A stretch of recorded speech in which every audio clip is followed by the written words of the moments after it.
Доброе утро, дорогие коллеги, уважаемые сотрудники централизованной библиотечной системы городского округа город Якутск и приглашенные гости.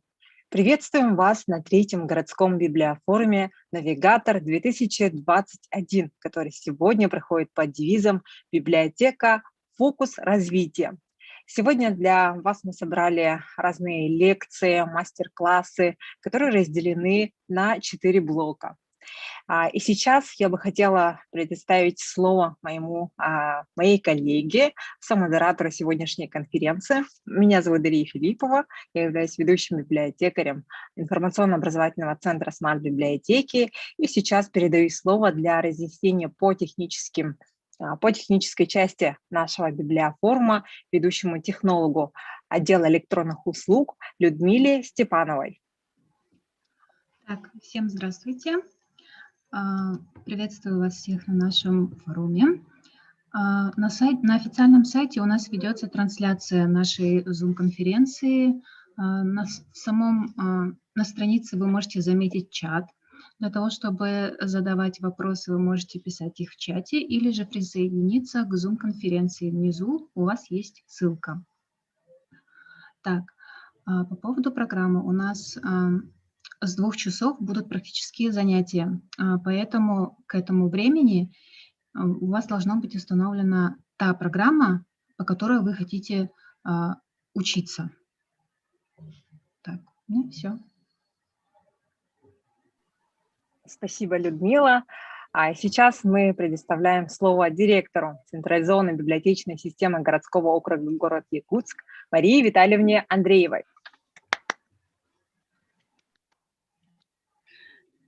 Вы похлопали, да? Спасибо, Дарья. Спасибо, Людмила. Так, доброе утро, уважаемые коллеги. Знаете, у меня сейчас такой небольшой диссонанс, я так по-местному немножко. У нас, я так понимаю, трансляция идет в YouTube, просто нас тут 10 человек сейчас, да, ну, в Zoom. Меня же слышно, да? Да. Угу. И я так понимаю, все остальные просто за нами, весь форум будут смотреть по ссылочке в YouTube, правильно же, да, Дарья, я понимаю, да? И Людмила либо? Кто ответит? Да, верно.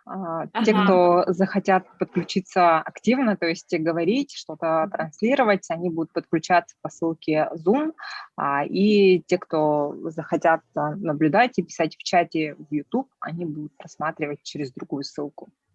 Что пусть количество людей не смущает. Да, потому что, оказывается, привыкаешь к такому, когда, допустим, каждый вторник планерка, и ты смотришь, сколько человек пришло. Ну ладно, коллеги, не будем отвлекаться, сегодня у нас очень замечательный такой день. Приветствую всех вас получается, уже на третьем общегородском библиофоруме, который у нас называется «Навигатор». И вот второй раз он из 3 проходит онлайн. Каждый год мы стараемся, чтобы у форума была какая-то общая тема. Вы это помните, вы это знаете, да? А в этом году, как бы это странно ни звучало, но мы решили отдать власть нашим молодым коллегам. Молодыми мы считаем наших коллег до 35 лет, хотя по 6 НК до 30, да, у нас по отчетности. И те, кто не принимал участие вот я себя увидела. Так. Не принимал участие в формировании программы, увидев ее, могли удивиться, так как она на первый взгляд рассчитана, ну, то есть она такая, может быть, даже необычная немножко, как будто рассчитана конкретно на молодого сотрудника или на начинающего, да, но мы из этой программы увидим, четко видим, что волнует наших молодых сотрудников, что им интересно, какие могут проблемы их волновать, о которых мы даже и не подозреваем, да. Поэтому я очень надеюсь, что сегодня пройдет весьма продуктивный день, интересный, полезный, и если он будет такой странный, это тоже очень хорошо, потому что программа действительно весьма насыщенная и имеет свою практическую часть. Сейчас я хотела по ней пройтись, и она разделена на блоки, если вы обратили внимание. На первый блок, получается, тут работа с психологами, с педагогами, да, следующий уже по проектной клубной нашей деятельности, тоже приглашенные спикеры, причем весьма компетентные, интересные. У нас есть коллаборации с другими городами. Творческая мастерская у нас есть. Программу показываешь, да. Есть творческая мастерская у нас.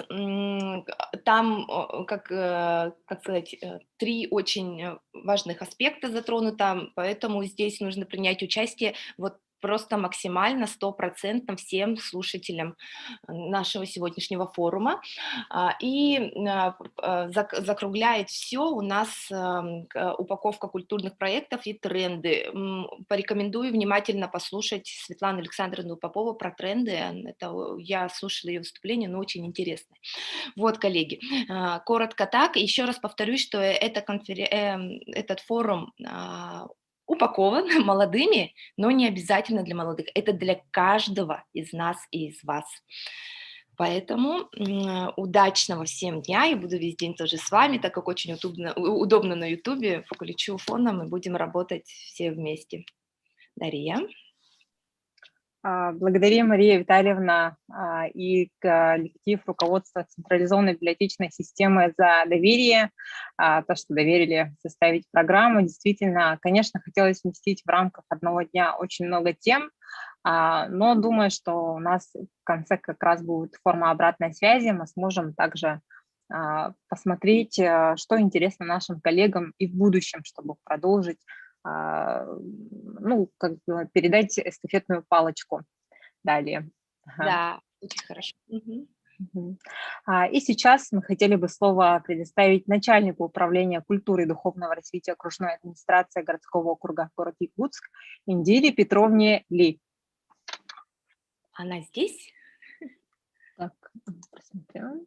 А я смотрю, ее нету. Она, кажется, не... Потому что вчера было передано ей все. Так, хорошо. И тогда мы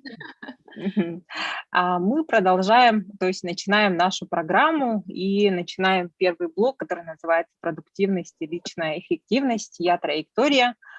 И предоставляется слово также Марии Витальевне Андреевой. Тайм-менеджмент – это один из самых главных, наверное, моментов для того, чтобы успевать все, но как при этом делать это качественно. Так, и тут я сразу, коллеги, которые внимательно слушают и которые увидели в программе, что я буду говорить про тайм-менеджмент, и Дарья в том числе, которая все это время напоминала мне, в последний момент решили поменять тему, но я упомяну про тайм-менеджмент. У меня есть 10 минут, и я за 10 минут хочу с вами поделиться такой небольшой общей информацией. Потом, кстати, Дарья, я попрошу демонстрацию экрана, разрешите мне его, когда скажу. Так вот, коллеги, сейчас проходит повышение квалификации в рамках нацпроекта. Так занудно начала, да? И одна очень интересная тема была нашей коллеги Елены Агариной из Новосибирска. Она рассказала про то, как удерживать молодые кадры в библиотеке. Нас особо, конечно, это не касается, возможно, я на это надеюсь, да, но там был очень интересный, так и называется, чек-лист. Я его потом, мы сделаем, наверное, какую-то общую рассылку по итогам форума, и мне кажется, именно вот этот чек-лист будет интересен не только руководителям, как вроде меня, да, но и руководителям структурных подразделений или главным, да, или секторов, в умении общаться не только с молодыми, но и вообще со своим коллективом. А вам я хочу дать такое небольшое информационное сообщение для размышления, так сказать. Каждый руководитель знает, что очень важно сформировать эффективную команду единомышленников, которая качественно и в срок выполняет свои поставленные задачи. Что это значит? Это значит, где не каждый из команды стремится сорвать звезду, да, а системно и сообща помогают развитию своего дела и коллектива. Для привлечения молодежи, именно еще сильных кадров, необходимо создавать привлекательный образ профессии, библиотеки и коллектива. На самом деле мы постоянно это повторяем, но это очень сложная и каждодневная работа каждого сотрудника. Да? И что здесь еще очень важно, что нужно вносить в работу в разнообразие и стимулировать ее, если она влияет на развитие. Понимаете, да? Видите же, да, разницу? Стимулировать работу, если она влияет на развитие. Мгм. Вот. И, конечно же, необходимо создавать условия для развития сотрудников. Это непрерывное повышение квалификации, в том числе бесплатные онлайн-лекции, которых у нас в стране, благо, благо очень достаточно, весьма достаточно, что можно любому руководителю или даже рядовому сотруднику расписать на год план повышения своей квалификации, прослушивая онлайн-лекции, и вы сразу увидите, это будет давать свои плоды. Очень важна личностная самореализация и, конечно же, здоровый психологический климат. Так? Девизом еще в таком направлении может стать следующее: делай то, что умеешь делать, и делай это хорошо, а то, что не умеешь, учись. Вот это прям внутри коллектива очень важное направление мысли, скажем так, да. Поэтому очень важно обладать необходимым набором профессиональных и личных качеств, да. Сегодня ценятся сотрудники с универсальными знаниями и умениями. И вы, наверное, уже не раз слышали, но я все равно повторюсь, есть такое понятие, как hard skills, soft skills, да, где hard – это профессиональные компетенции, это ваш фундамент вашей профессии. А soft skills – это универсальные, так как их называют, социально-психологические качества, которые не зависят от профессии, но влияют на самореализацию человека, на его успех деятельности. Да? Если чуть-чуть подробнее, то сюда как раз входит умение непрерывно учиться, тайм-менеджмент, коммуникабельность, очень важный эмоциональный интеллект, эрудированность и все в таком роде. Вот. А теперь, возвращаясь к тайм-менеджменту, это управление своим временем. Да? Здесь очень важно организовать свое рабочее пространство. Как бы странно это ни звучало, но это действительно очень важный момент в управлении временем. И, конечно же, распределять задачи и время, причем время и свое, и чужое в том числе. Обычно мы, когда говорим про тайм-менеджмент, мы всегда забываем про чужое время. И одно дело, когда вот вы разобрались со своим временем, вроде бы сами с собой договорились, да, и вам так комфортно, то не забывайте о других. Почему? Поэтому я отказалась от тайм-менеджмента, потому что мое управление моим временем, оно может не подойти большинству из наших коллег, допустим, да.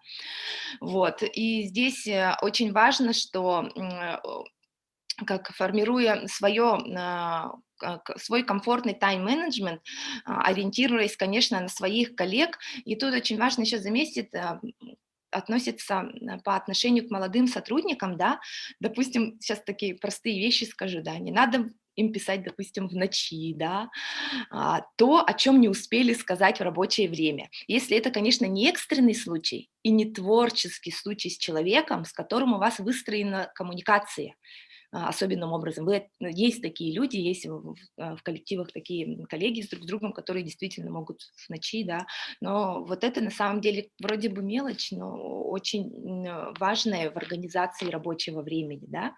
Сейчас я покажу вам тогда, где шаринг, сейчас. Ой, я Zoom потеряла. Нашла. Так, демонстрацию включу. Вот. Так. Сейчас. Тут хотела, надеюсь, видно. Перед вами, сейчас я уберу чат. Ой. Кто говорит? Угу. Так вот, коллеги, перед вами две картинки, да. Вот, и чтобы актуализировать значимость тайм-менеджмента, посмотрите внимательно, да, вот на две картинки. Первая картинка, как будто бы вы в лесу и видите вдалеке от них огни города, да. Вторая картинка, вы тоже находитесь в лесу, но не видите огней города, кругом вас лес, но у вас в руках что? Фонарик, да. Как вы считаете, каким способом вы доберетесь до города? Вот из этих вариантов имеется в виду, да. Первый, где огни города вы видите, но у вас нет фонарика, да. Или вторая картинка, да, где вы видите, то есть у вас есть фонарик, но вокруг один лес, и вы не видите огни города. Вам нужно попасть в город. Здесь я делаю как бы такую вымышленную паузу. Вы подумали, можете вслух, если сидите с коллегами, сказать что-то, проговорить что-то, да, а я сразу вам даю ответ. Если мы пойдем в город, ориентируясь только на огни города, огни города и не имея фонарика, то мы что? То мы не будем видеть то, что у нас под ногами, перед нами, да. И поэтому мы не факт, что дойдем до города и можем провалиться, как говорится, в какую-нибудь яму, да. Если мы пойдем только с фонариком, но при этом не будем видеть огни города, да, мы можем что делать? Блуждать по лесу очень и очень долго. Поэтому в идеале, чтобы мы видели и огни города, и имели фонарик. Это то, что касается именно организации рабочего процесса, постановки стратегических целей, да, и умения видеть в системе, вот прям с большими буквами, видеть в системе свою работу и свой организационный процесс. Поэтому запомните эти картинки, запомните, что это относится и к тайм-менеджменту, да, и, в принципе, к каждодневной вашей работе, которая приводит к какому-то результату. Вот. И хочу завершить такими рекомендациями, как сказать. Вот сегодня у нас есть коллаборации с другими регионами, да, и хочется пожелать, чтобы на самом деле таких моментов было больше. Общайтесь с нашими улусами, да, с нашим Дальним Востоком, побольше делайте таких мероприятий, чтобы обменяться опытом. Одно дело, когда мы вот так внутри своей системы друг с другом, да, но когда из системы кто-то выходит куда-то и общается, это тоже на самом деле очень важно. А потом важно делиться этим с нами, как я вот сейчас с вами делюсь тем, что узнаю вот на курсах, которые проходим, да. Коллеги, также надо участвовать в конкурсах, и не только профессиональных. У нас очень много конкурсов смежных и даже, может, не относящихся, казалось бы, к нашей культуре, скажем, не буду говорить уже профессии, да. И еще такой момент, обязательно в конце будет заключение, в самом конце форума. Я попрошу там подключиться вот прямо 100%, чтобы все были там, потому что я там скажу очень интересную информацию для вас. Коллеги, для вас. Там будет небольшой анализ наших сотрудников, которые до 35 лет. Они прошли интересный опрос, и мы сделали анализ. И он будет интересен всем. Из него можно будет сделать очень такие замечательные выводы. Поэтому, коллеги, на этом я завершаю свое выступление. Надеюсь, уложилась во время, и, надеюсь, была какая-то интересная информация, из которой будет уже продукты, которые я могу потом дать для рассылки. Дарья. Мария Витальевна, спасибо. Безусловно, управлять своим временем. Сейчас такой навык, вот как раз вы упомянули о том, что необходимо соблюдать и деловой этикет, и, конечно, думать о других также. Но и в пределах рабочего времени, мне кажется, можно успеть, конечно, многие вопросы решить. Но, конечно, сейчас в такое время бывает так, что какие-то срочные, экстренные сообщения необходимо отрегулировать и после рабочего времени. Это само собой, да. Да.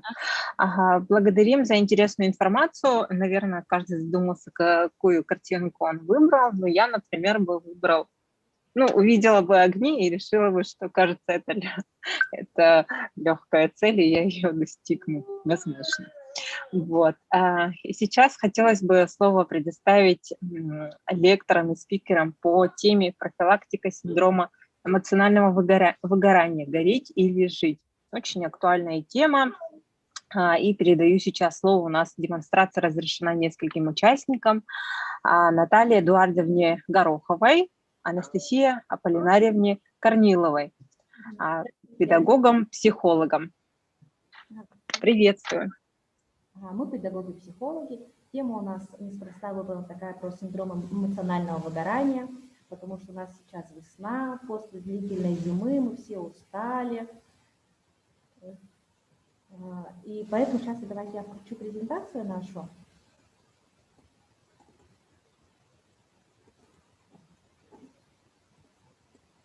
Видно, да?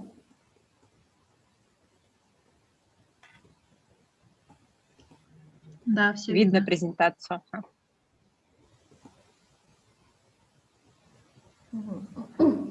Профилактика синдрома эмоционального выгорания. Гореть или жить? Для начала давайте сделаем мы небольшую разминку, чтобы настроиться на рабочий лад, потому что сейчас у нас утро действительно, да, только люди там проснулись, позавтракали, да, поэтому такую небольшую разминочку. Для этого нужно немного встать. Я буду показывать. Здесь не видно будет вот так, если я встану. Поэтому представьте, что у нас пошел австралийский дождь. Какой это дождь? Ну, наверное, я, например, не была в Австралии, да, поэтому я не знаю, поэтому мы будем представлять и включать двигательные движения. А в Австралии поднялся ветер. Трем ладони. Начинает капать дождь. Пальцами делаем. Дождь усиливается.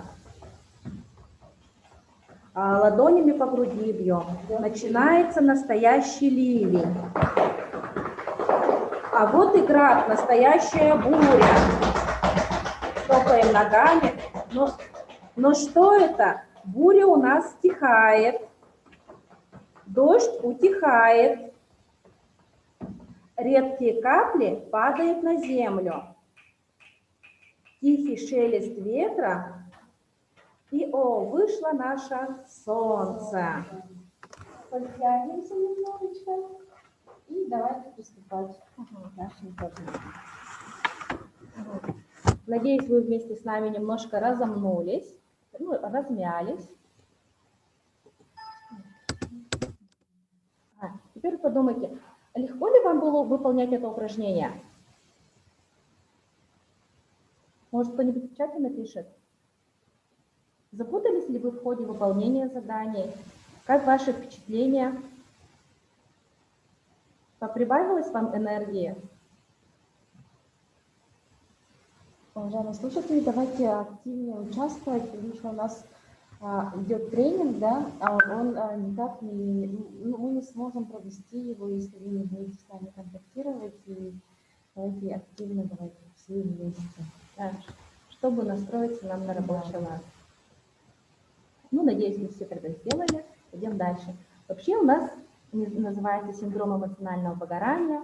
То есть существует 4 ядовитых чувства, которые составляют нашу эмоциональную сторону синдрома выгорания. Это стыд, вина, обида и страх. Давайте немножко остановимся поподробнее на них. Вина – это когда перед собой и другими за то, что мы сделал или не успел сделать. Из-за этого образуется обида, и у человека накапливается вот это напряжение.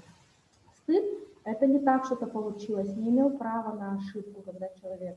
Он считает, что он в чем-то ему стыдно за что-то. Обида – это когда у человека, ему в детстве, например, внушают: жертвуй собой ради людей. Я жертвую собой, чтобы спасти вас и всех людей. Вот именно такая установка, когда у человека именно такая установка в жизни, то есть я должен жертвовать, да, потому что нам в произведениях, в различных тоже всегда говорят, что мы должны быть, помогать людям, да, в чем-то. Тогда человек нам быстрее сгорает, у него быстрее появляются признаки именно эмоционального выгорания. То есть он буквально сжигает себя на работе, он может, закрывает перед собой другие области бытия. А ведь для того, чтобы полноценно жить и развиваться, человеку очень важно, чтобы у него существовала частная жизнь, чтобы была сфера, где можно расслабиться и отдохнуть, и чтобы он разрешил себе радоваться. То есть жертвующий нередко подсознательно в глубине души ожидает награды за свою жертву, но окружающие уже привыкли к его поведению. И вместо полученных благодарностей человек начинает изнутри подтачивать себя и обижается на тех, кто не оценил его усилий, не сказал ему спасибо за сделанное, за то, что он именно пожертвовал собой ради него. И последнее — это у нас страх, то есть страх, что что-то не получится, меня не поймут в этой ситуации, тогда тоже накапливается все вот это вот эмоционально. И вообще желательно это все выплескивать, да, как-то экологично выходить, и поэтому мы придумали такой, ну не придумали, а у нас есть такой экологичный способ решить, как справиться с эмоциональным выгоранием. Для этого, как мы работаем экологично, для этого есть у нас такая шкала, где в чате напишите, пожалуйста, какое у вас самочувствие, где 0 – это плохое самочувствие, а 10 – это хорошее самочувствие. Посмотрим, какое у вас самочувствие, настроение сегодня. Напишите, пожалуйста, в чате.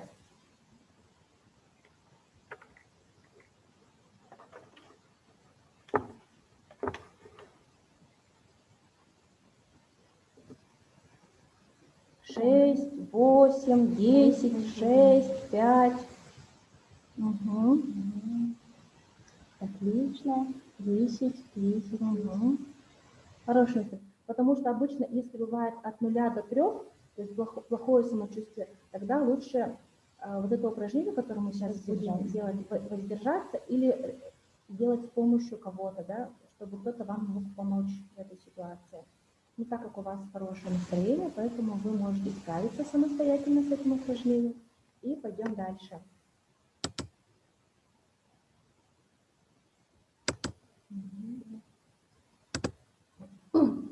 У нас есть вот такие карты метафорические. Ага. Сейчас мы с вами карты называются Коуп. Здесь вот есть вот такие картинки разнообразные. Вот так выглядит у нас обложка. Это называется метафорические ассоциативные карты. Они идут в помощь психологу. Здесь очень много разных картинок. И поэтому мы выбрали для вас несколько картинок для нашего упражнения. И поэтому вот у нас разложены вот карты. В каждом ряду, пожалуйста, выберите по одной карте. То есть в верхнем ряду одну карту, в среднем ряду одну карту и в нижнем. Но при этом, когда вы будете выбирать карты, вы себе задаете вопрос. То есть в верхнем ряду «Моя главная проблема в жизни». И себе в блокнотике, там где-то на листочке пишите, например, карта номер 2.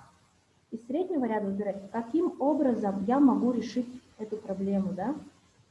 И в блокнотике пишите, там номер от 3 до 5. Например, там номер 5. И в третьем ряду, когда выбираете карту, мой основной ресурс жизни на сегодня. От 6 до 9. Тоже записывайте. Таким образом вы выбираете себе 3 карты. Давайте немножко подождем. Первый ряд это от 1 до 3. Второй от 4. Можете в чате писать, какие карты вы выбрали.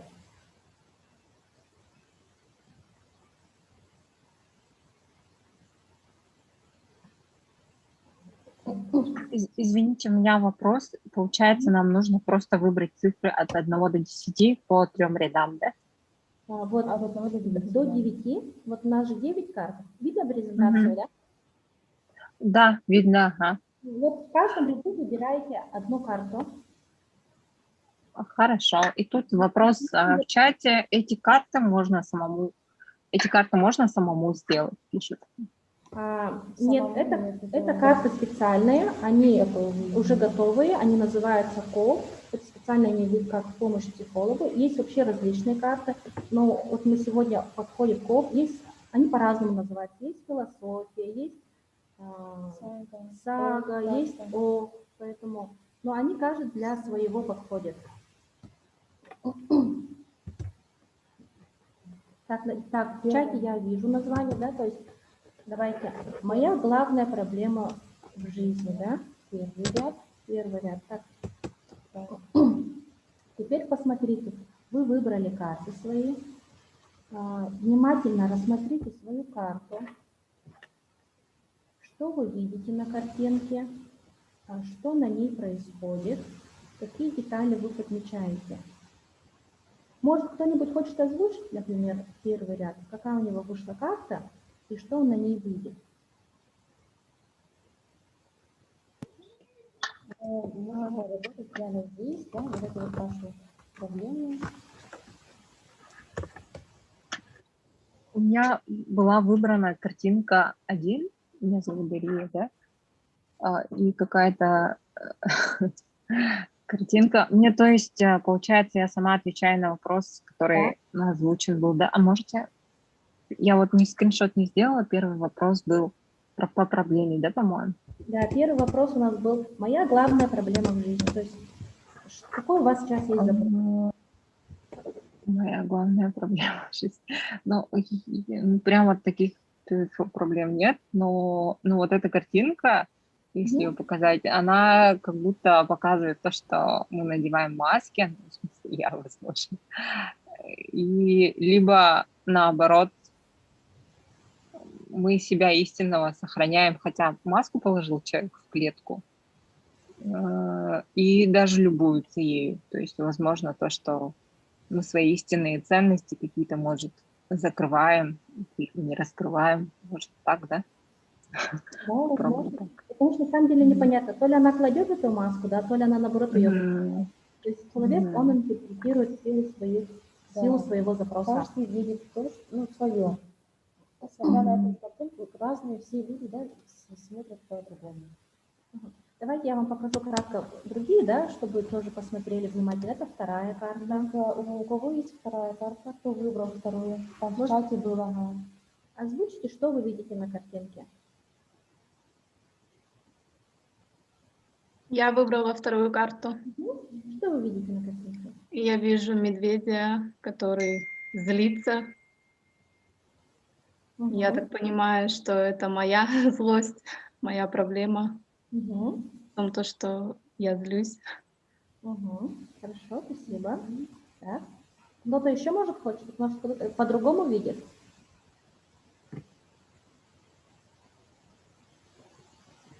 Ага, ну пойдем дальше тогда. Цифра 3.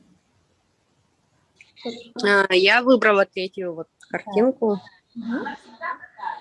Ну, я вижу сломанного, как сломанного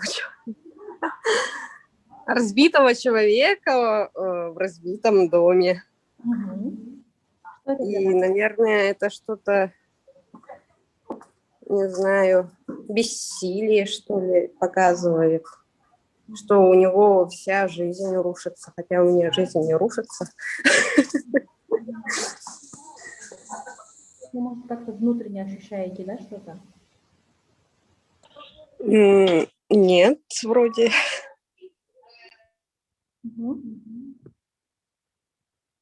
Спасибо большое. Может, у кого-то есть другие какие-нибудь взгляды на эту карту? Я тоже выбрала третью карту, да, здравствуйте, меня зовут Елена, но я только сейчас разглядела, что там грустный человечек сидел. Изначально мне показалось, что это какая-то арка, а наверху и внизу цветочки. Я думаю, надо же, как радостная арка куда-то в светлое будущее. А только сейчас я увидела, что там все грустно, человечек грустный сидит. У вас изначально было такое позитивное, очень хорошее настроение. Да, я думаю, там цветочки у меня. Хорошо, спасибо. Но также тоже вот это вот отверстие тоже может означать и то, что рушится жизнь, то, что может к чему-то новому, да, то есть он свет какой-то проливает в душе. Есть возможность, да, например, выйти из этого помещения, у тебя есть возможность, если ты сидишь на месте и никакие действия не делаешь. Можно там стараться выйти из этого положения, человек сидит без действия. Можно по-любому, да, как угодно охарактеризовать свою карту, будет постоянно. Хорошо. Второй вопрос у нас.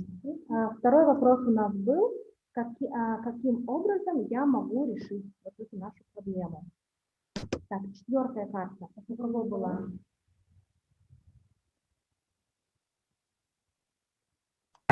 А у меня была 4-я карта по первому вопросу. Это второй вопрос. Второй вопрос. Это же второй ряд. Как мы ее решаем? У меня тоже было. Каким образом я могу решить? Как что вы видите в этой карте?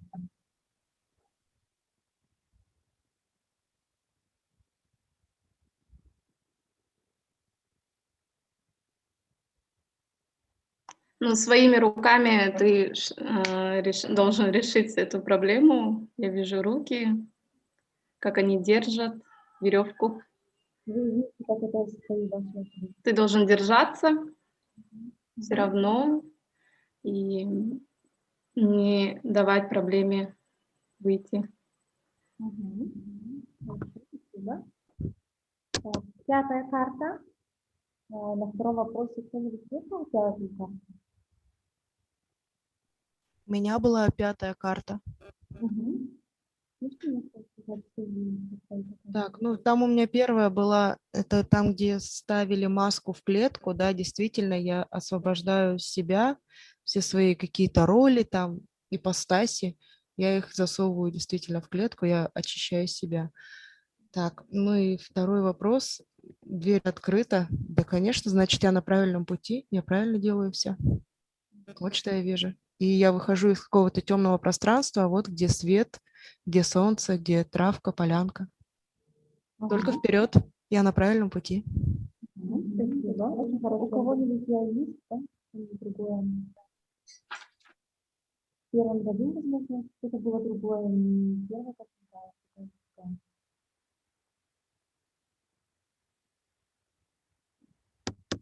так. 6-я карта.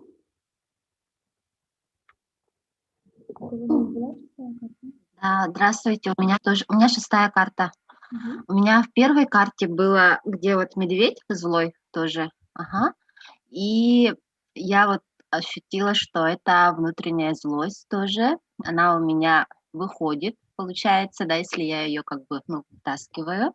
А вот 6-е, это каким образом я могу ее решить, это получается, я должна принять свою проблему. Сначала должно быть принятие, получается, я ее не принимаю. И потом уже, видимо, я буду счастливая. Я вот так вижу. Это была, Да. У меня злость была, получается, и я должна ее принять. Вот там, где с собакой, 6-я. А везде животные у меня в картах.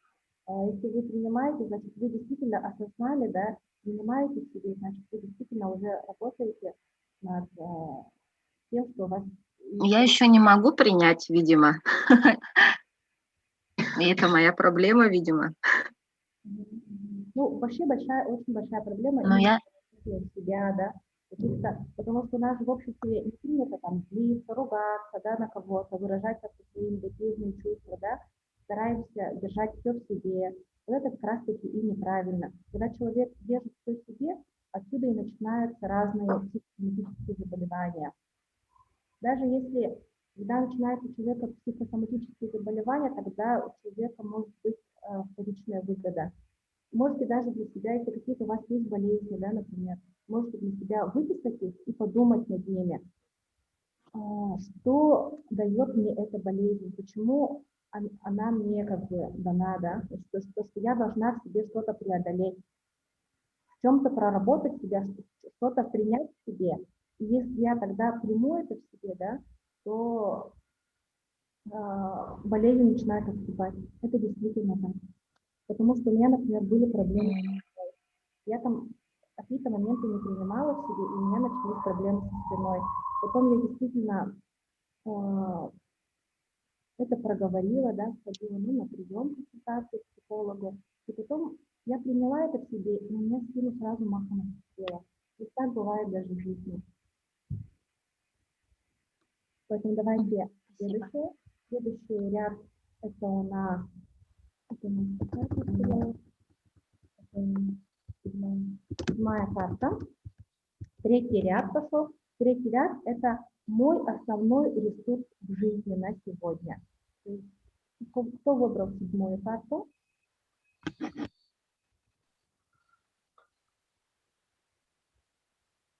У меня тоже 7-я карта, получается. Ну, давайте тоже расскажите, что вы видите. Ну, я вижу протянутую руку, значит, это поддержка, помощь окружающих. Вы от кого-то ожидаете, да? И это будет мой основной ресурс. А? От кого-то ожидаете помощь? Или вы уже это выясняете? Да, конечно, да. Да, ну зачастую, да, мы всегда получаем нашу помощь от нашей семьи, от наших близких, да, родных. Но иногда, Да, от семьи. как я говорила в предыдущем слайде, да, когда мы чего-то ожидаем, но не представляем это, у нас закапливается именно обида. Что мы думаем, что он должен сказать, этот человек, что мы что-то от него хотим. Но человек, он же не экстрасенс, он не может все предугадать. Поэтому нужно именно проговаривать. Если вам нужна какая-то помощь, нужно человеку действительно об этом сообщить, сказать, что вот мне сегодня, например, нужна твоя поддержка там, в том-то, в том-то. Или я хочу, чтобы ты меня поддержал, там, выслушал сегодня. То есть иногда бывают проблемы, например, с супругами, да, зачастую, что их не понимают в семье. Потому что мужчины, у них очень слабо развита именно вербалика, да, они плохо изъясняют насчет своих эмоций, им сложно говорить о своих чувствах. И отсюда начинается как раз таки очень много проблем в семье. Поэтому нужно научиться проговаривать все это. Так, хорошо, спасибо вам большое, Ольга. Следующая карта номер 8. Каким образом я могу ее решить? Запрос был такой. У кого была карта номер 8? У меня было 8. Угу. Ну, я так понимаю, я должна взглянуть на себя и посмотреть на себя, какая я, взглянуть как бы. То есть изначально у вас был запрос с агрессией, да, своей. Потом у вас было... Держать. Держаться. Ваш основной ресурс – это именно поддержка, да?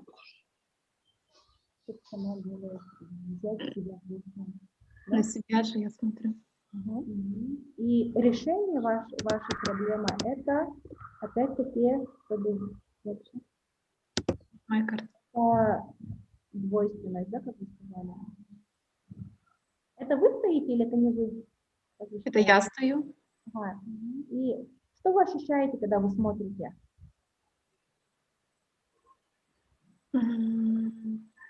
Я вижу только часть себя. Угу. Эту часть, которую вы видите, вы принимаете в себе или нет? Да. Угу. Какие эмоции вы при этом ощущаете? Какое-то спокойствие или, наоборот, как-то волнительно? Ну, я чувствую себя, как бы там же еще окно, и то, что я в мире себя чувствую хорошо, спокойно мне.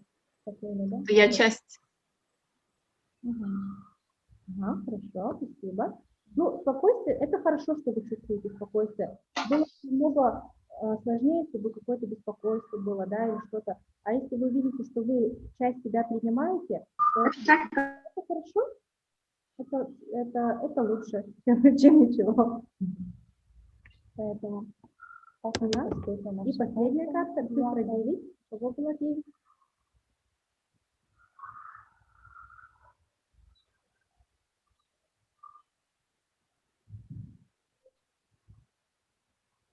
Ага, 9 ни у кого не было, да? Или кто-то стесняется озвучить свои результаты? Каким образом... 9 у меня было. Давайте. Ну, я вижу время, у меня много времени вроде, или наоборот, это песочные часы, так что время очень быстро идет. Но это же решение проблемы же, да? Да. Наверное, со временем мои проблемы решатся. Наверное, вот так. А первая карта у вас какая была? Так, первая карта я уже забыла. Этот сломанный дом и грустный человек. Сломанный дом? Сломанная крыша, ага. А что вы видите в этой картинке? Что? Что видите в этой картинке? Какие чувства у вас идут, когда вы видите эту картинку? Ну, что где-то у меня что-то не ладится, разбивается, не получается, я грущу, пытаюсь где-то спрятаться, где есть сырая крыша, наверное. Это ваш запрос. Потом у вас, каким образом вы ее решаете? Так, решение у меня вот где руки и веревка. Ну, держать.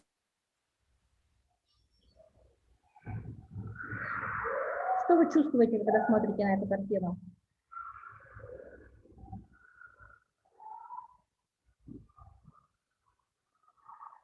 Что на ней происходит?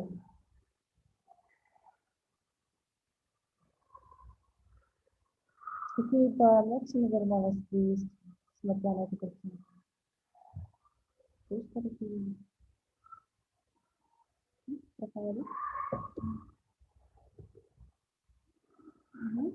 Ну, вообще, это, конечно, очень такая сложная методика метафорическая, но каждый человек все равно увидит в этом свое.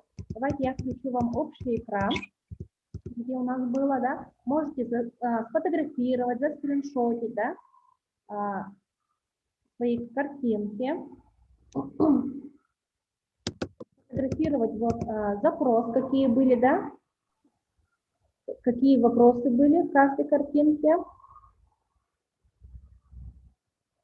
заскриншотить, и потом тоже на досуге можно подумать, как бы сопоставить все три карточки, то есть первое было запрос ваш, второе, каким образом мы можем ее решить, и третьим это ваш основной ресурс, что вам помогает справляться с этой ситуацией.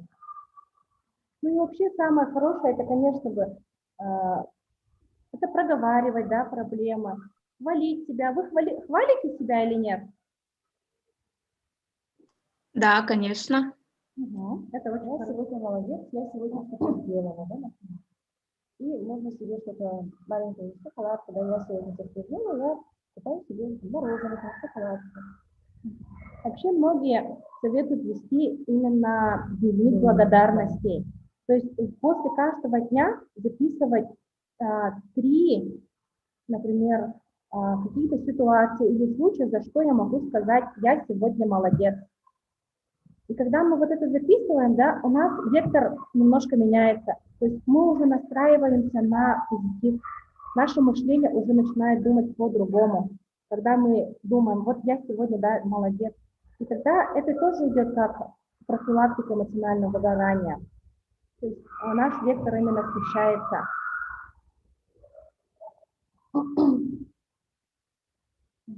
Может, у вас есть какие-то вопросы? Может, какие-то кратко хочет кто-то сказать свои выводы по сегодняшнему, что он понял, да, или как ему действовать дальше, или что-то, может, кратенько. Что-то выступит. Сложное было упражнение, легкое. Ну, мне очень понравилось, было интересно, потому что, правда, сейчас у меня злость, и так это попалось, то, что именно я сейчас на данный момент злюсь, и я должна держаться и верить в себя. Спасибо, это было очень полезно. Да, я тоже вам очень сильно благодарна. Очень интересный тренинг, да, получается, на себя можно посмотреть совсем по-другому. И основной вывод, который я сегодня сделала, это надо себя чаще хвалить, оказывается. Всем, видимо, надо себя чаще хвалить. Даже за мелкие какие-то вот, да, решения. И принятие проблемы тоже. Но надо над этим работать, оказывается. Да, спасибо.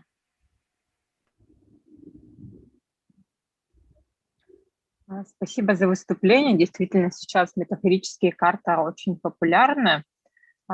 И хотелось бы, может, в конце как-то обобщить, то есть советы по эмоциональному выгоранию. То есть, получается, поощрять себя, какие-то, наверное, целеполагания, может быть, да, нужно об этом сказать. И,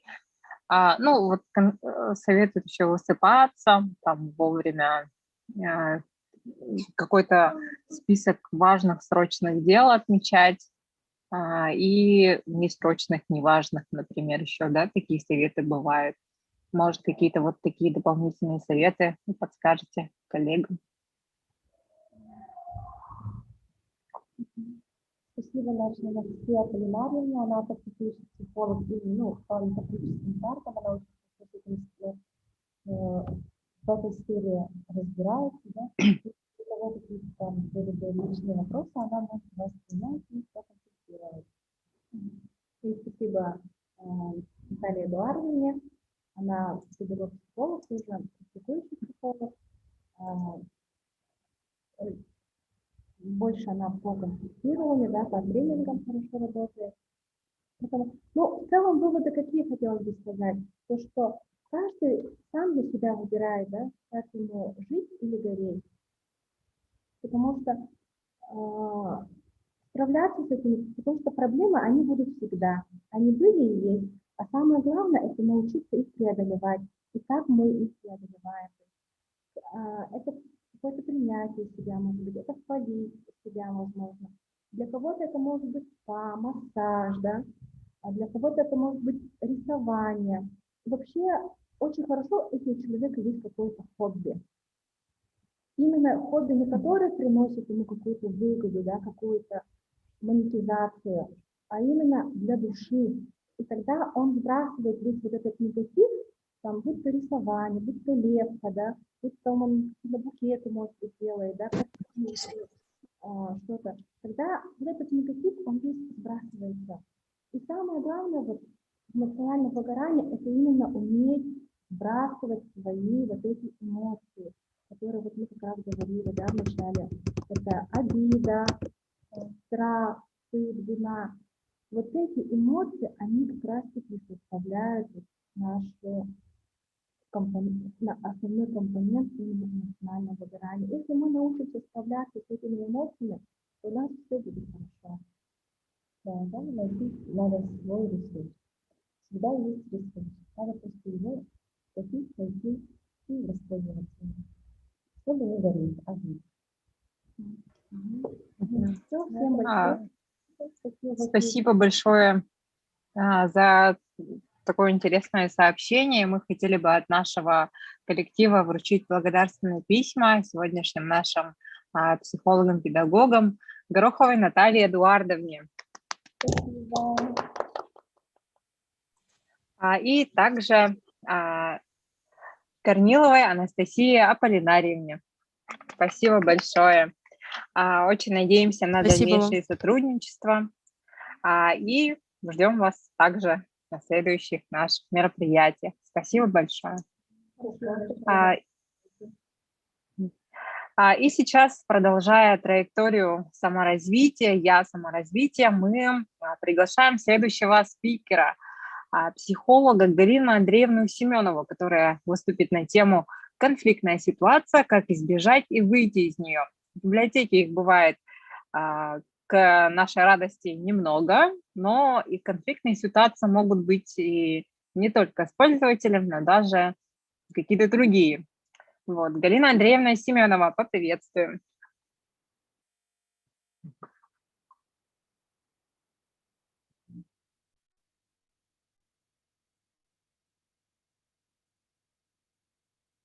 Слышите? Сейчас слышно. Сейчас хорошо слышно. Так.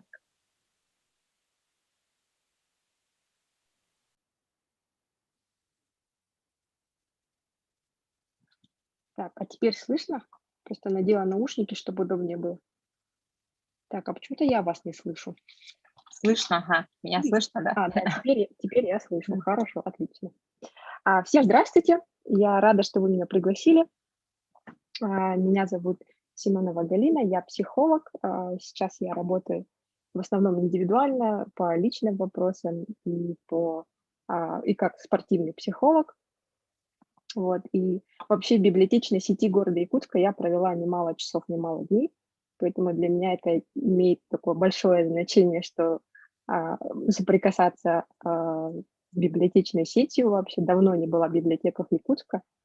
Вот сейчас у меня есть такой шанс поговорить уже с сотрудниками в качестве психолога. Раньше я ходила в качестве студента, конечно, в библиотеке. Было очень круто, мне всегда нравилось. Давайте так, я сейчас вам расскажу про конфликтные ситуации, как их избежать, как из нее выйти.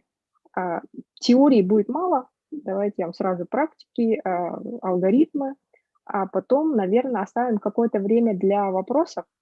Я думаю, что вопросы какие-то возникнут. Так.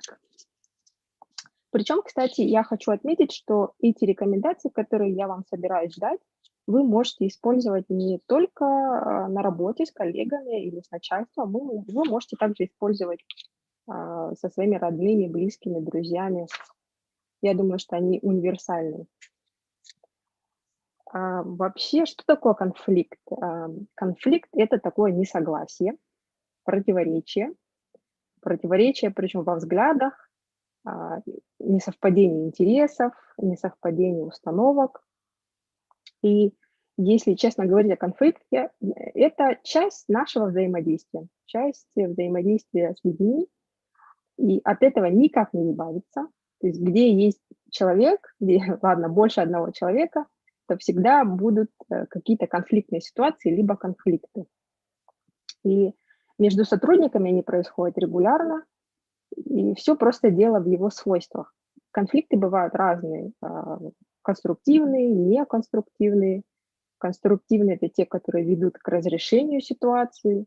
Неконструктивные – это которые, конечно, не ведут никакому решению. Это какие-то там подковерные игры, как еще называют. И основная позиция неконструктивных конфликтов – это ты хуже, мы лучше. Если это между группой, ты плохой, а я хороший, если это личный конфликт. Причина конфликтов всегда крутится вокруг нехватки ресурсов. То есть чего-то не хватает. Это своего рода борьба либо за деньги, либо за власть, какое-то влияние, за внимание со стороны как коллег, так и начальства. Вообще стратегия избегания конфликтов, она очень мне откликается, потому что лучше не доводить прямо вот до точки кипения. Все мы люди, все мы разные, и знаете, лучше на работе находить какой-то вот обтекаемый, скажем так, обтекаемые практики, что ли, да? Как-то их так называют. И человеческие отношения вообще самые, наверное, сложные, с чем приходится иметь дело, потому что они сложные сами по себе, они такими и должны быть.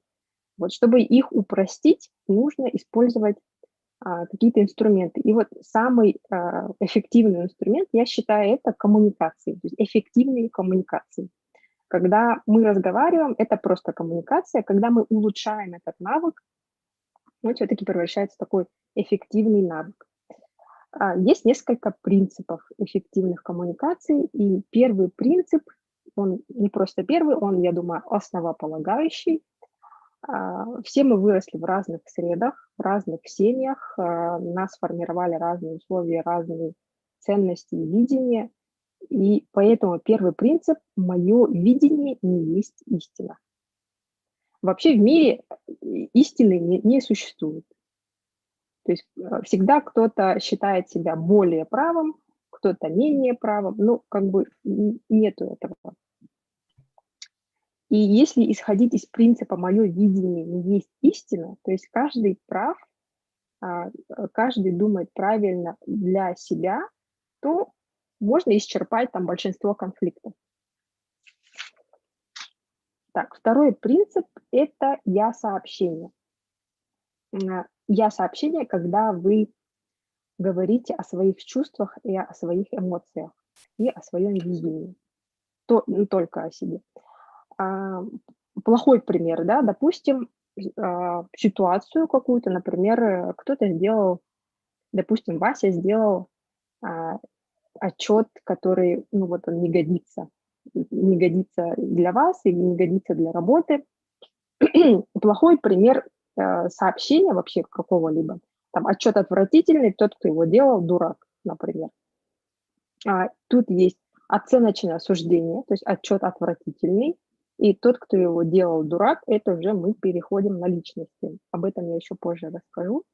Хороший пример, когда вы говорите, почему он отвратительный, то есть уже доходите до причины. И я думаю, то есть вы говорите о себе, я думаю, что отчету там чего-то не хватает, каких-то цифр, деталей, может, теории какой-то, либо сказать, что отчет, он не подходит для моей работы, например. У вас уже есть послание, то есть вы не осуждаете человека, точнее, отчет, да, и не переходите на личности. Есть еще подводный камень с я-сообщениями, например, когда начинают говорить о своих чувствах. Я расстроена, я злюсь, потому что вот ты сделал неправильный отчет, или там, вот ты там что-то сделал не так. Это неправильное я-сообщение. Я-сообщение вроде бы начинается как бы, да, я там расстроена и так далее, хорошо.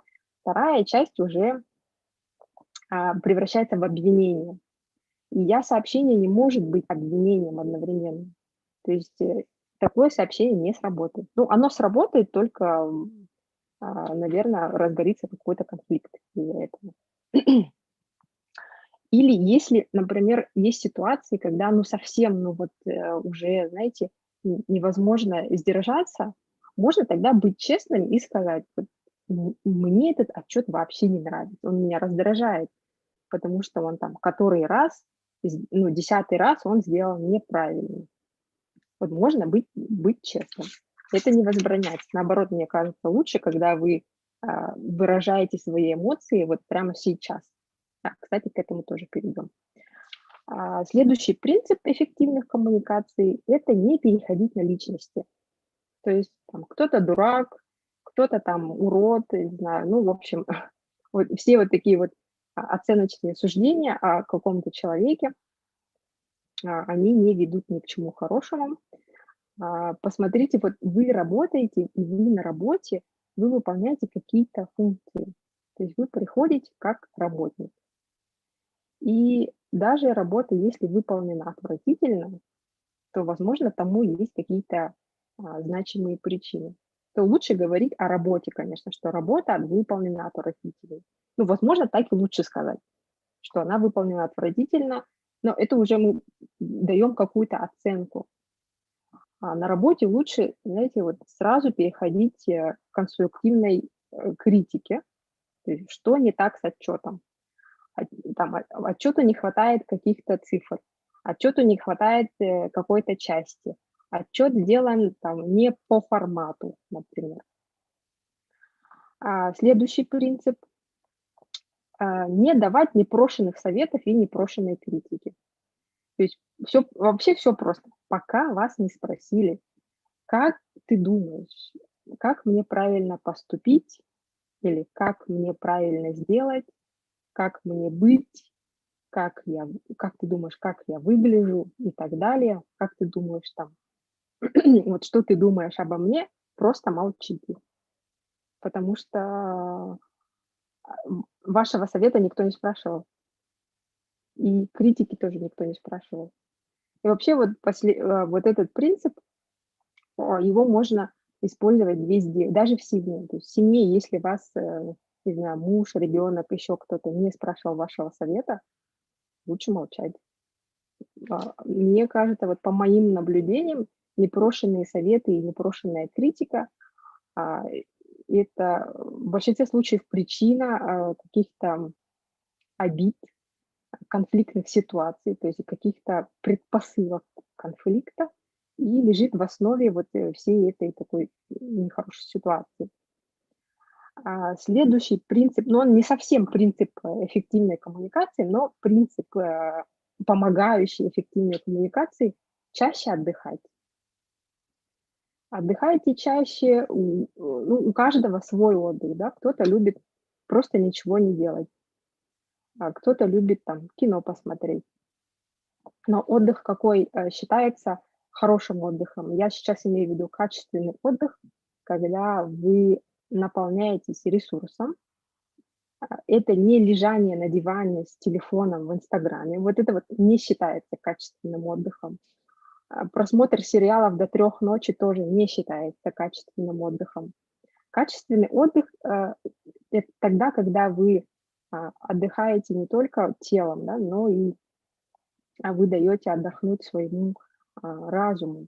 И вы на работе используете, ну, не тело, да, наверное, физически вы не работаете, но вы очень много тратите ментальной энергии. Она тоже должна как-то восстанавливаться. Вот просто поспать днем – это вообще супер идея. Поспать подольше, высыпаться – это очень хорошая идея. Заниматься каким-то своим хобби, заниматься спортом, даже не каким-то таким профессиональным, да, просто походить даже. Лишняя ходьба, там 10-15 минут, как сейчас говорят, 10 тысяч шагов, это очень хорошая идея. Особенно, когда если работа сидячая. Можете сделать гимнастику для спины, и тоже супер идея. Можно почитать, да, я думаю, что чтение всегда будет лучше, чем телефон и Инстаграм. Вообще социальные сети – это не отдых. Их можно причислить к каким-то развлечениям.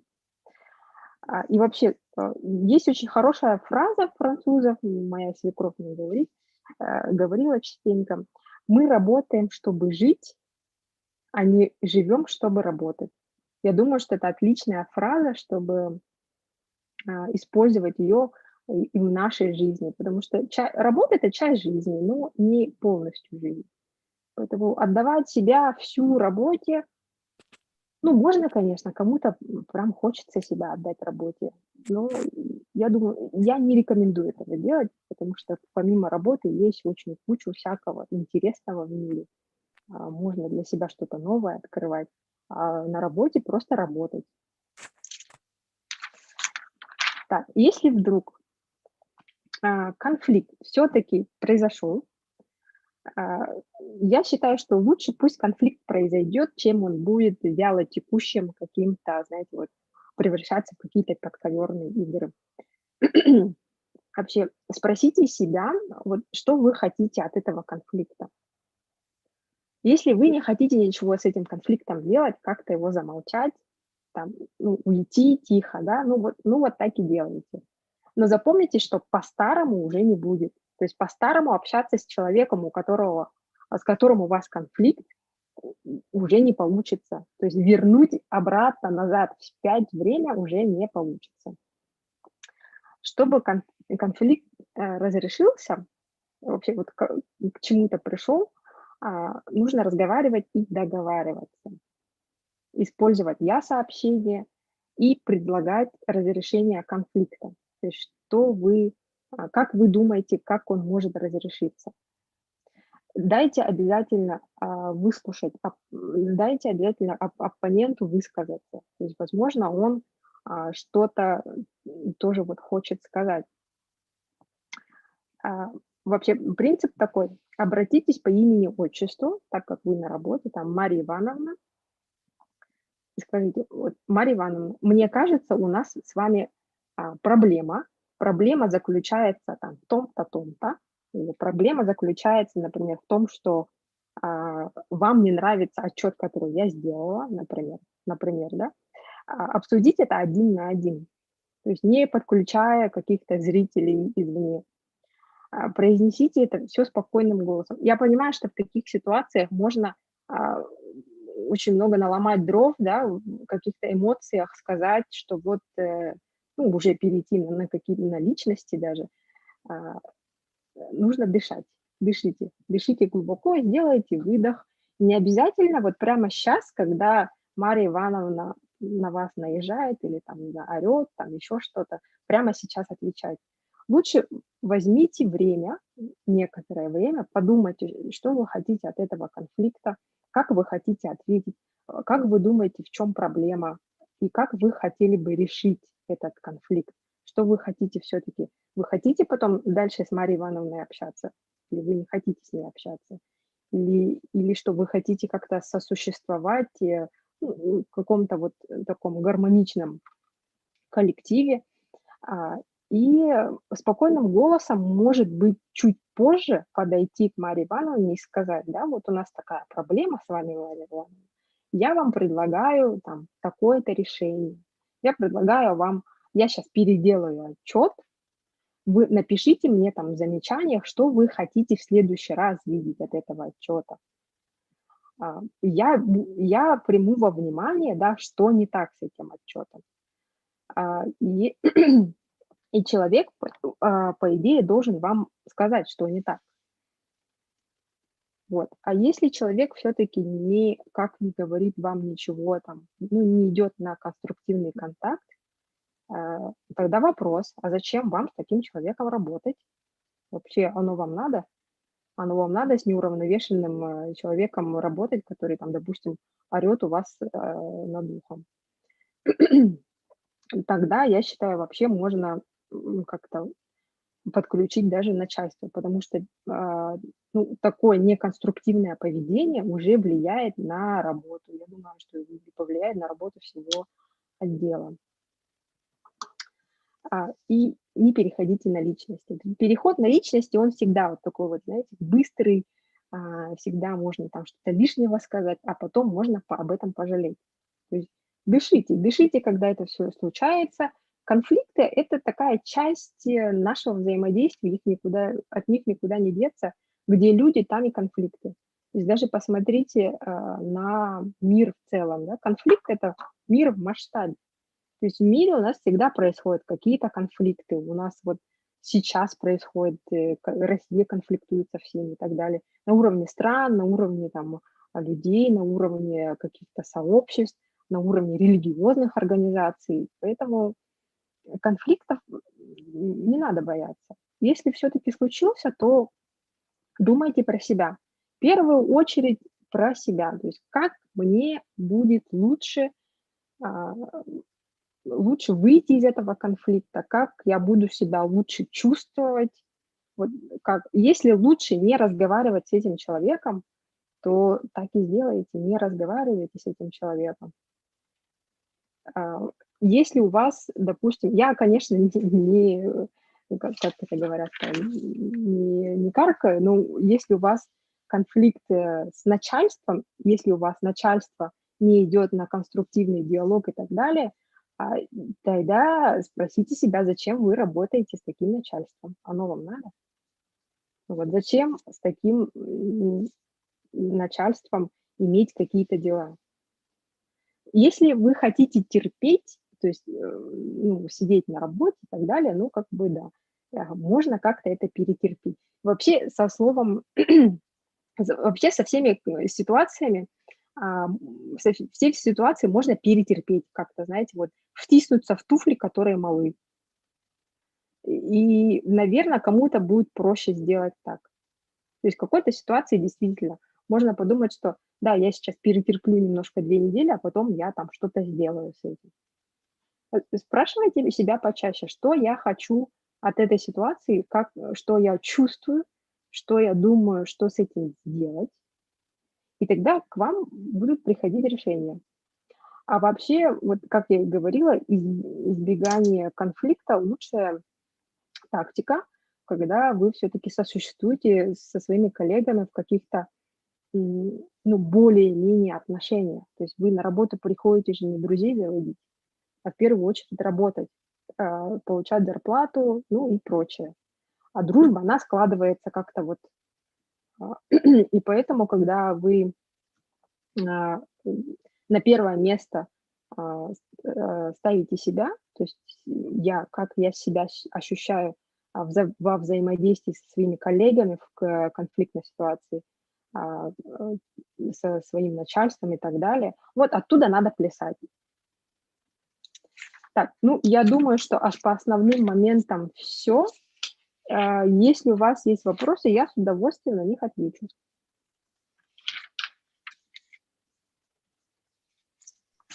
Дорогие коллеги, сейчас есть у нас возможность общаться и задать вопросы. И наш блок завершается. Продуктивность и личная эффективность и траектория. Галине Андреевне Семеновой вопросы можно задавать в чат, ну, либо включить сейчас микрофон и задать напрямую, или также для тех, кто смотрит трансляцию на YouTube, вы можете написать свои вопросы в комментариях в чате. Вот. Конфликтные ситуации, конечно, бывают, к сожалению, но не так часто в библиотечной системе, я думаю. И поэтому, видимо, и вопросов не так много, да, ну и у слава нас Богу, сегодня. я думаю. Ага. У вас звук почему-то не идет, я вижу, что вы что-то Ой, да? говорите. Нет, это у сейчас меня меня, слышите? кажется. Ну, отлично. Так. Мгм. Хорошо. Вот. Коллеги, есть ли вопросы? Скажите, среди вас есть начальство? У меня просто есть одно предложение такое, да, которое минимизирует все-таки конфликты, но это больше для начальников отделов, для подразделений, что-то такое. Или вообще... Руководители отделов и филиалов у нас присутствуют сейчас на конференции. Директор нашей системы Мария Витальевна смотрит через YouTube. Я думаю, сейчас она отпишет, если сейчас рассматривать в данное время. Вот, можно, я думаю, озвучить, потому что... Да, давайте я озвучу. Это тоже такой инструмент, который я вот нашла из своей практики. Когда все сотрудники объединяются под основной какой-то миссией, то есть это не практическая цель организации, когда это миссия, которую вы несете, и есть ценности, которые соединяются с этой миссией, то конфликтов, кстати, становится гораздо меньше. То есть есть какая-то система ценностей, по которым вы оцениваете сотрудников и начальство, вы им следуете. Это как, знаете, как свод правил, но попроще. Но это касается больше касается, наверное, духовной части, да, какой-то, когда вы не просто вот человек-функция, когда вы приходите на работу, но вы еще объединяетесь под миссией. Миссия может быть, ну, любая какая-нибудь. Я работала в одной замечательной компании, у нас была миссия, я уже не помню дословно, но что-то было про развитие. То есть мы своей работой развиваем отрасль Якутии. То есть видите, какая большая такая миссия. И наше начальство всегда это транслировало своими поступками, своими словами, всегда выступало прямо вот в соприкосновении с этой мыслью. И плюс у нас еще были ценности. То есть какие это могут быть ценности? Например, там у нас было 10 ценностей, я не помню уже дословно, но одна из ценностей у нас была, что мы не равнодушны. Мы не равнодушны ни к клиентам, ни к своим сотрудникам, ни к своим коллегам. То есть мы не равнодушны прямо вот в буквальном смысле слова. Если что-то надо, что-то помочь, то мы по ценностям обязаны помочь и клиенту, и своему коллеге, и начальству, и наоборот. То есть это касается вообще всех. И когда люди объединяются под какой-то более такой духовной, не знаю, целью, да, под миссией, конфликтов становится гораздо меньше. И у нас было с этим строго. То есть когда человек делает отвратительный отчет, его не увольняют, потому что знают, что человек, когда делает неправильный отчет, ну, там, не по канонам, там, еще каким-то, это просто свидетельствует о том, что он не знает, как его делать. То есть ему не хватило информации. Когда человек нарушает ценности, то есть, например, мы неравнодушны, а человек равнодушен, то у нас принимались санкции, вплоть до увольнения. При мне прям уволили, наверное, человек 5 за 4 года. И у нас в отделе конфликтов, ну, вообще по компании я не помню, если честно, были ли у нас какие-то конфликты. Не подковерных игр. Подковерные игры у нас вообще, мы не знали, что это такое, потому что у нас была миссия, у нас ценности. И я считаю, что вот это вот оно тоже помогает сплотить людей под одной какой-то философией.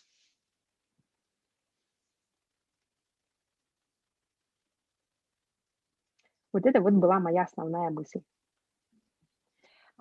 И Мария Витальевна, директор нашей библиотечной системы города Якутска, безусловно, она пишет то, что в Ютубе в комментариях у нас параллельно идет трансляция, там также примерно такое количество участников. У нас есть своя миссия, о ней мы сегодня еще поговорим. Приглашает Это еще к хорошо, обсуждению, да, это отлично. Да, безусловно, вот моменты сотрудничества, сопартнерства, взаимовыручки, взаимоподдержки, они помогают избегать конфликтных ситуаций и Да, вообще это создают точно. дружественную, позитивную атмосферу в любом коллективе. Вот. Хотим поблагодарить вас за интересное сегодняшнее сообщение. Дорогие друзья, вы можете задавать свои вопросы в чате WhatsApp, либо сейчас подключить микрофон, напоминаю, также в YouTube у нас идет параллельная трансляция, там можно писать свои комментарии. И сейчас я бы хотела вручить от имени нашего коллектива онлайн благодарственное письмо от имени коллектива централизованной библиотечной системы города Якутска за участие, замечательное выступление в нашем городском библиофоруме Галине Андреевне Семеновой. Спасибо. Ой, спасибо большое. Я вас очень сильно благодарю. Я очень рада, что меня как-то нашли, позвали на библиофорум. Очень рада. Я как бы отдаю дань уважения библиотечной системе города Якутска. Я считаю, что она превосходна. Спасибо большое. Ждем вас в наших филиалах. Их 18 по нашему городу и в пригородах Якутска. В любой можно зарегистрироваться и читать книги. Да, у меня до сих также пор есть электронные. читательский билет в Белинку, в библиотеку имени Белинского, и Пушкинку тоже есть. Где-то были, давно не было. Хорошо, будем ждать вас. Спасибо большое Галине Спасибо Андреевне.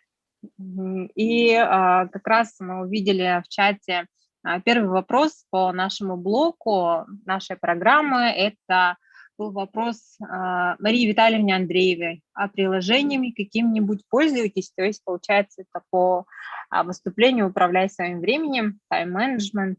Думаю, Мария Витальевна в комментариях в Ютубе просмотрит. У нас на сайте централизованной библиотечной системы города вы найдете ссылки на YouTube-трансляцию, также в Zoom. И мы продолжаем программу сегодняшнего нашего библиофорума и открываем второй блок нашей программы. Он называется «Читай город. Проектный и клубный ориентир».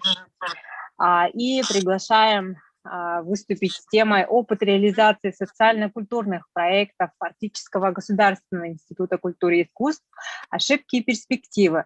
Кандидат педагогических наук, отличник системы образования Республики Саха-Якутия, доцент кафедры культурологии и социально-культурной деятельности и проектный менеджер АГИКИ Василиса Александровна Тарасова. Всем здравствуйте. Здравствуйте. Меня хорошо слышно, видно? Да, хорошо слышно и видно. Отлично. Давайте тогда начнем. Наверное, я немного вступительное слово скажу и отключу видео, потому что у меня будет презентация. И так как я сижу с телефона, мне будет удобнее таким образом сделать. Вот она я, собственно. Спасибо огромное за приглашение. Мне очень интересно поучаствовать на этом мероприятии. Я надеюсь, что сегодня дам вам какие-то моменты, какие-то мысли, которые подстегнут вас также заниматься проектами, потому что мы знаем, что сейчас проектирование, в целом грантовые конкурсы и так далее, это очень перспективная и очень интересная сфера деятельности учреждений культуры, в том числе и библиотек, которые могут позволить себе за счет этих грантов улучшать свои материально-технические ресурсы, человеческие ресурсы, финансовые и так далее.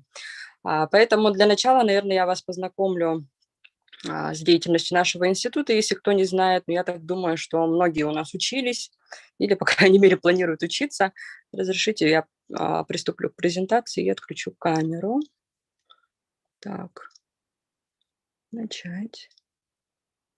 Так, секундочку.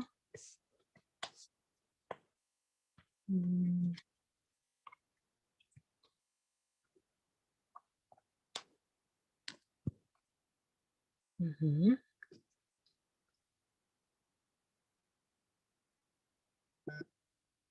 Так, хорошо. Вроде как пошло. Так, теперь все хорошо, слышно, видно, да? Пожалуйста, дайте знать. Да, хорошо видно и слышно. Мгм. Мгм. Хорошо. Так, ну, немного рассказываю про Арктический институт культуры и искусств. Мы федеральный вуз, который находится под ведомством Министерства образования и науки Российской Федерации. Наша основная миссия, вы видите ее на экране. Я думаю, что я повторять не буду, но наш институт готовит достаточно креативных и активных ребят, которые на данный момент работают практически во всех учреждениях культуры по всей республике. Мы готовим как бакалавров, магистров, аспирантов. В том числе у нас и проводятся всевозможные дополнительные образовательные программы для детей, для населения, и в том числе профессиональные курсы повышения квалификации и переподготовки. А, Ну, естественно, мы занимаемся активной научной деятельностью. У нас существуют собственные лаборатории, которые занимаются большими исследованиями и проектами. Ну и мы являемся членами Университета Арктики и Международной циркумполярной обсерватории. Это такая справочная информация. Хочу, чтобы вы понимали вообще, с кем сейчас имеете дело. Вот. Ну и, соответственно, у нас при институте существуют и творческие мастерские всевозможные, и учебный театр и так далее. Ну и вот, переходя к нашим баранам, да, немного хочу рассказать вообще, как у нас обстоят дела с проектированием. Я думаю, что немного пройдусь по тем, которые мы начинали реализовывать еще давно, и какие ошибки мы там допустили, чтобы вы тоже понимали и, может быть, не наступали на наши грабли. И в том числе расскажу про те перспективные, интересные и уже хорошо действующие проекты. Ну, 3 основных направления, которые у нас занимаются точнее, проектированием. Это у нас бизнес-инкубатор, который недавно был создан, федеральные инновационные площадки, про которые я тоже более подробно расскажу. Там среди этих 2 площадок одна моя, и про этот проект я тоже расскажу. Ну и, соответственно, студенческие проекты. Мы активно уделяем внимание студенческим проектам. Я сама являюсь преподавателем именно социально-культурного проектирования, и в рамках своего предмета я готовлю студентов к участию в различных грантовых конкурсах и помогаю в реализации коммерческих проектов. Все-таки моя специфика – это больше про социальные проекты, про социально-культурные проекты, но сейчас мы активный упор делаем и в сторону бизнесовых проектов, потому что, ну, иначе нельзя. Мы сейчас живем в такое время, когда и бюджет урезается, и нам приходится зарабатывать так же, как и вам, какие-то дополнительные средства, и вот выходим из положения как можем, скажем так. Ну, про бизнес-инкубатор кратко скажу. Это такое место, площадка, что ли, где реализуется уже 29 проектов. В основном это бизнесовые проекты, которые ориентированы на широкую массу людей и занимаются зарабатыванием средств конкретно. Вот. Ну и про федеральные инновационные площадки тоже расскажу. Так, у нас 2 федеральные инновационные площадки, которые получили поддержку осенью, по-моему, прошлого года. Министерства образования и науки Российской Федерации, и мы сейчас активно работаем над этими проектами. Про проект Анны Григорьевны Петровой я подробно останавливаться не буду, потому что, ну, во-первых, я некомпетентна, я не в этой команде и не занимаюсь этим проектом, но в целом у нее достаточно интересный проект, называется «Креативный кластер», где они занимаются и образованием, и реализацией коммерческих предложений от компаний всевозможных и так далее. Вот. про студенческие проекты. Давайте вот немного расскажу. У нас вообще в институте проходит очень много всевозможных курсов повышения квалификации. Сейчас как раз идет набор на профессиональную переподготовку специалистов, и в том числе и библиотечная информационная деятельность, в том числе и проектный менеджмент, режиссура и так далее. Очень много различных программ. Но хочу сейчас сказать, что мы свои проекты со студентами начинали в целом, ну, наверное, очень активно работать с проектами в 2016 году. Самые яркие такие и интересные, может быть, для вас кейсы будут, которые помогут в дальнейшем вам в реализации собственных идей.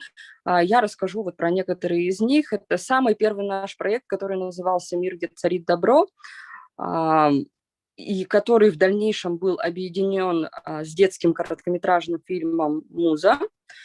Этот проект мы выиграли в рамках гранта «Народный бюджет» городского как раз-таки, да, когда еще Александр Сергеевич был главой города, мы выиграли этот грант и реализовали этот проект. Очень много, на самом деле, вообще любой проект, он всегда начинается с каких-то болей, переживаний, наших страданий, да, личных, и, соответственно, мы начинаем работу над проектом, исходя из потребностей социума, будь то это социальный проект, будь то это коммерческий проект, потому что и в том, и в другом случае мы работаем всегда с людьми. Если мы говорим про социальные проблемы, то, соответственно, мы понимаем, что мы доказываем актуальность, социальность это и государству, и обществу. Если мы говорим про коммерческие проекты, то мы, естественно, ориентируемся на клиента, на человека, который придет и купит у нас этот продукт. Соответственно, мы тоже исходим из его же переживаний, из его же триггеров и так далее. Вот. И здесь самая наша главная ошибка была в том, что мы очень плохо просчитали саму смету, мы не учли каких-то моментов в программе мероприятий, и, соответственно, у нас пошли с этого момента все проблемы. Почему? Потому что очень важным моментом является именно начало построения своего проекта, понимание детальное понимание того, что мы будем делать в рамках этого проекта и какие расходы нам в процессе, соответственно, потребуются. Когда мы говорим про проектирование, это всегда четко выстроенный план, который мы знаем от А до Я, и мы кровь из носу должны выполнить. Зачастую грантодатели очень жестко требуют какие-то отчетные документы, очень строго подходят к срокам реализации проекта, и, соответственно, мы... Ой,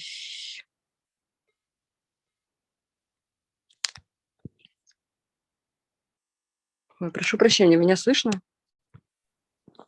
Слышно, ага. Слышно? Так, сейчас презентация отражается. Хорошо. Ага, хорошо.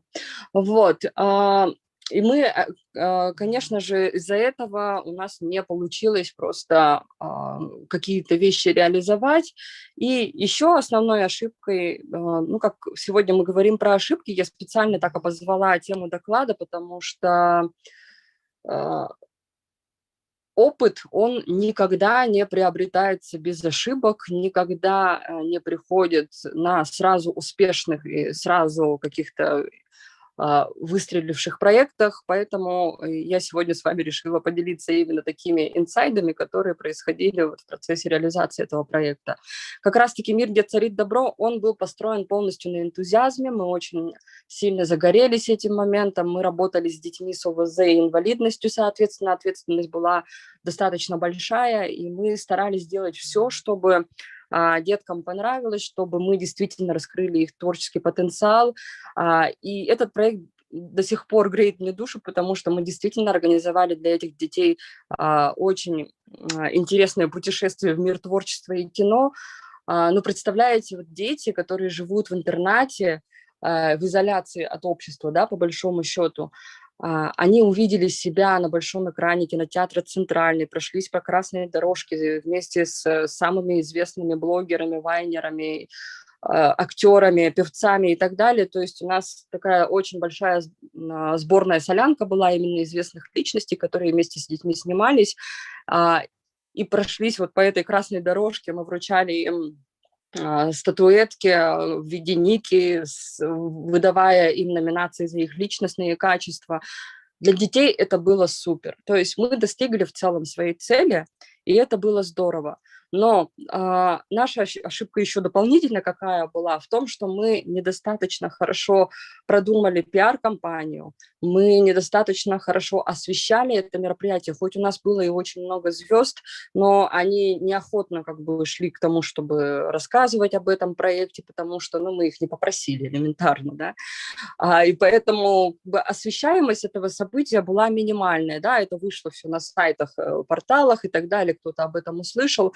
Но когда мы говорим про социальные проекты, мы ориентируемся не только на нашу конкретную целевую аудиторию, которая будет вовлечена и ради которой мы работаем, но еще и на общество, да, потому что мы поднимаем проблемы общества, мы говорим о том, что давайте мы обратим внимание, допустим, в этой ситуации на то, чтобы детей с ограниченными возможностями здоровья и инвалидностью не притеснять и относиться к ним, на равных, да, потому что наверное, каждое государство стремится к тому, чтобы люди с ОВЗ и инвалидностью чувствовали себя достаточно комфортно, проживая в том или ином городе или в селе. И, кстати, только в России у нас называют людей с ОВЗ люди с ОВЗ, а в Европе, например, это люди с дополнительными потребностями, то есть мы возможности изначально даже не ограничиваем. В самом названии, в самом обозначении, да, этих людей даже есть какие-то вещи.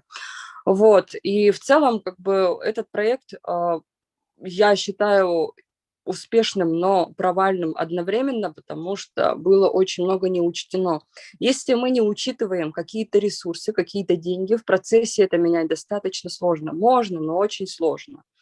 И здесь возникает такой очень побочный эффект один, который называется «плати со своего кармана». Если ты что-то не просчитал и не успел это дело обосновать перед своим грантодателем, то пиши пропало, ищи свои деньги и каким-то образом это дело возмещай, потому что ты не можешь нарушить обещание перед теми, кому ты обещал, что вот в рамках этого проекта ты получишь что-то, то-то и так далее.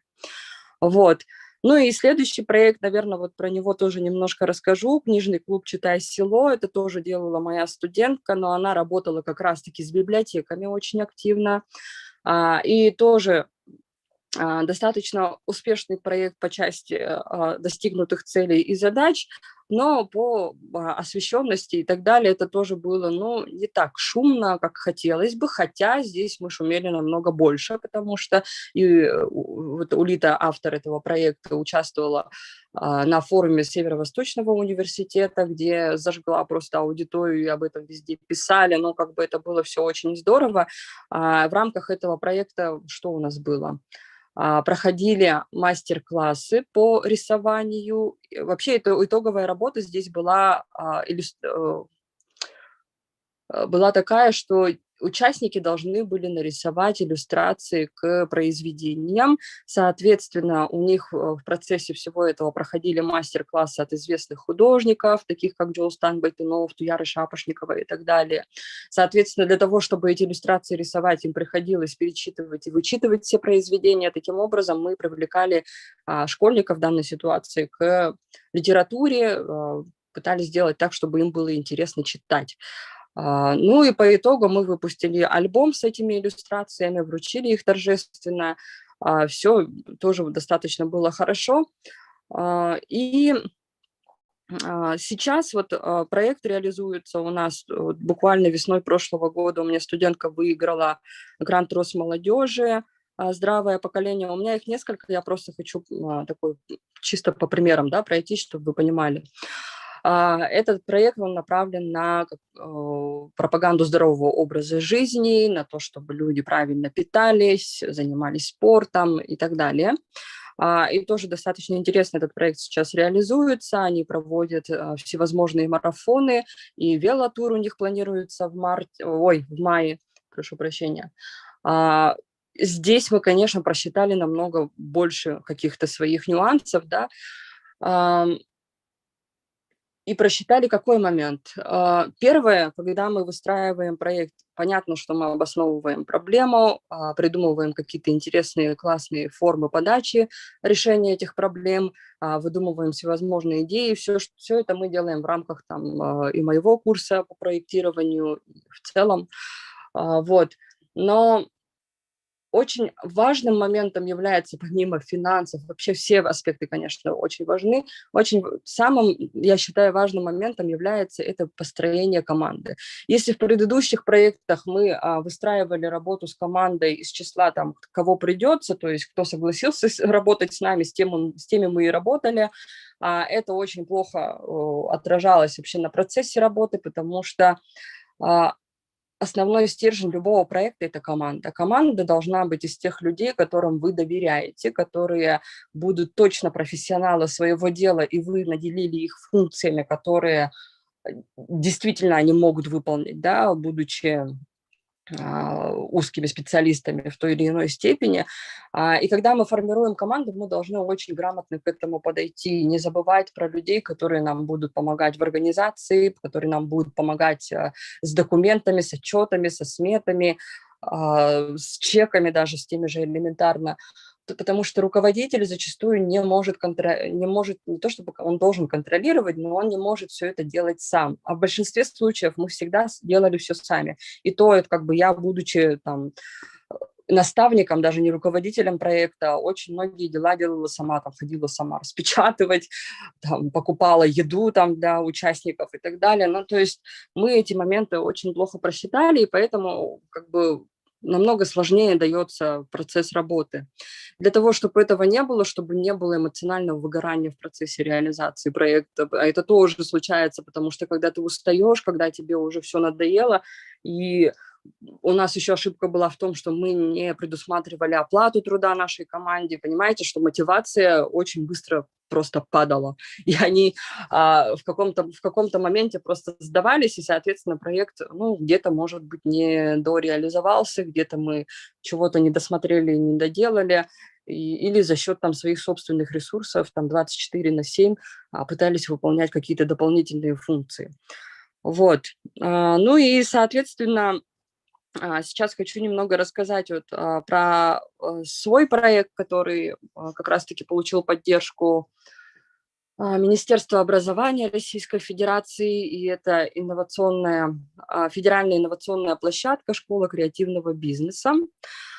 Здесь мы исходили из того, что вообще наша республика, Саха-Якутия, очень сильно делает упор на развитие креативной экономики. У нас даже утверждена концепция, да, ее развития. Следующим аспектом актуальности мы посчитали, что АГИКИ, как никто другой, может служить центром развития креативной экономики, так как у нас и преподаватели, и студенты очень творческие, талантливые профессионалы в своей сфере.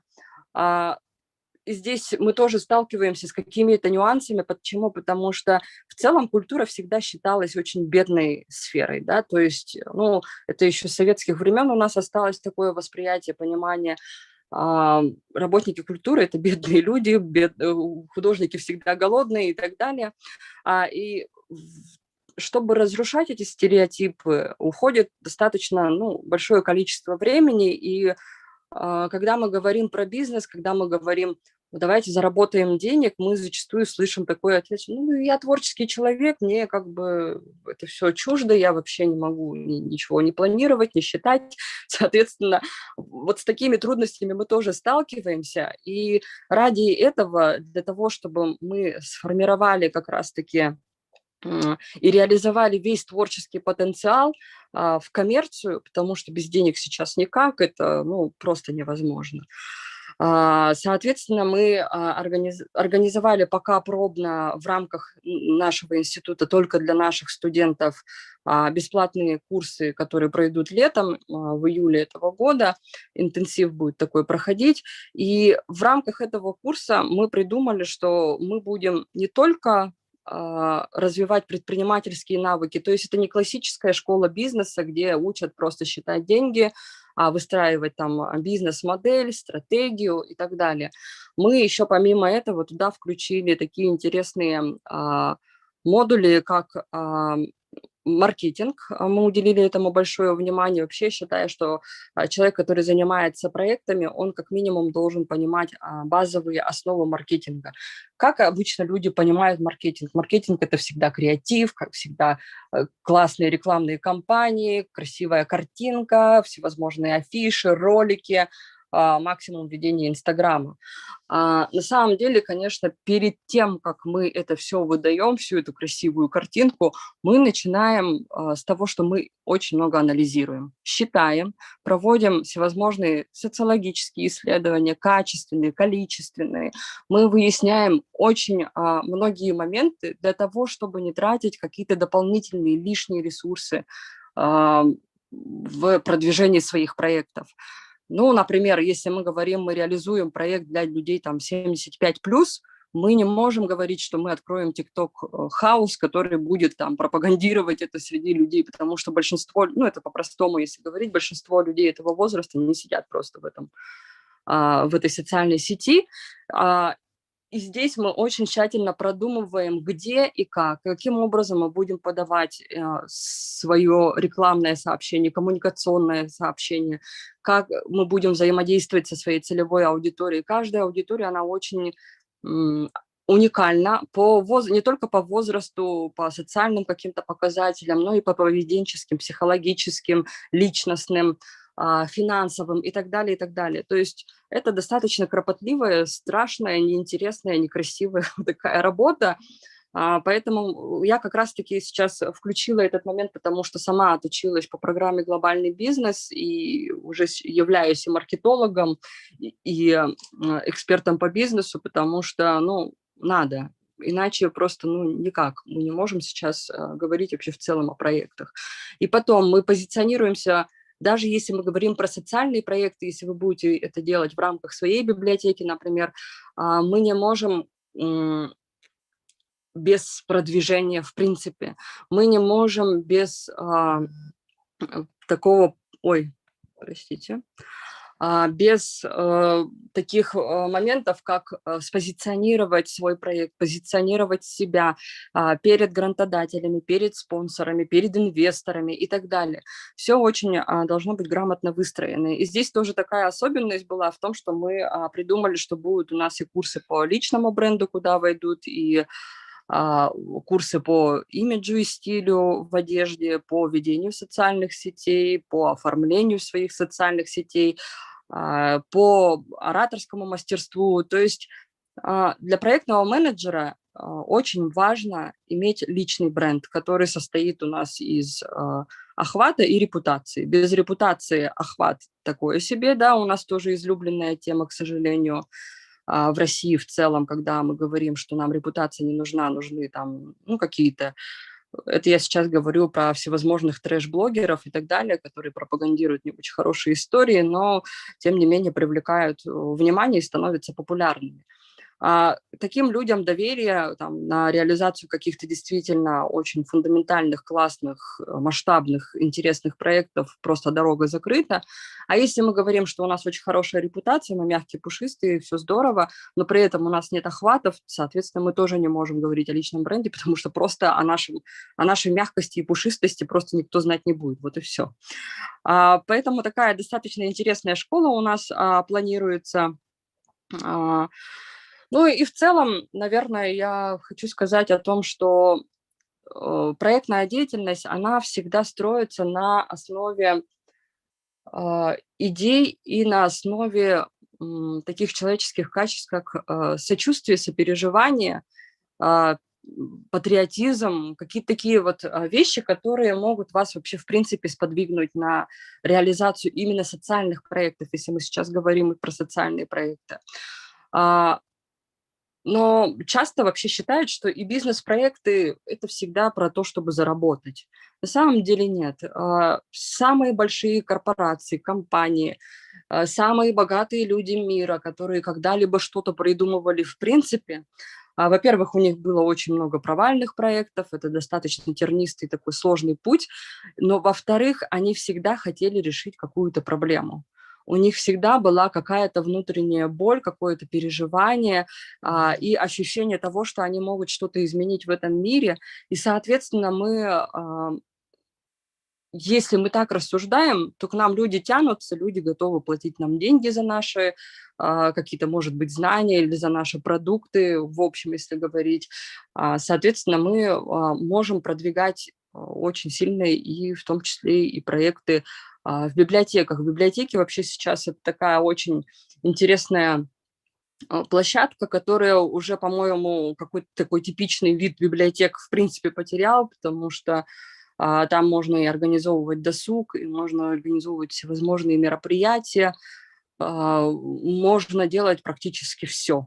Ну, мне так кажется, по крайней мере. И у вас как раз-таки есть огромные площадки, какие-то места, где вы можете это делать, где вы можете привлекать. Судя по тому, что сейчас, например, происходит в смарт-библиотеке, как раз-таки у меня просто супруг работает там, и я знаю, там можно развернуться вот просто по полной программе. Было бы желание, был бы интерес, и нужно понимать, что проекты, вы их можете продвигать не только через грантодателей, но вы можете и организовывать проекты, исходя просто из поддержки спонсоров, привлечения партнеров всевозможных. И всегда вы должны понимать, что этот проект вам должен приносить не только моральное удовлетворение, да, это важно, как я уже сказала, да, вы должны сопереживать, сочувствовать и так далее, но у вас тоже должен быть всегда интерес к этому. Либо финансовый, либо какое-то там построение личного бренда, либо же вы хотите реализоваться как там проектный менеджер или как специалист какой-то другой сферы. То есть у вас должна быть постоянная всегда мотивация, иначе вы просто будете выгорать, иначе вы будете там при каждом провале, соответственно, страдать, умирать и думать, нет, это вообще не мое, тем более, что особенно грантовые какие-то конкурсы, они, ну, очень сильно могут нас, скажем так, секунду, давайте я отключу уже. Они могут очень сильно нас подкосить, и самая ваша главная задача, я так думаю, что просто надо загореться этой идеей, собрать ту команду мечты, которая будет с вами в дальнейшем работать. Я, например, от 2016 года, если брать очень конкретно 2016 года, занимаюсь этими проектами, и за это время, получается, 5 лет, да, прошло, за эти 5 лет я нашла себе в команду только 4 человека. 4 моих просто беспроигрышных, супер моих людей, которые будут всегда топить за мою идею, всегда будут со мной и бесплатно, и голодно, и холодно, то есть практически в любых условиях, потому что они меня знают, потому что мы с ними сработались, в процессе мы пережили огонь, воду, медные трубы, все что угодно, и отчаяние, и страх, и все на свете. Вот, поэтому я думаю, что у вас обязательно все получится, ну и, конечно, если у вас будут какие-то вопросы, я с радостью отвечу. Сейчас у меня выступление завершается. Уложилась вроде в тайминг. Спасибо за интересный опыт, то, что вы поделились своим опытом, Василиса Александровна. И в чате вот вопрос написали про «Читай книжный клуб», «Читай город». Было бы интересно, наверное, что за проект, какие у него были цели. Меня слышно, «Читай да? село»? «Читай село», да? Ага. «Читай село» изначально, там цель была пропаганда любви к чтению школьникам. То есть мы хотели привлечь школьников к классическим произведениям, как якутских, так и русских авторов. То есть мы пытались их привлечь в мир литературы через художественные направления. То есть они как бы проходили там, допустим, клубы читателей, там по вечерам они читали какие-то произведения и так далее, но основной инструмент, через который мы их привлекали, это именно рисование. То есть они рисовали обложки, рисовали иллюстрации к рассказам, и за счет этого они узнавали все больше и больше об авторах, например, произведений или вообще содержании самого произведения. А проводилось это у нас в селе, то есть это был не городской даже проект, а потом мы в итоге даже переключились и на город, потому что был запрос у школ, мы ходили по школам, проводили эти мастер-классы, объясняли, как рисуются эти иллюстрации, раздавали всем там планшеты, краски, карандаши и так далее. И таким образом вот, вовлекали их в чтение. Это такая интересная форма, потому что школьники это очень сложная аудитория, особенно подростки, да, их очень сложно привлечь вообще к какой-то такой деятельности, особенно сейчас, если мы видим большинство подростков, которые сидят там в социальных сетях в большей своей части, да, в большей степени, мы постарались их как бы отвлечь от всего этого и совместить приятное с полезным. А потом мы знаем, что Якутия, например, очень рисующая республика, очень много талантливых таких самородков художников, и очень многие как раз-таки даже по нашим конкурсам при поступлении в АГИКи видно, что на дизайн просто огромная конкуренция, и даже на платные места там не попадают люди. При том, что цена такая достаточно хорошая. Вот. Ой, вас плохо слышно. Мероприятие проходило, да, получается? Никак, Да, да. никак конкурс. Вас очень плохо слышно.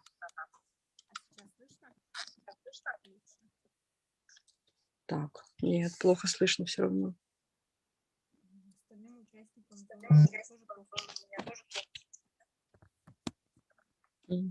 Всем слышно или только мне не слышно?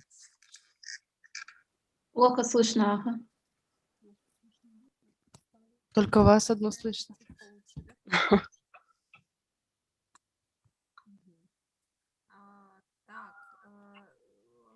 Интересный очень проект. Это по линии Росмолодежи, да?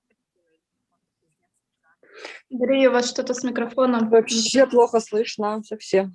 Ничего не слышу.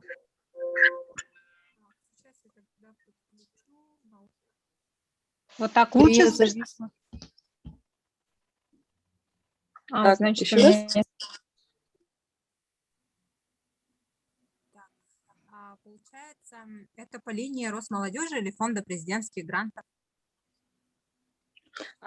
Это в основном вот студенческие проекты, это фонд Росмолодежь. Там могут участвовать люди от 14 до 30 лет включительно. Поэтому там есть ограничения по возрасту. Они могут участвовать как от института, так и как физическое лицо. Фонд президентских грантов у нас от института мы только участвовали как преподаватели. Ну и, соответственно, мы зачастую участвуем в грантах именно нашего профильного ведомства, это Министерство образования и науки. Федеральные большие именно проекты, если мы говорим про многомиллионные проекты. Ну, действительно, у нас в нашей системе проектная и грантовая деятельность очень активно внедряется, и ассоциация молодо-зелено, молодых библиотекарей и библиотекари сами как физлица подают активно заявки на разные гранты. И еще поступил такой вопрос от коллеги Людмилы Степановой. Проводите ли вы предварительные исследования по целевой аудитории, где ответом будет нужно ли нашей целевой аудитории задумываемый проект? Это в чате. Да, вот как раз я вот сейчас про это говорила, да, про маркетинг, что мы сейчас уделяем огромное внимание этому. Это как раз-таки аналитическая часть маркетинга, где мы изучаем, как облупленных нашу целевую аудиторию максимально подробно, максимально кропотливо, и проводим для этого качественные, количественные исследования и, соответственно, сегментируем эту целевую аудиторию. Но когда мы говорим про социальные проекты, мы сильно так не углубляемся, потому что, в принципе, если мы говорим, что этот социальный вопрос интересен государству, а как мы можем доказать, что государству это интересно? Мы ищем всевозможные федеральные программы, проекты, стратегии, мы слушаем послания президента Российской Федерации, мы слушаем мнения политиков, все, что происходит в стране, мы это мониторим. И если мы видим, что это есть, эта проблема существует, ну, проблема алкоголизма, допустим, это же бесспорная история, да, то есть здесь даже проводить, в принципе, не надо как бы таких больших исследований, но если мы проводим, допустим, в конкретном каком-то маленьком городе, и мы не знаем, ну, есть у нас такая проблема алкоголизма или нет, мы можем обойтись какими-то очень лайт форматами, типа опросов каких-то или тестов, и этим обойтись и сказать, да, у нас, или по статистике посмотреть, что у нас там какие-то происшествия именно по вине пьяных каких-то водителей, людей произошли, соответственно, всегда мы упираемся в первую очередь в направление деятельности государства, если мы говорим про гранты сейчас, упираемся на мнение общества, а мнение общества мы узнаем через средства массовой информации, о чем говорят в телевизоре, в газетах, радио и так далее, в социальных сетях, о чем думает общество, мы это можем промониторить. Следующий момент – это мы можем предоставить какие-то статистические данные, поизучать, посмотреть, сколько у нас таких людей, там, в соотношении в процентном, существует ли это вообще проблема, будет ли она действительно кому-то интересна. Мы можем это обосновать таким образом. То есть на самом деле, это отдельная технология работы по поиску проблемной ситуации, по обоснованию ее. И плюс, если мы говорим про коммерцию, да, там мы подходим более грамотно, потому что тут дело касается вложенных денег своих инвесторов и так далее. Поэтому здесь, если спонсоры нас поддерживают там бартерно, грубо говоря, мы можем им там в ответ что-то предоставить и дать, и они работают за свой имидж, за свои какие-то положительные аспекты, то инвесторы работают исключительно за деньги. У нас ответственность еще и финансовая появляется. Вот, поэтому, да, мы этим занимаемся. Хорошо. Спасибо за интересное выступление, Василиса Александровна. Это была тема опыт реализации социальных и культурных проектов, АГИКи, ошибки и перспективы. Безусловно, когда говорили о том, что руководитель чаще всего может делать одновременно много дел, это прямо боль, наверное, многих руководителей проектов. Я сама как раз недавно отчиталась по гранту фонда президентских, по заявке, да, где была руководителем, и, конечно, огромный пласт работы выходит, потому что мы запланировали очень много мероприятий, 16, и охват тоже мы большой написали, поэтому там отчетность была достаточно емкая, и работа сама проведена была большая. Фонд президентских грантов – это самый сложный фонд вообще по части отчетности и так далее. И да, и не забывайте, что руководитель – это самое главное ответственное лицо. Если провал, ответственен руководитель. Если успех – успех команды. Никогда не бывает иначе. Поэтому если вы решили вдруг стать руководителем проекта, морально к этому готовьтесь. Это я вот работникам говорю.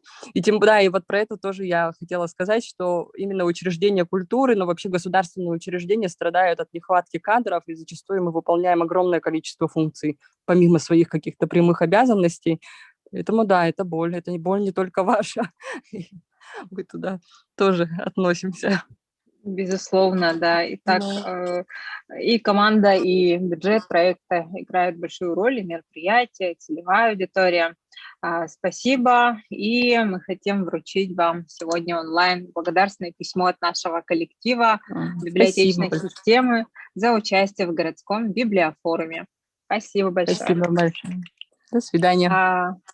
До свидания. Дорогие коллеги, у нас будет 7-минутный перерыв. Далее у нас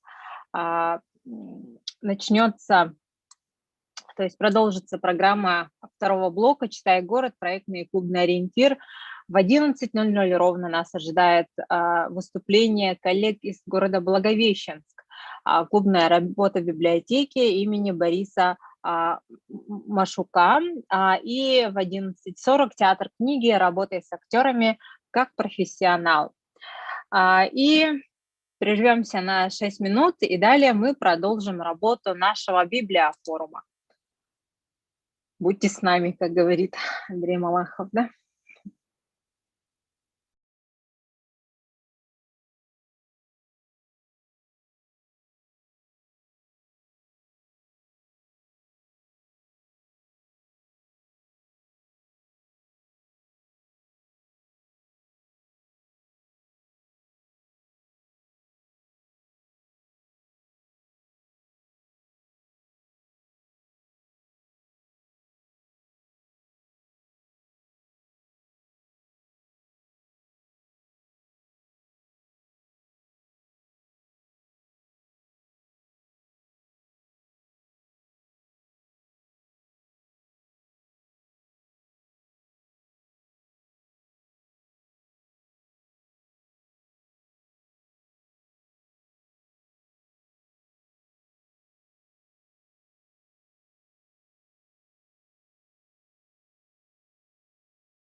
Дорогие друзья, наши коллеги подготовили для вас полезные ссылки.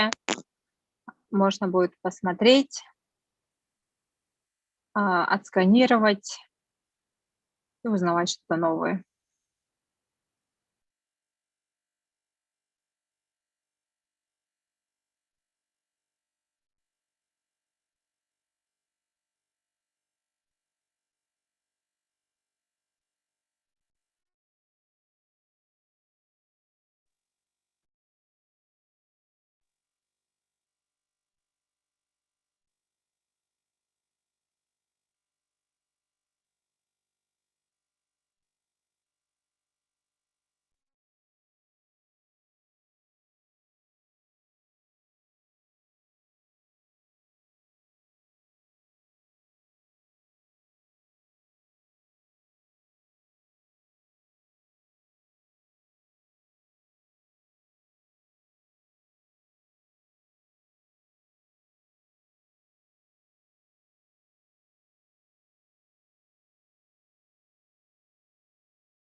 Что ж, дорогие коллеги, мы продолжаем программу нашего библиофорума.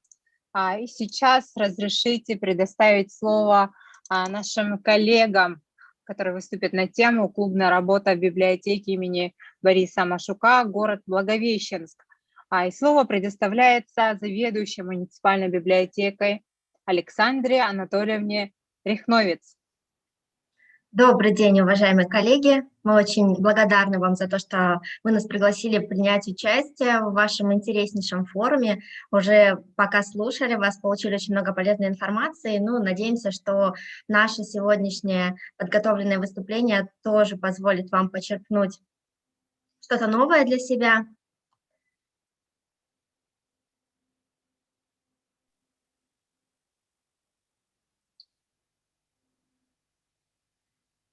Итак, я думаю, что стоит немножко вас ввести в курс дела и познакомить вас непосредственно с библиотекой.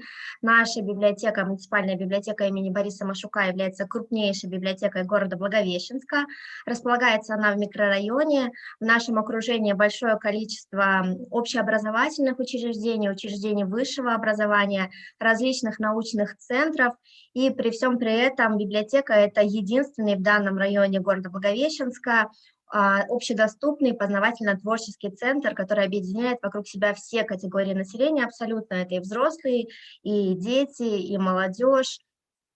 И благодаря креативному подходу сотрудников библиотеки к организации и проведению мероприятий, вовлечению в деятельность библиотеки социальных партнеров, реализация на базе библиотеки социально значимых проектов, библиотека сейчас пользуется большой популярностью у жителей микрорайона и жителей всего города. На базе библиотеки на протяжении многих лет проходят открытые занятия по иероглифике, робототехнике, художественному и театральному творчеству, логопедические уроки, уроки по финансовой грамотности, тренинги, семинары, уроки информационной безопасности, уроки, посвященные освоению компьютера для людей старшего поколения. Эта деятельность непосредственно реализуется и в офлайн, и в онлайн среде. И, конечно, главной основой этой деятельности мы считаем работу клубных формирований. У нас в этом накоплен большой опыт, которым, собственно, мы хотим с вами немножечко поделиться.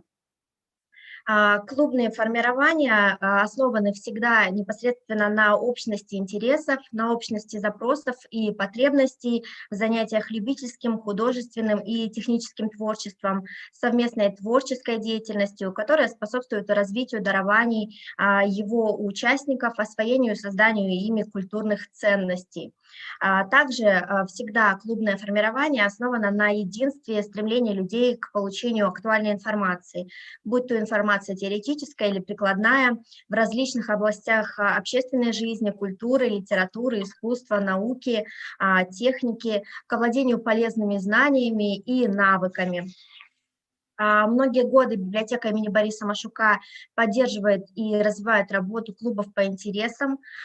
Клуб по интересам всегда это добровольное объединение людей на основе единства интересов к определенным проблемам общественным, техническим, литературным, музыкальным. И при создании клубов по интересам в библиотеке не стоит, конечно же, забывать, что самая главная задача наших клубов библиотечных – это продвижение литературы, руководство чтением, привлечение населения к активному пользованию услугами библиотеки. Зачастую именно эта основная функция, она отходит на второй план. В муниципальной библиотеке имени Бориса Машука на данный момент функционирует более 10 клубов по интересам для разновозрастных категорий населения. Для взрослого населения и людей старшего поколения у нас действует литературная гостиная «От всей души», которая существует с 1995 года в библиотеке. Школа активного долголетия с 2010 года, клуб «Умный огород», который работает с 2005 года. Сейчас в нынешних реалиях нам удалось перевести деятельность этого клуба в онлайн-среду, в формат школы «Секреты удачной дачи» для садоводов абсолютно всех возрастов. Для молодежи и подростков в нашей библиотеке действует клуб «Литературное краеведение» с 2017 года, клуб юных натуралистов с 2017 года. Клуб доступной иероглифики с 2016 года. Для детей и подростков театральная студия «Балаганчик» с 2018 года. Клуб юных химиков «Фарадей» с 2018 года. Центр технического творчества и робототехники с 2018 года. И региональный центр развития анимации «Лаборатория амурской анимации» с 2020 года. В основе всех перечисленных клубов лежит интерес человека к чему-то, его увлеченность, призвание, заложенный в нем творческий потенциал. А организационная структура, они никогда не стоит забывать в организации такой деятельности, она в первую очередь состоит из нескольких компонентов. Это руководитель, актив или совет клуба, члены клуба и объект воздействия. Функциональная структура клубов по интересам, в свою очередь, всегда делится на два компонента. Это активное звено, в которое входит, понятно, руководитель, актив и члены клуба, и объект воздействия непосредственно. А руководитель, он же организатор, зачастую, как правило, мы понимаем, что это специалист библиотеки, и его задача не только собственные знания, но и содействовать познавательной активности всех членов клуба. Совет или актив клуба – это основной орган самоуправления клуба, он принимает решения и организует их исполнение. Каждый член совета, в свою очередь, наделен определенным участком деятельности клуба или выполняет конкретные задания по организации и проведению тех или иных мероприятий клуба, будь то открытые или закрытые мероприятия. Члены клуба – это его основное, наиболее активное ядро. Мы понимаем, что это наиболее многочисленное ядро всегда. Именно оно участвует в разработке и осуществлении мероприятий, устанавливает контакты с различными организациями, приглашает новых членов и участников в деятельность клуба. Как правило, многие пренебрегают тем, чтобы вести постоянный список, мы стараемся избегать этой проблемы, списочный состав клуба, для того, чтобы отслеживать возрастной состав, его изменения, отслеживать динамику численности клуба, приход, уход тех или иных участников, причины выявлять выхода участников из состава клуба. Объект воздействия – это непосредственно и члены клуба, и приглашенные на массовые мероприятия аудитория. Вторую функциональную часть составляют слушатели, конечно же, это зрители наших клубных мероприятий, то есть посетители, иначе это, конечно же, объект воздействия. Выступая в качестве потребителя информации, они являются главным стимулятором деятельности активного звена клуба. И именно для них клуб хочется развивать, хочется приводить его к какой-то итоговой деятельности и представлять те или иные результаты. Деятельность клубного формирования или объединения не должна проходить стихийно. Как показывает практика, ну и работа со многими библиотеками и в нашем городе, и особенно в регионах, в Амурской области, мы можем говорить, что очень часто организация клубной деятельности библиотеки пренебрегает основными правилами. Ведение документации, будь то отчетная документация или в первую очередь учредительная документация, зачастую уходит за деятельностью клуба на второй план. К обязательному минимуму документации относится устав или положение клуба, паспорт клуба, программа, план работы, дневник мероприятий и списки членов. Положение или устав клуба – это основополагающий документ клуба, и хотя бы его непременно нужно разработать для того, чтобы понимать основы деятельности клуба. Такое положение подписывает руководитель клуба, затем оно должно быть обязательно утверждено руководителем библиотеки, на базе которой этот клуб располагается. В документе в этом обязательно указывается наименование клуба, кем организован этот клуб, для кого, кто учредитель этого клуба, цели и задачи клуба. Мы, как правило, понимаем, что сформулировать цели и задачи – это значит в первую очередь понимать, ради чего мы работаем и какой результат деятельности должен быть. Построение клуба, органы самоуправления этого клуба. Высшим решающим органом управления является общее собрание клуба. Должно быть именно так, да, не когда руководитель решает все основные задачи, все основные функции ведет, собственно. И, конечно же, атрибуты клуба. Очень важный элемент – это девиз, гимн, логотип клуба. В современных реалиях атрибуты клуба являются частью рекламы рекламы, частью создания позитивного имиджа, и не только этого клуба, конечно же, но и всей библиотеки, на базе которой клуб осуществляет свою деятельность. Какие атрибутивные знаки внести в основу и взять на распространение, конечно же, определяет общее собрание этого клуба. И мы понимаем, что сейчас, когда не во многих библиотеках есть специалист, занимающийся дизайном, разработкой, самый позитивный опыт, который мы можем с вами поделиться, это организация конкурсов на разработку логотипа, эмблемы клуба, ну а остальные атрибуты мы можем, собственно, разработать сами. Возможно, среди членов клубного объединения будут такие люди, которые занимаются и дизайном тоже. Клуб считается созданным не с момента утверждения положения, даже не с момента его полной разработки, а с момента издания приказа по учреждению. Такой приказ, когда мы посещали другие библиотеки района, мы понимаем, что он есть абсолютно не везде, во многих библиотеках просто не задумывались о том, что он должен быть. Приказ о создании клуба и, конечно же, зачислению в этот клуб членов клуба на основе заявлений всех участников этого клуба. Мы постарались привести для вас на слайдах некоторые примеры документов, как они могут выглядеть в итоге. Мы хотели бы сказать на основе собственного опыта, что клуб всегда имеет какую-то основу, которая стимулирует его деятельность, развивает непосредственно этот клуб. И, на наш взгляд, это может быть увлеченный специалист, проектная деятельность, социальные партнеры, читательские инициативы и, конечно же, наше любимое муниципальное задание. Никуда от него не деться. Мы хотели бы поделиться с вами и рассказать более подробно о деятельности нашего Центра развития анимации, лаборатории амурской анимации. Этот клуб, это клубное формирование образовано на всех перечисленных источниках. Тут и увлеченный специалист, и читательские инициативы, и муниципальные задания. Мы понимаем, что наш проект реализуется в рамках десятилетия детства. Ну и в первую очередь, конечно же, это проектная деятельность и социальное партнерство. Это основа этого клубного формирования.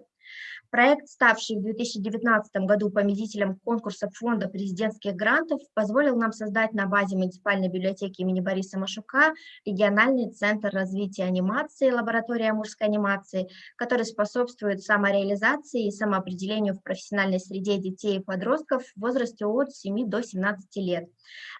Он направлен на популяризацию отечественной анимации, на выпуск анимационных фильмов по мотивам книг и иллюстраций местных авторов.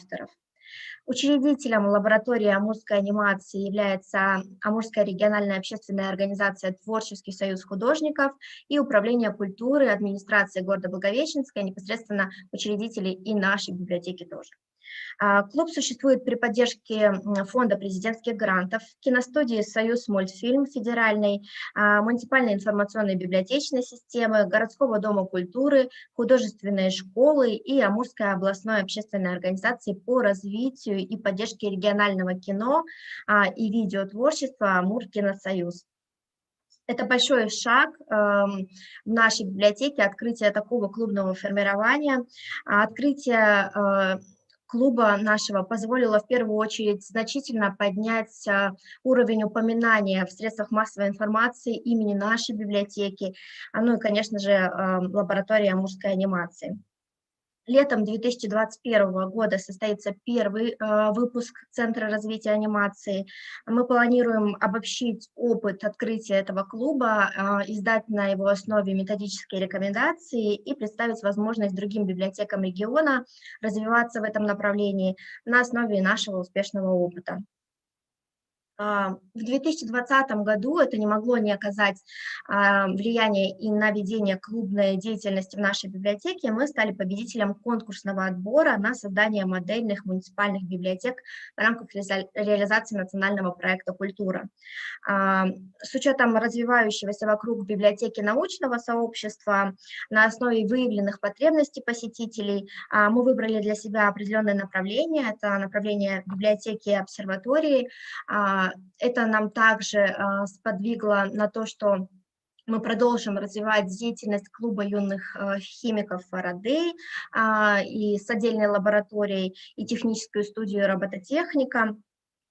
На базе библиотеки обсерватории можно будет получать не только классические для библиотеки услуги, но и быть вовлеченными в функциональные зоны библиотеки обсерватории, именуемые лабораториями. Я думаю, вам будет интересно узнать о том, какие зоны творческие в нашей модельной библиотеке откроются уже в сентябре 2021 года. Возможно, вы к нам приедете и лично сможете посетить эти зоны.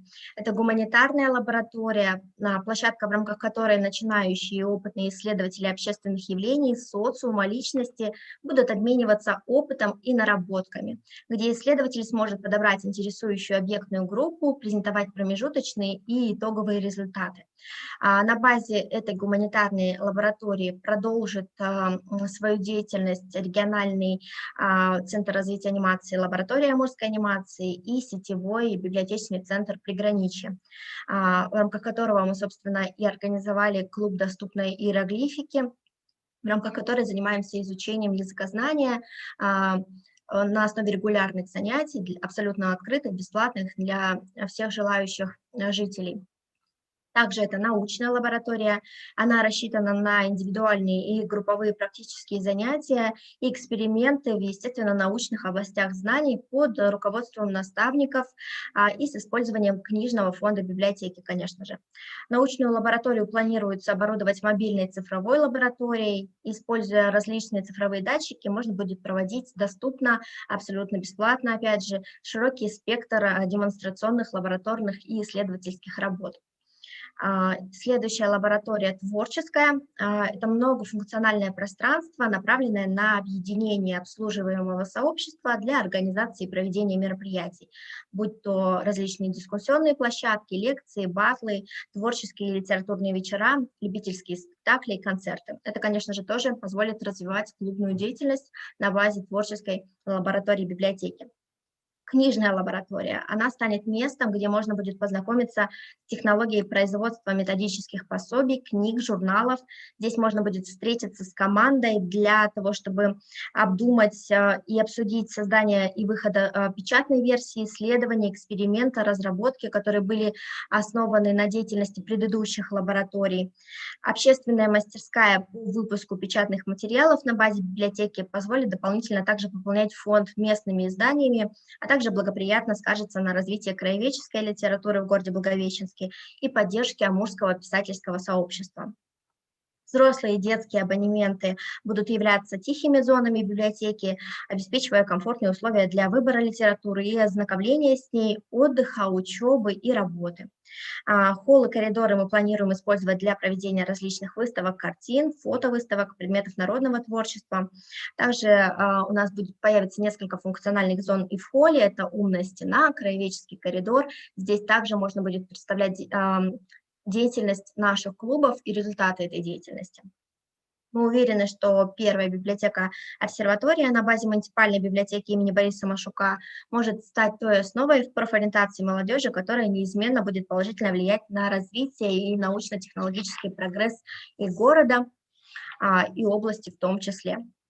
Мы также хотим познакомить вас с тем путем развития клубной работы на базе библиотеки, который мы определили с учетом разработанной концепции, которая уже реализуется сейчас.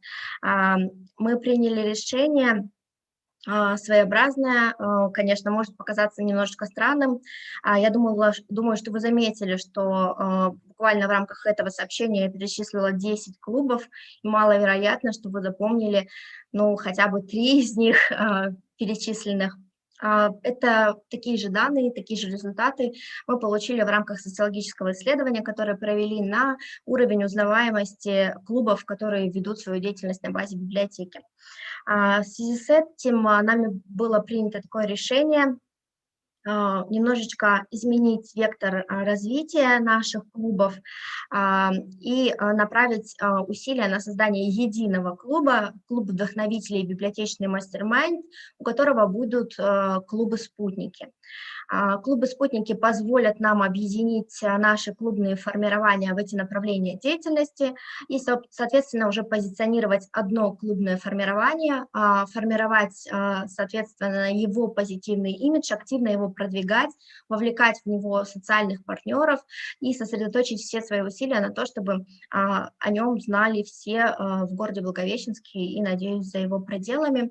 Этой деятельностью мы непосредственно занимаемся уже сейчас. Ну и планируем, конечно же, усилить полностью это в рамках открытия модельной библиотеки в сентябре 2021 года.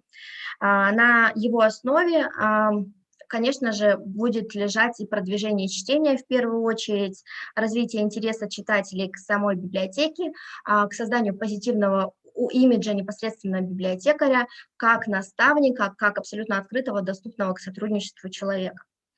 На этом, коллеги, у нас все. Мы готовы ответить на ваши вопросы. Коллеги, очень интересная концепция и клубная деятельность достаточно широкая.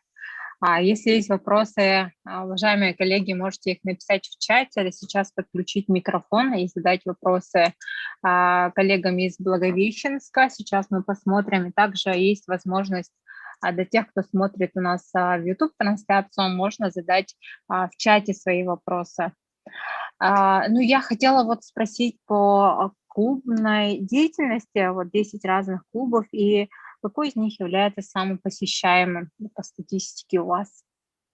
Сейчас мы значительно сконцентрировали свои интересы на развитии регионального центра развития анимации «Лаборатория мужской анимации». В ходе исследования мы также выявили, что среди нашего объекта воздействия всей аудитории библиотеки это самый узнаваемый клуб. Уровень его узнаваемости составляет 70%. Занятия в нем продолжаются и сейчас, в период сложной эпидемиологической обстановки, потому что клуб – закрытое объединение. Открытые мероприятия мы планируем только на открытом воздухе. Сейчас, когда в период потепления, мы, конечно же, будем выходить к людям, но сейчас, в принципе, очень сложно развивать клубную деятельность. Мы очень долгое время были в тени, практически год вели деятельность клубного формирования только в онлайн-формате. Это, конечно же, довольно сложно. Хорошо, спасибо.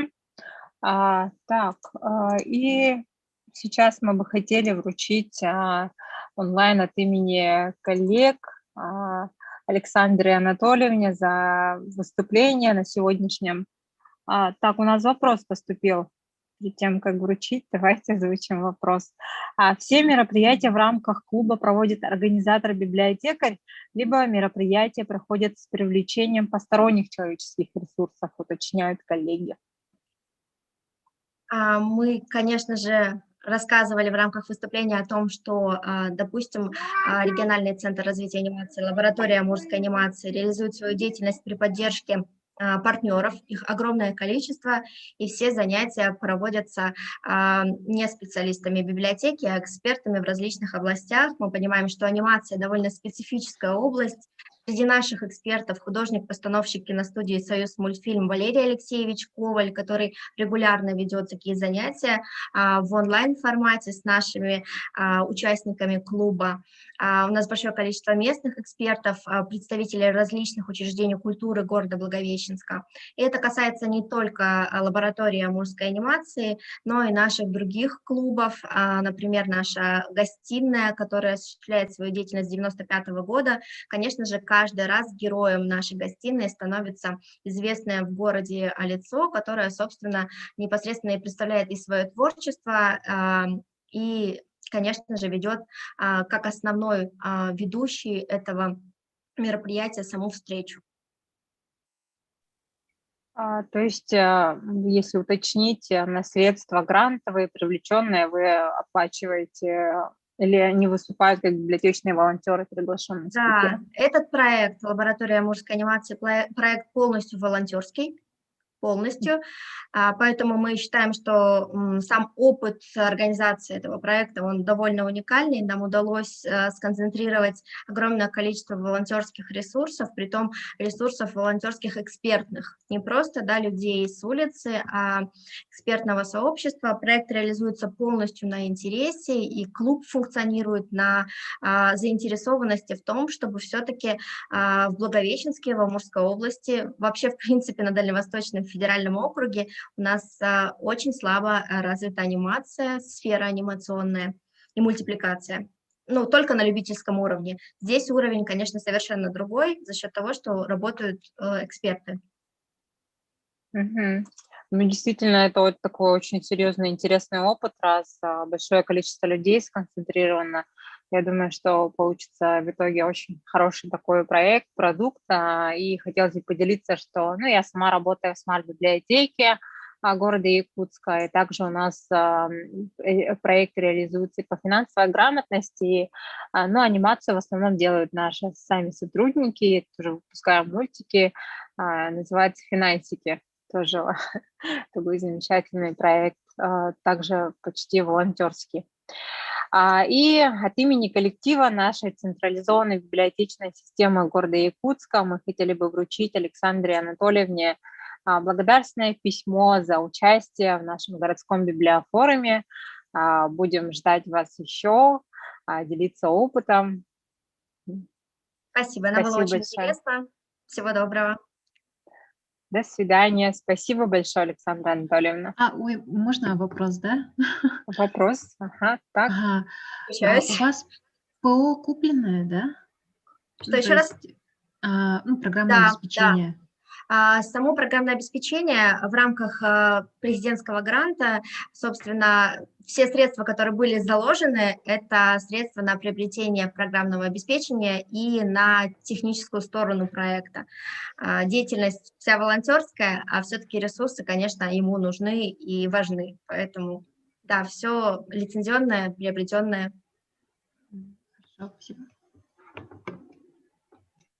Спасибо за интересные вопросы. Мы видим, что коллеги также заинтересованы в таких проектах и такие подробности интересуют. Спасибо большое, Александра Анатольевна. Мы продолжаем работу блока проектный клубный ориентир. И выступает на тему театр книги, работая с актерами как профессионал, режиссер Института геокультурного развития Саргалана Савишна Адамова.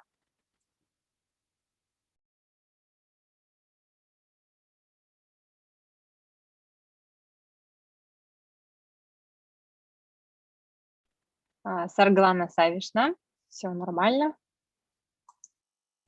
Я приостанавливаю демонстрацию. Савишна немного опаздывает, она подключится через 5 минут буквально, и она попросила найти пока слушателям курочку-рябу, сказку, и по этой сказке будет произведен разбор.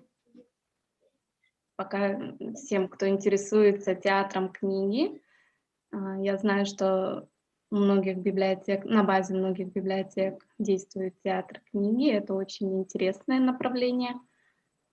На нашей базе библиотеки «Моя библиотека» действует виртуальный театр книги. Мы снимаем реплики и монтируем, и в специальной программе, на которой после обеда пройдет мастер-класс.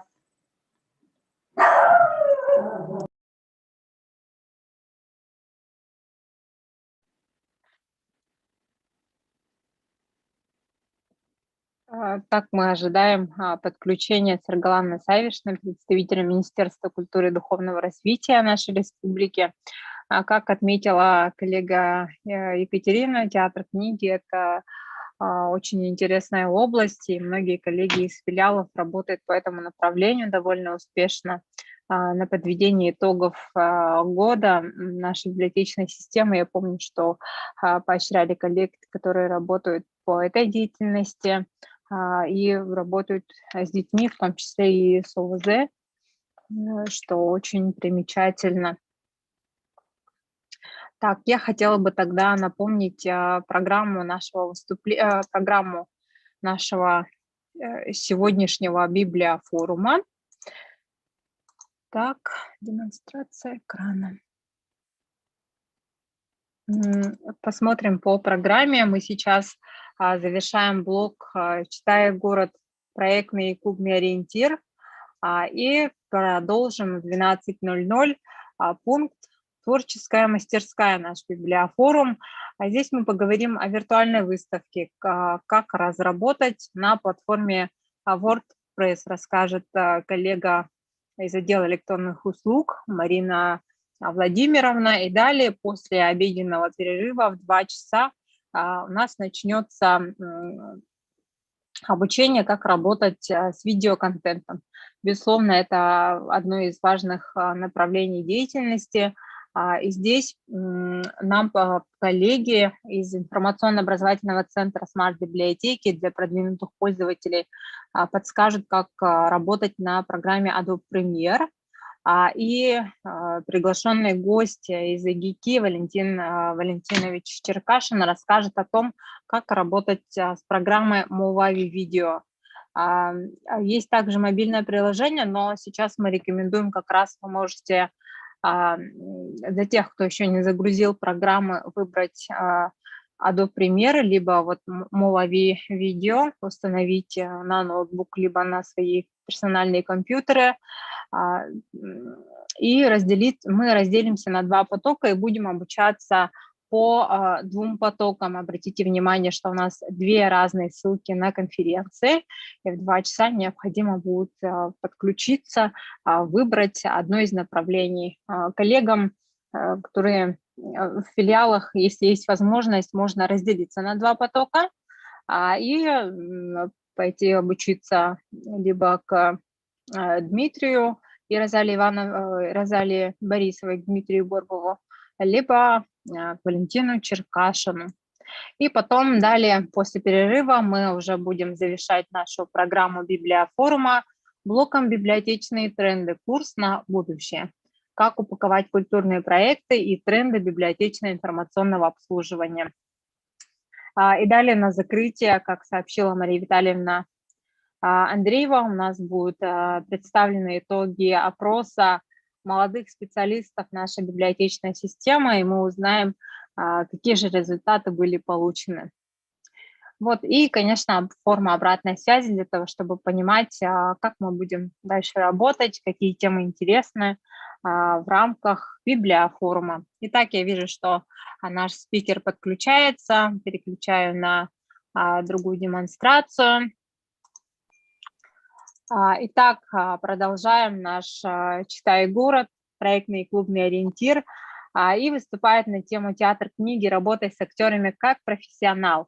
Режиссер Института геокультурного развития Министерства культуры и духовного развития Республики Сарглана Савишна Адамова. Здравствуйте. Меня видно, да? Да, вас видно и слышно. Что-то вас я не вижу, никого. Так, я лучше надо было через интернет, чтобы я всех видела. Кажется, да? Надо было. Так, сколько участников у нас? Коллеги, можно подключить видеокамеры. Нас сегодня в Zoom-трансляции 27 человек, и через YouTube подключилось 32. Но обратим внимание, что в некоторых филиалах через один аккаунт подключаются несколько коллег. 3, 5 или 2 человек, 2 человека.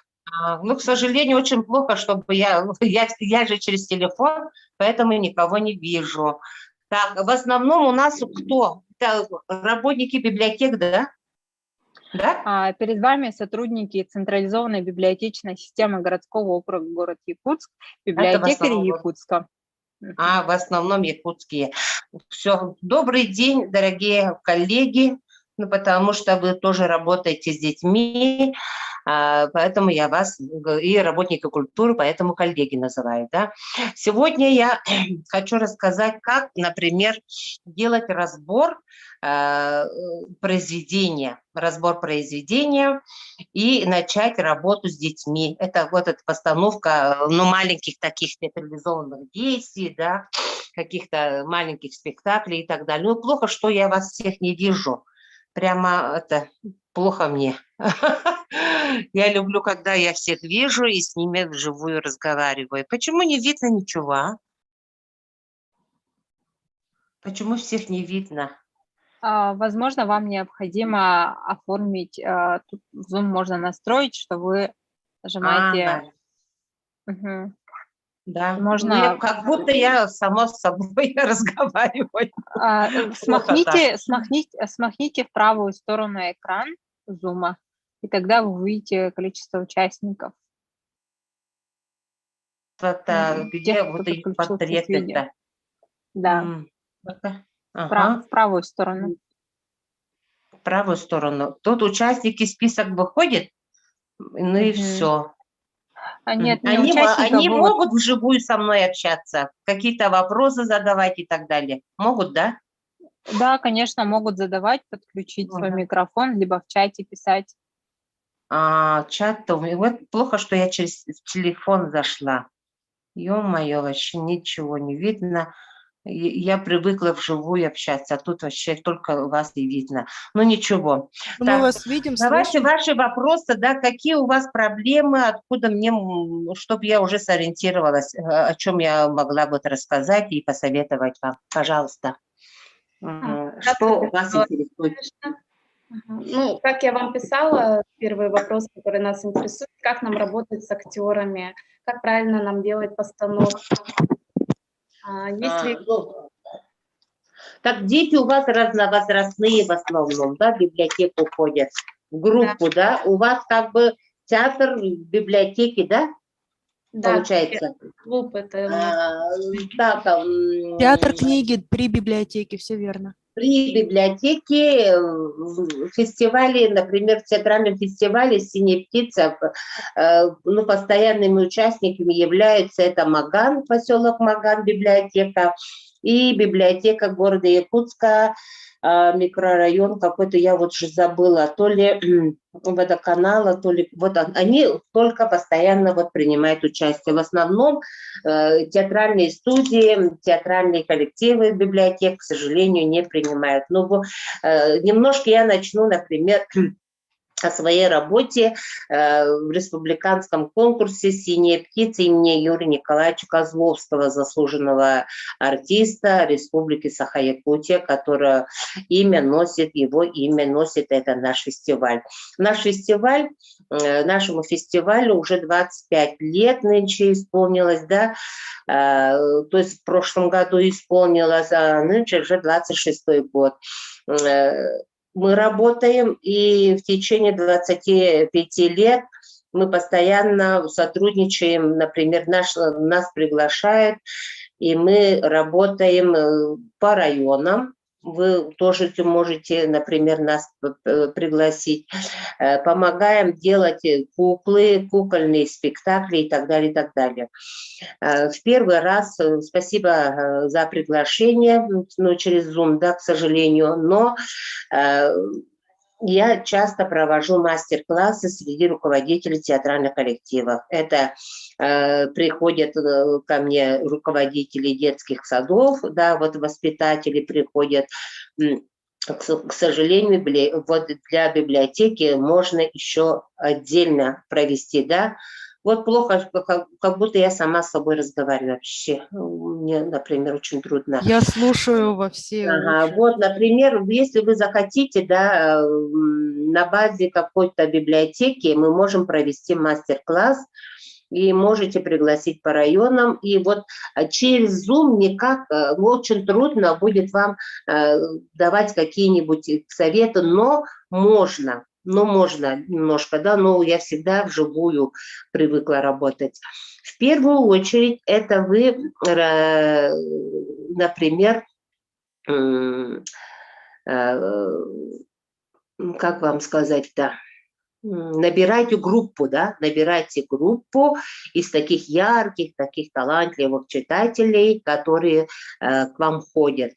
Внешне смотрите, их талант смотрите, но в основном я всегда предпочитаю работать с тихими актерами. То есть, например, есть дети с комплексами, бывают, для них можно начать делать кукольные спектакли.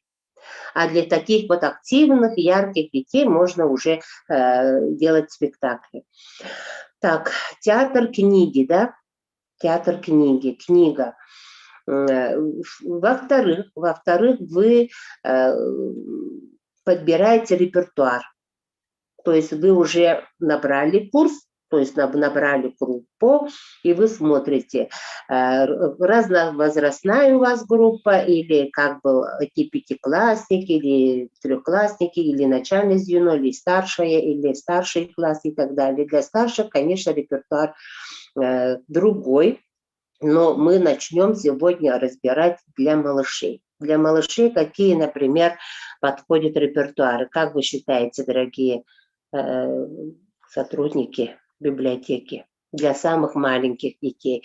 Вы можете набрать курсы для самых маленьких, да, это от 3 лет.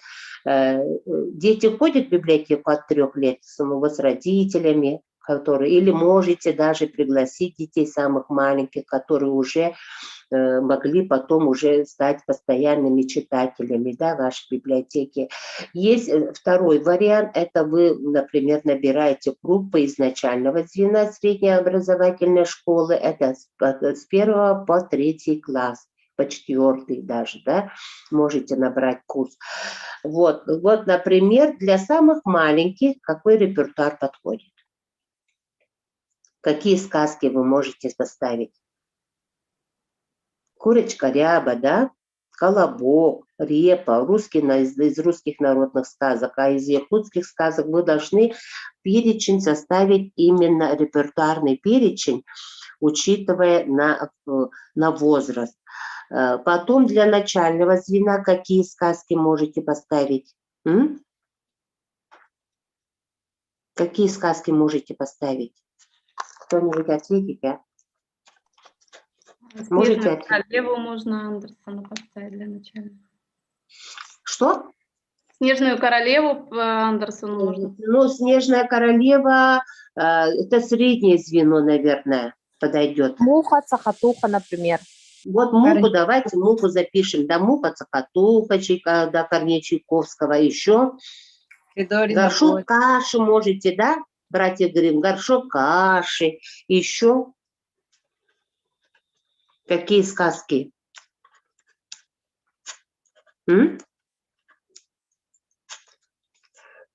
Вот для того, чтобы, да, заниматься театром, вы должны очень хорошо знать репертуар. То есть я всегда начинаю от сказок, да, потому что это очень трудно сказки ставить на самом деле. Поэтому я всегда на конкурсе у меня требования для детских садов – это постановка народных сказок, не авторских. Всегда руководители путают авторские сказки и народные сказки. Давайте разберемся, какие, например, народные являются сказками и авторскими. Авторские сказки это вот какие? Давайте поактивнее.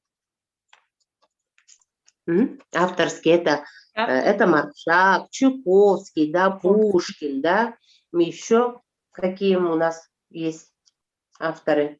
Братья Гримм, да, еще какие? Андерсон, да? Андерсон. Вот такие сказки называются у нас авторскими сказками. В «Синей птице», например, мы работаем только народными сказками. Я почему так делаю? Потому что вынужденно руководителю придется искать репертуар. Это значит, надо перелопатить все сказки народов мира, которые понравятся не только постановщику, да, режиссеру, в первую очередь, чтобы понравилось детям. Можно сказать детям, чтобы они сами принесли сказку, которая им нравится, да, или вот, например, посетили, поговорили, давайте поставить такую сказку. Именно тогда легче работать с детьми, когда они сами выбрали сказку, да, но для того, чтобы принять уже участие в «Синей птице», в театральном фестивале, вы должны поставить именно народные сказки. Потом это, я говорю, дошкольный. А вот школьный возраст – это уже тема разная, жанры разные и авторы разные. Например, из народных сказок обычно все ставят в начальные классы «Талкаламяксик», да? Мы ставим. Это как бы это и теремок ставим. Потом начальное звено школы. Мы ставим какую сказку? Какую сказку вы ставите или поставили уже? Или собираетесь ставить? Мэник-мэнигиян. Мэник-мэнигиян можно. Ага. Дальше.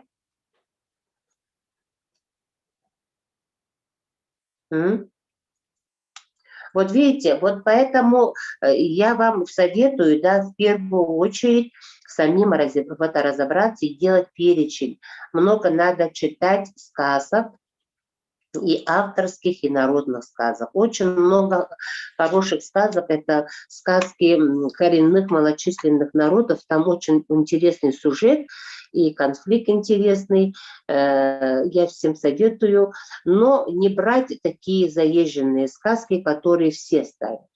Вот поэтому вам надо читать и иудагейские сказки, чукотские, корякские и так далее, и тельменские сказки надо читать, чтобы выбрать оттуда интересный, с интересным сюжетом сказочку.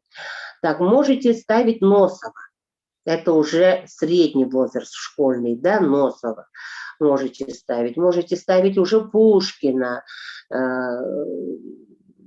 ставить можете. Из якутских классиков можете уже ставить. Это среднее, старшее звено, или как правильно называется, вот звено именно средней образовательной школы.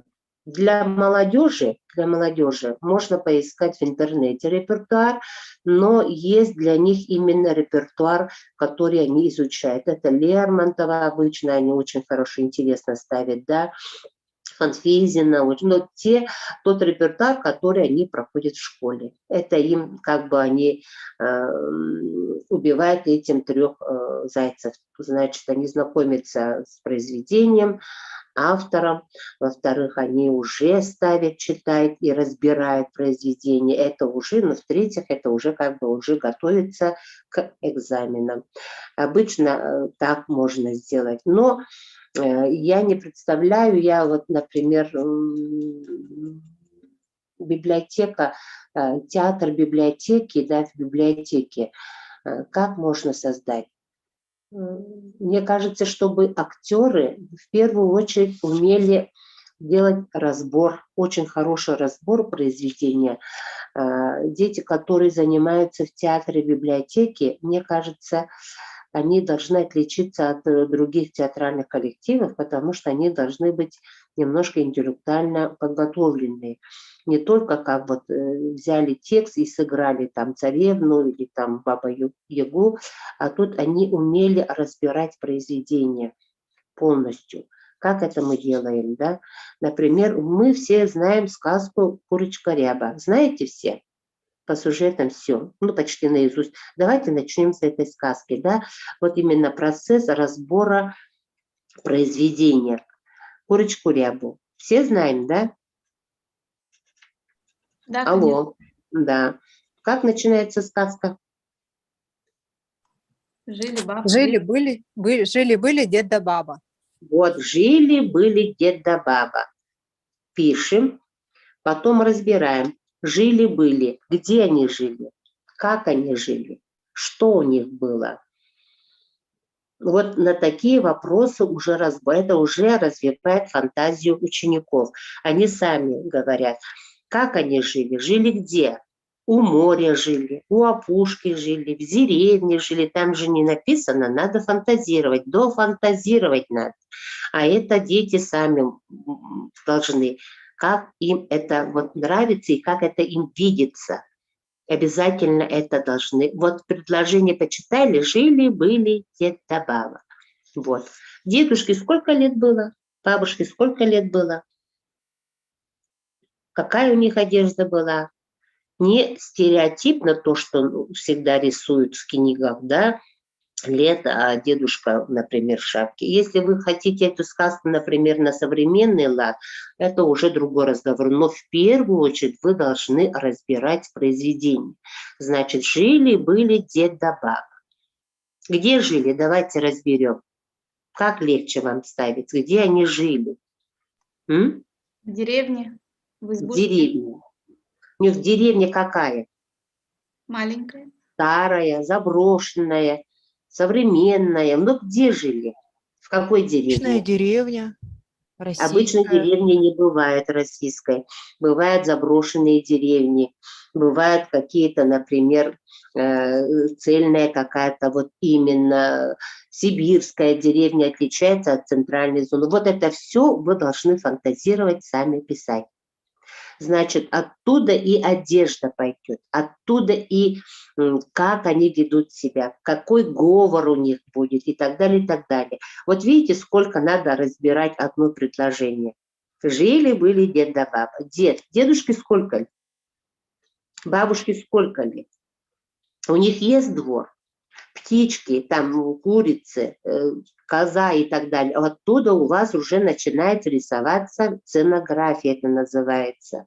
Значит, если мы уже пишем, у них был богатый там двор, во дворе там много было кур, индюк и так далее, фантазируйте сами, да, корова была, не была, бык был, не был, да, оттуда у вас уже рисуется сценография. Это уже на сцене, что вы должны вынести, да, вывести на сцену. Дальше. Какой костюм у дедушки? Сколько лет? Бабушки? Сколько лет? Больные, не больные, здоровые, хромают, не хромают. Что?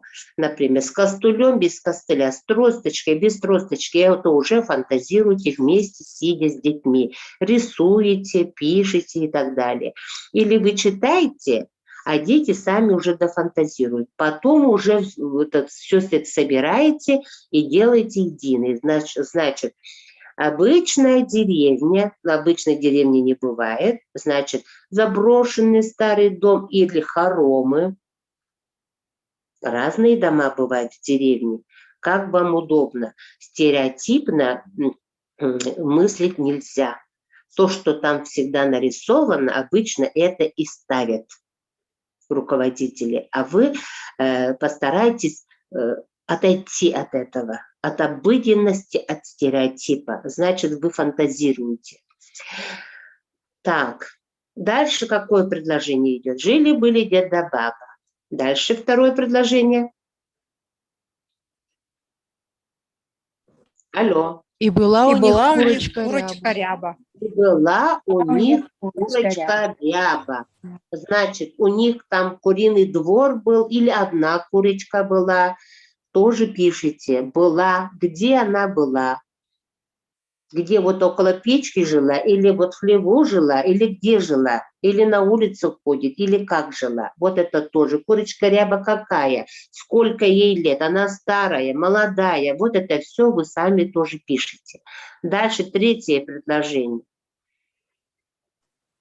Снесла курочка яичко. Непростое. И вот однажды снесла эта курочка яичко. Где снесла? Там не пишется. Под столом, на столе. Никто там ничего не... Это вы сами должны делать. Вы меня поняли, да? Понимаете, о чем я говорю? Да, Или тогда уже получится. Дед с улицы заходит с яйцом. Или тут прямо на столе она это делает. Или под столом делает. Или за печкой. Вот это все вы сами делаете. Так просто там написано. Снесла яичко. А где не пишется. Но яичко-то не простое было, а золотое. Значит, вы фантазируете, как она снесла. Она бегает, то не как обычно она снесла, а снесла золотое яичко. Значит, актеру вы дальше помогаете своим разбором дофантазировать. Она же курочку будет играть, да? Курочка волнуется. Как она волнуется? Она уже чувствует, что это не простое яичко, а золотое, понимаете? Вот этот разбор помогает дальше вам уже создавать образ этой курочки, потому что курочка-то не тряпичная у вас будет, а все равно ученик же будет, актер будет играть. Потом у них там какой костюм, какого цвета, рябая, черная, белая, об этом же не пишется. А вы это будете фантазировать, сами будете уже досочинять, как вам удобно видится, и детям это видится, да. Например, тебе видится черная курица, а детям белая курица. Значит, мы идем на поводу детей, потому что они будут играть, и им надо репетировать. Если им это не нравится, они даже на репетицию приходить не будут. Понимаете? Вот. Дальше. Что потом случилось? Она снесла золотое яичко. Дальше.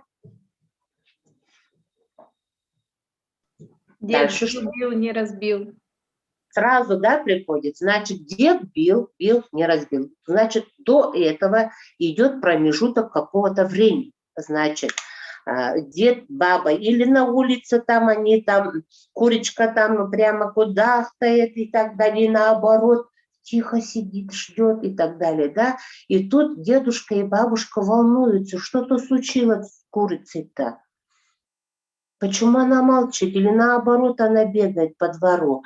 Ой, батюшки, что-то сейчас случится. Это все идет тоже разбор и фантазия. Вот между третьим предложением и четвертым предложением идет промежуток какой-то времени, которого не написано.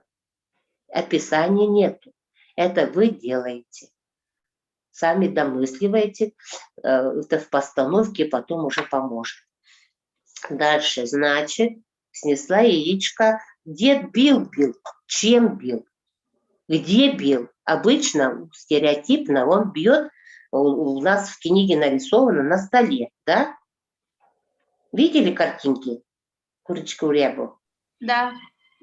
Художники всегда рисуют, деда бьет на столе. Хотя в сказке об этом не написано, это художник увидел так. А вы по-другому постарайтесь увидеть, потому что все ставят так, как нарисовано. Понимаете, это вот один художник, там Сидоров, Иванов это увидел, а вы, Петровы, делаете по-другому. Значит, снесла яичко по пути, может быть, во дворе. Оттуда достает. И почему он бьет-то яичко? Почему бьет, как вы думаете? Разбить его. А почему он хочет разбить-то? На самом деле. Почему он, вот как увидел золотое яичко, и прямо что-то с головой чик, и он бьет яичко, хочет разбить. Почему? Любопытно. Об этом не написано. Об этом не написано. Почему? Давайте думать, почему дед, как увидел золотое яичко, стал бить, захотел разбить. Интересно ему стало, что внутри. Так, интересно стало, что внутри. Да, это раз. Первая версия. Вторая. Давайте думать. Разбить золото, чтобы продать его. Да, это вторая версия. Сдать в ломбард, разбогатеть. Дальше. Приготовить яичницу. Из золотого яйца яичницу. Вот, значит, мы возьмем какой вариант? Первый или второй сейчас для разбора? Давайте первый, да? Или второй? Второй лучше, мне кажется. Вот второй, Много если вопросов, да, это мы, если второй возьмем, чтобы дедушка захотела разбогатеть, это у вас уже в прологе сказка. уже характер дедушки меняется. Помните, да? Вы это чувствуете? Да, И да, да, да. меняется описание дома дедушки, одежда меняется и характер дедушки. Видите, какой он дедушка-то? Ох, какой! Хочет разбогатеть. Видите, все меняется.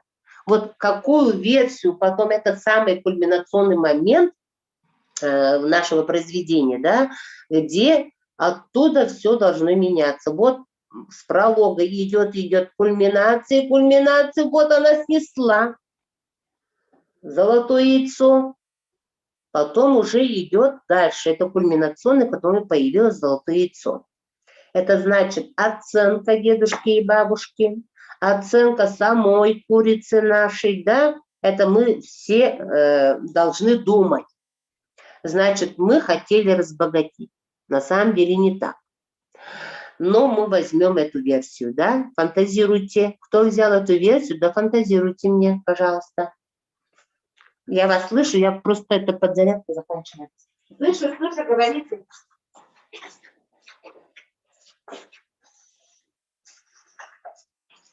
Вот в чем ошибаются наши руководители, да? Берут ту версию, подбирать интересно, а когда уже ставить, это уже трудно бывает. Вам трудно уже или нет? Алло, вам трудно или не трудно? Трудно уже. Уже трудно, видите? Поэтому вот, когда будете разбирать произведение, много версий пишите, но уже будете думать, потом это как я буду ставить-то? Как я буду ставить и работать с детьми? Вот на этот вопрос вы должны ответить. Значит, дед хотел разбогатеть. Бьет. Чем бьет?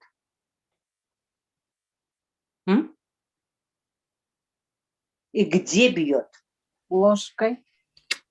Ложкой. По столу, об стол. По столу ложкой. Да, это первая версия. Версии тоже все пишите. Дальше. Молотком. Молоток одна достала. Дальше. На улице где это происходит? На столе. На столе. Это традиционно. На полу. На полу. В сарае, чтобы никто не увидел. В сарае сразу. Вот, ближе к характеру нашего дедушки. Да, чтобы никто не увидел, чтобы это богатство достался только ему. Значит, он такой прям... Достаточно жадный, да? Тихо. Значит, они могут... Ждут, пока стемнеет, да? Можно бить дедушка с бабушкой, чтобы никто не видел и не слышал. Идут в сарай с молотком, с ложкой. Все достали с собой. Идут в сарай. Дальше что там происходит? Дед бьет. И что дальше? Разбивается. Злится. Не разбивает дальше. Потом дает бабушке. Бабушка тоже такая же. Видишь, какие бабушка с дедушкой у нас уже стали, да? Бабушка чем бьет, если молоток не осилил дед? Что берет? Топором. Кувалду. Ну, давайте кувалду. Еще большой молоток берет, да? Молоток берет. Дальше. И что они потом делают? Следующее предложение. Следующее предложение какое? Мышка бежала, хвостиком задела, яичко упало и разбилось. Вот. Яичко упало, значит, где-то яичко не на земле, а где-то находится. Но там в сказке не говорится, что яичко на столе лежало. Да ведь? Не пишется же? Или я забыла? Нет, не пишется.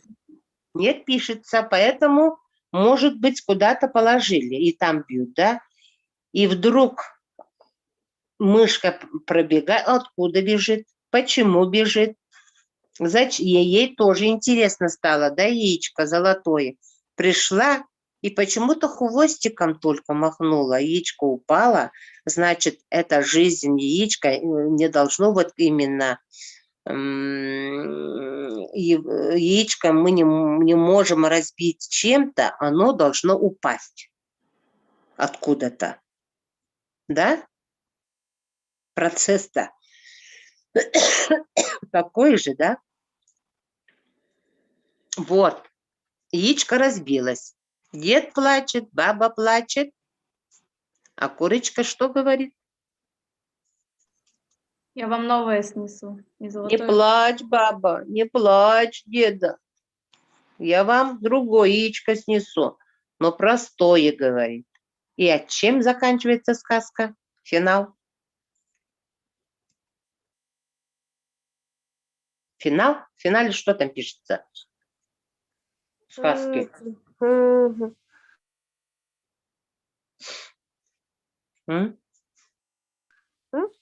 Жили они долго и счастливо, да? Было, кажется. Нет, заканчивается тем, что я вам новое снесу. Не золотое, а простое. Да, Да, и все. Они не жили, не тужили, вот этого не было, да? Ага, не было там ничего. Так, дальше. Этим заканчивается. Вот. Финал каков? Вот именно каждая сказка, идея сказки. О чем? Идея сказки. Идея сказки. Тема. Что? Что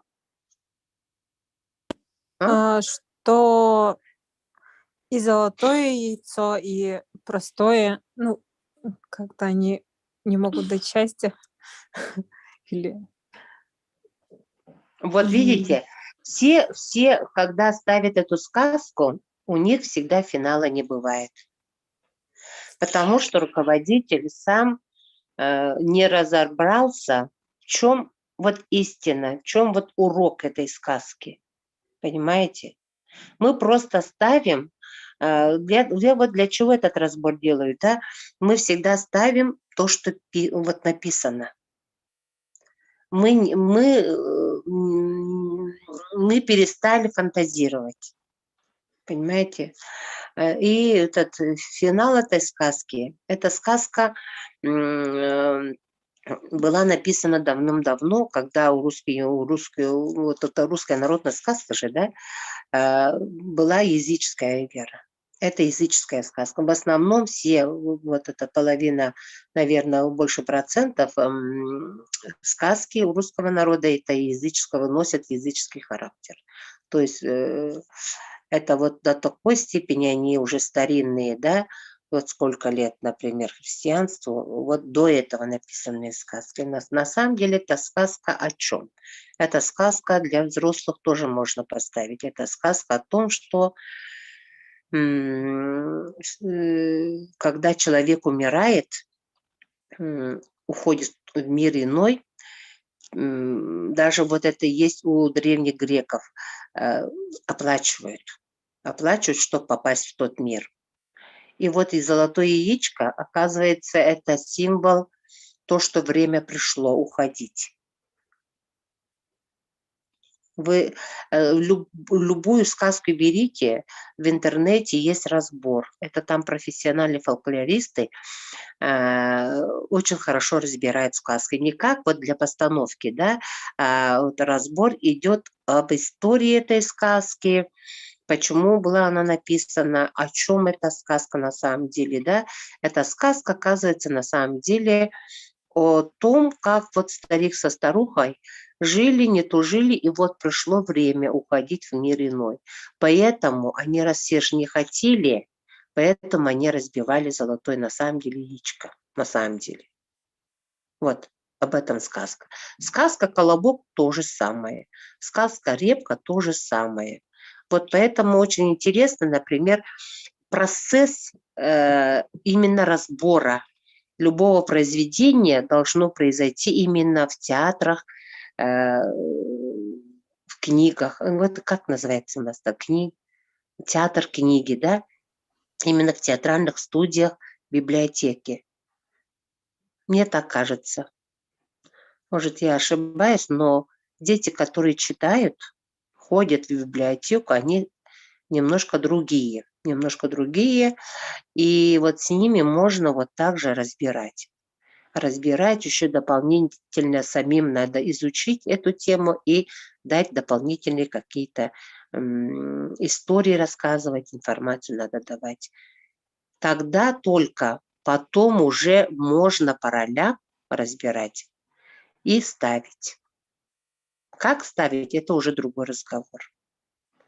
Мне кажется, вот первый этап, который вы должны пройти при создании театра, это в первую очередь знакомство с автором или с произведением. И можно начать именно с народных сказок, потому что именно там и характер народа, и история, и там все, и этнография, и все на свете. Какие вопросы? У меня время закончилось, да? Время закончилось? Сколько еще есть? Время завершилось. Ага. Есть вопросы, уважаемые коллеги, можете задать вопросы в чате, либо подключить микрофон и задать Светлане Савишне свои вопросы. Возможно, прослушав вот сегодняшнее ваше выступление, участников фестиваля станет больше, а не 3-4 филиала. Это очень интересное направление. Действительно, дети и взрослые учатся интерпретировать произведение, воспроизводить даже его в современных реалиях, что-то добавлять свое, режиссерское даже видение, актерское, что-то вносить. Конечно. У меня вот ребенок 5,5 года ему, вот сейчас он слушал такой, и так внимательно сидел и слушал сказку, то есть сразу вот такой профессиональный поставлен такой голос, и он прям очень внимательно сидел и слушал. И хотелось бы сегодня поблагодарить вас от имени коллектива нашей централизованной библиотечной системы города Якутска и вручить благодарственное наше электронное письмо за участие в городском библиофоруме. Спасибо большое. Спасибо, до свидания. Спасибо вам большое. Творите. И чтобы в этом году мы уже начали собирать видео, это все заочно происходит, видеоматериалы буду до 1 октября. До 1 октября вы уже даже успеете что-либо поставить. Да, замечательно. Мне кажется, если прямо сейчас начать, коллеги смогут подготовиться, в чате Хорошо. было Конечно. очень... Да. Можете отдельно уже по актерскому мастерству, это уже отдельная история, по костюмам работа и так далее, это уже отдельная история. Я вот именно первые шаги задала, чтобы с чего начать, и тогда самое главное это подбор репертуара в любом творческом коллективе. Но всем до свидания. До свидания. До свидания. До свидания. Спасибо, до свидания, до новых встреч. До новых встреч. И продолжая, то есть начиная пункт «Творческая мастерская», мы начнем обучение по тому, как делать виртуальные выставки. Разработка на платформе WordPress. Наша коллега, ведущий технолог отдела электронных услуг централизованной библиотечной системы города Якутск Марина Владимировна Горохова.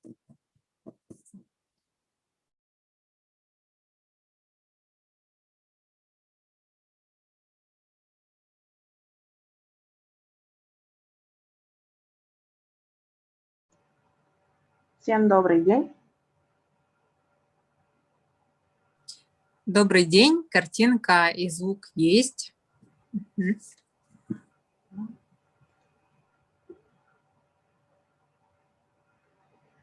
Еще раз добрый день. Меня зовут Марина. Тема моего доклада – виртуальная выставка, разработка на платформе WordPress. Сегодня мы узнаем, что такое виртуальная выставка, основные требования при создании виртуальной выставки. Покажу краткий анализ, основные ошибки при работе виртуальных выставок и обзор создания виртуальной выставки. Виртуальные выставки представляют фонд библиотеки, способствуют популяризации чтения и совершенствованию библиотечного сервиса. Так, основные требования при создании виртуальных выставок — это у нас качественные картинки, рабочие ссылки и отредактированный текст. Перед вами краткий анализ посещений виртуальных выставок. Тут у нас представлено по месяцам это количество посещений. Мы с февраля этого года перешли на платформу WordPress. Наша задача была в том, что объединить, не объединить, а сохранить виртуальные выставки в одном месте. До этого мы работали в Мобирайсе, в бесплатном пакете. Там работы наши сохранились около месяца. Видите? И в конце они как бы исчезали. Поэтому мы перешли в WordPress. Были обучения. На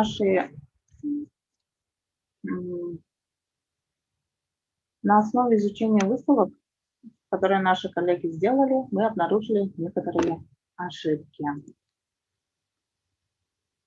Некрасивый дизайн, кричащие цвета для текста и заголовка и слишком большое фото для мобильной версии.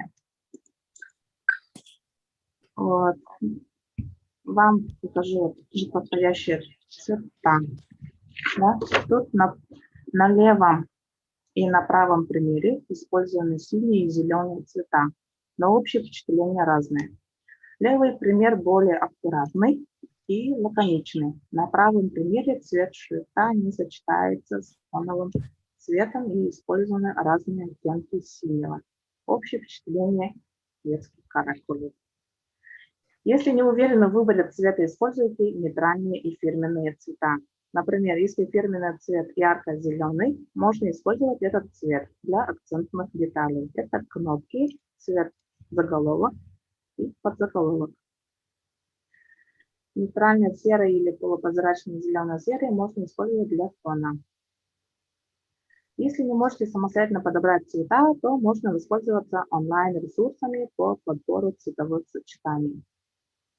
Если используете яркие цвета, то старайтесь использовать их в более глубоком оттенке. Например, не ярко-желтый, а горчичный. Текст должен быть контрастным и хорошо читаемым. Можно сделать текст цветным в качестве акцента. Например, если хотите выделить какое-то предложение или цитату. Не стоит забывать, что сейчас пользователи перенасыщены визуальной информацией. Наши выставки должны быть не только полезными, но и эстетически приятными. Нет установки на суперкреативный дизайн, но есть пожелание, чтобы виртуальные выставки были красивыми и понятными. И используем много разных шрифтов и их стилей на одной странице. Это будет выглядеть неаккуратно. Лучше выберите 1-2, максимум 3 шрифта. Например, первый большой жирный шрифт для заголовка страницы, второй средний шрифт для подзаголовка, и длинный мелкий текст для основного текста. Второе правило следует из первого. Однотипный текст должен быть везде одинаковым. Например, основной текст в одном стиле, текст для цитат в одном стиле, текст для описания книг в одном стиле, заголовки и подзаголовки в одном стиле. Далее не игнорируем интервалы. Даже в книге, если текст и картинки идут сплошным полотном, их очень сложно воспринимать. Текст с интервалами более читабельный и воспринимается проще.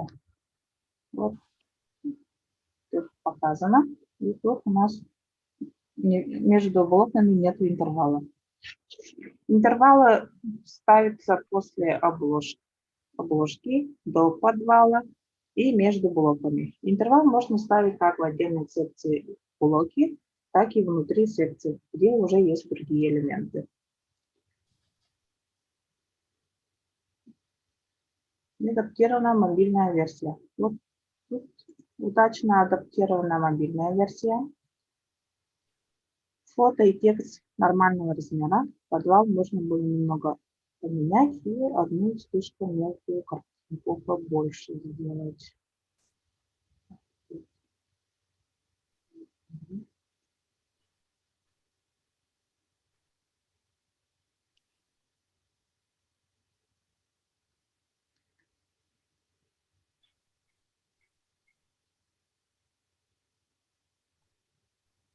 Тут удачно адаптированная мобильная версия. Фото вот, и обложки у них слишком большие. Некоторые фото слишком широкие.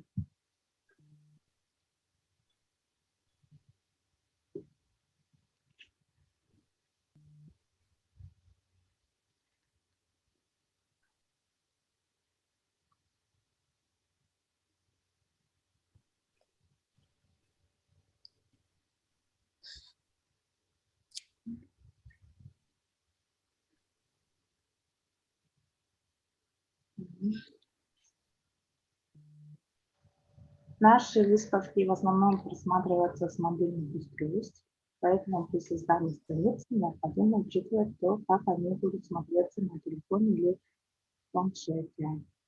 После того, как полностью подготовили страницу, необходимо зайти в режим адаптивности и проверить вариант отображения на разных устройствах.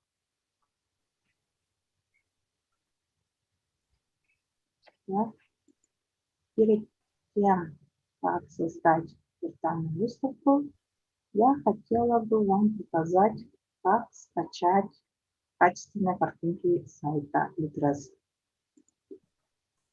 Заходим в сайт Litres. Да? Я тут, допустим, любую картину возьму. Давайте тут картинку. Да. Для сверки, да, чтобы визуально посмотреть, я вот сохраню, например, картинку так, да. И тут пока один. Второй вариант через символьный код. Веб-страницы используют HTML. HTML – синтетизированный язык разметки документов в интернете. Мы не будем. Так, нам конкретно интересует один HTML код. Да?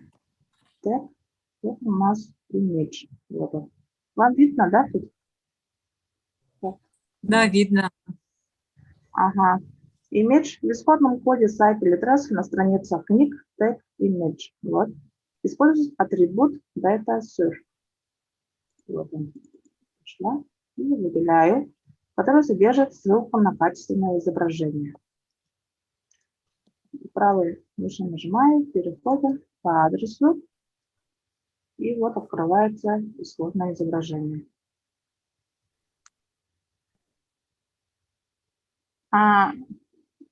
В остальных других сайтах может быть использован атрибут search. И тут сохранить картинку. Я тут делаю это.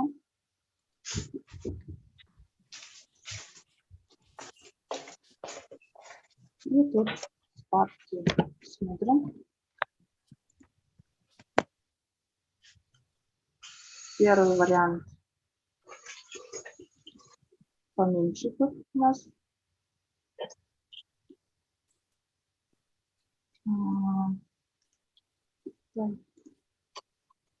И даже тут видно, да, размер 37. Не знаю, да, весит. Сложная картина у нас весит 2 мегабайта. Это в пикселях где-то 1627 на 2484. А первое сохранение у меня 400. Ну, разница тут около 400 на 1000. 4 раза, да, где-то примерно. Меньше. Исходная картинка у нас. Можете использовать не только для виртуальных выставок, но для Инстаграма, например, можете использовать. Так, еще хочу вам показать работы наших коллег.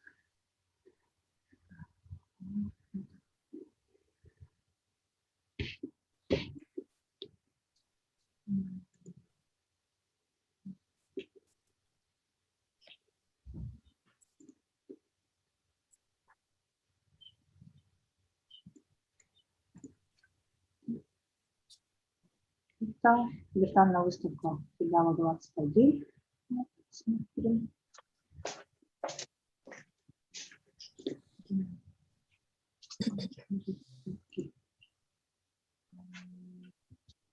Выставка. Выставка виртуальная выставка. У нас есть книги, можно рабочие ссылки.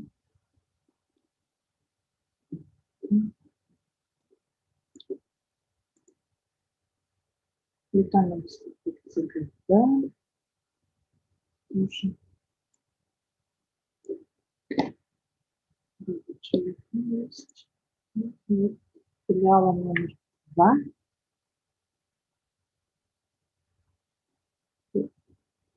Используем книжки есть. И тоже можно читать онлайн. Есть подборка видеороликов в YouTube. Есть ссылки рабочие тоже, да, переходят контакты.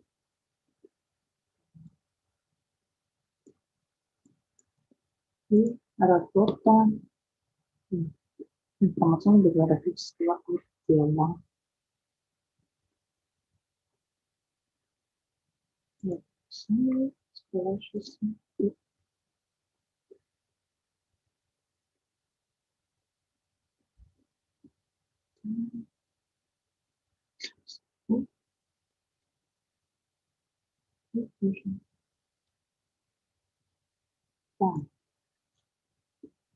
На примере данной выставки покажу вам, как создать виртуальную выставку.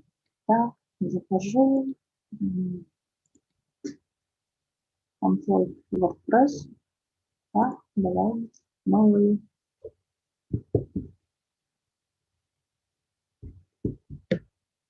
Новый запись.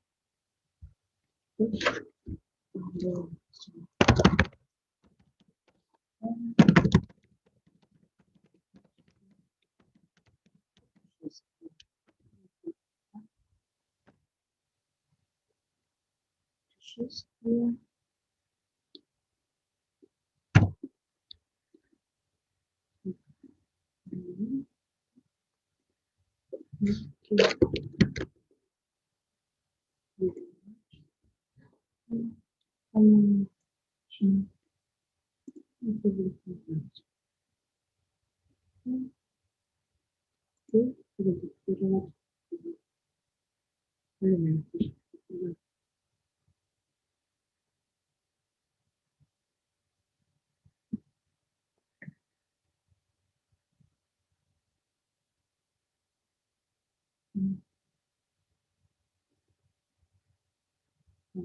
Настройка. Макет страницы. Переводим на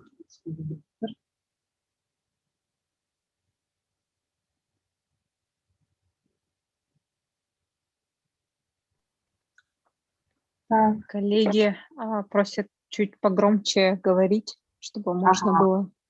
Хорошо. Тут уже начинаем создавать нашу виртуальную выставку. Мы перешли в Post Elementor.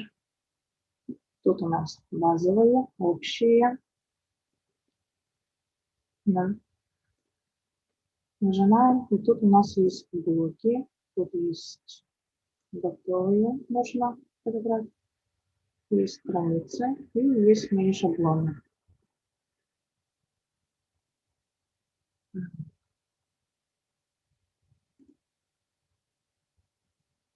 Вот мои шаблоны.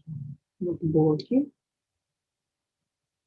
Страница нужна бесплатная. Мы будем сегодня работать по шаблонам. Так, выберем шапку для выставки. Тут импорт параметров документов нажимаем «Нет», чтобы у нас на весь экран. Вот. Видите, что это появилось у нас. Так, еще раз мы добавляем. Так, у нас простую дужку. Если нажимаем «Нет». Так, тут начинаем редактировать. Так, заходим. Дальше.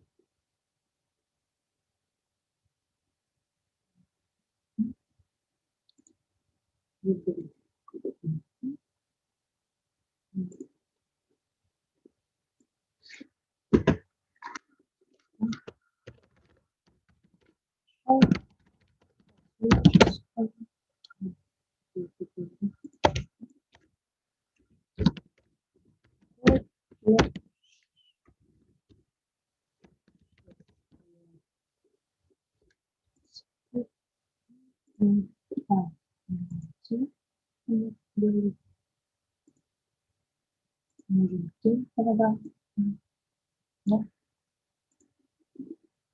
Так, тут редактировать. Тут появляется центр. Макет. Минимально сюда. Вот, нужно. Вот так. Ставим. Тут нажимаем плюсик, выбираем единичную колонку, теперь нажимаем плюсик, чтобы поставить интервал. Теперь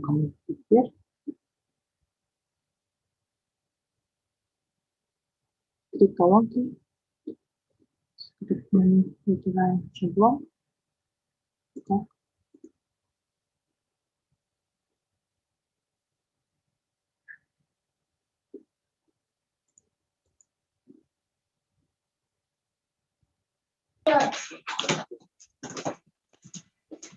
Видно, да, экран?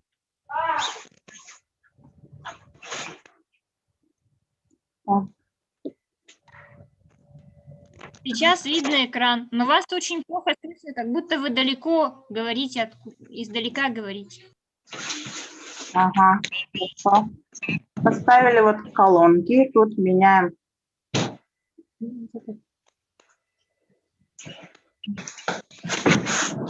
Теперь хорошо слышно вас. Корень. С этой выставки мы копируем, например, вот эту книжки, да? Сейчас. Например. Вот тут редактируем, выбираем картинки. Вот тут у нас есть. Выбираем, вставляем.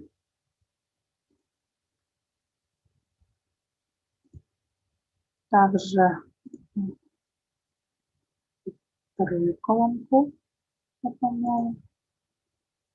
И третью.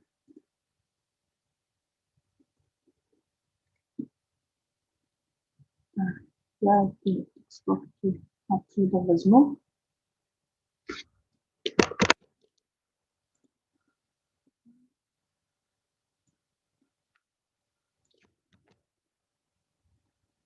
Сюда.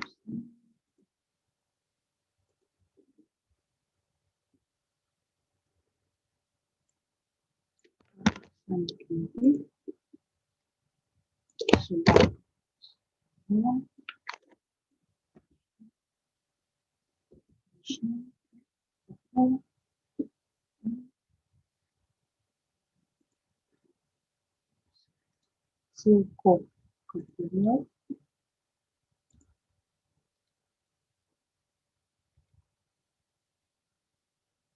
Вот тут у нас ссылка. Вставляем. Далее мы выбираем.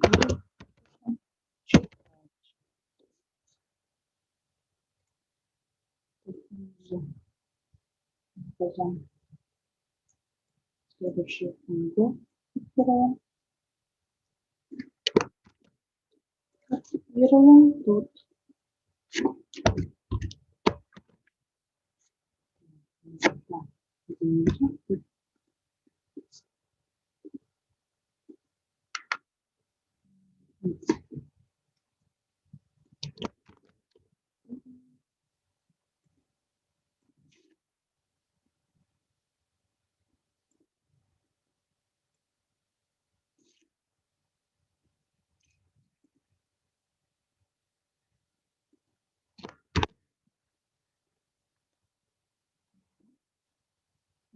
Кратко описание тоже берем.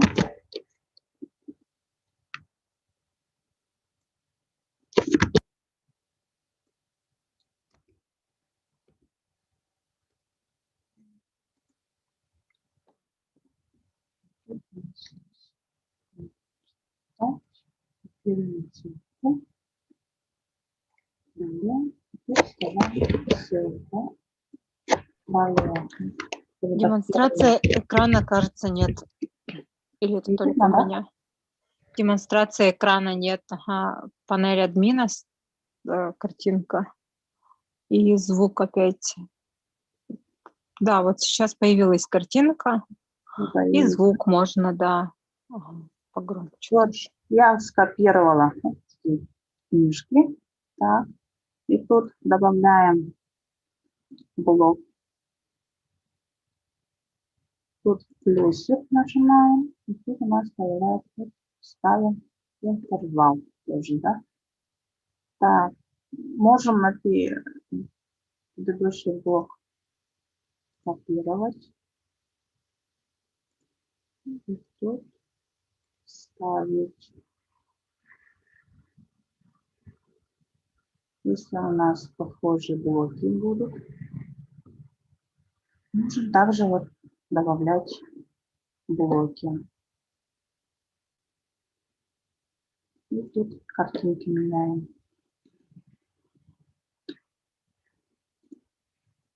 Дальше. Так.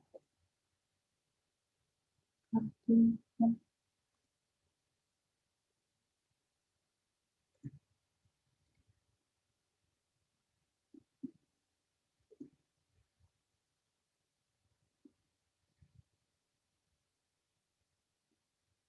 Тоже также вот тут все меняем тоже.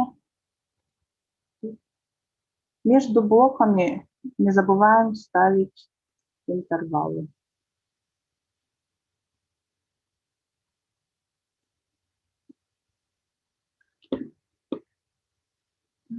Интервал есть, есть, есть. Так, теперь.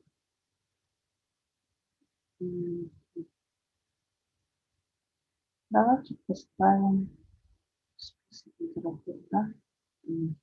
Все.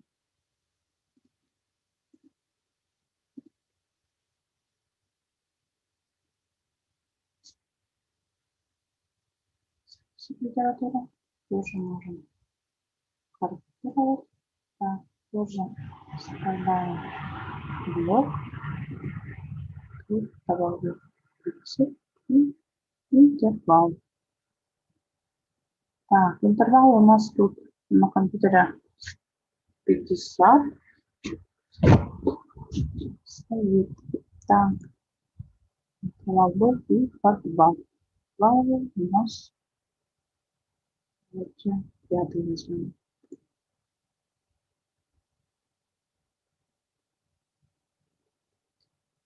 Вот примерно, да, выставка простая вышла. Теперь хотела вот перейти в режим адаптивности и смотреть, как будет смотреться в других устройствах, да. Планшет. Вот видно то, что вот интервалы тут у нас большие. Нажимаем интервал, и тут мы ставим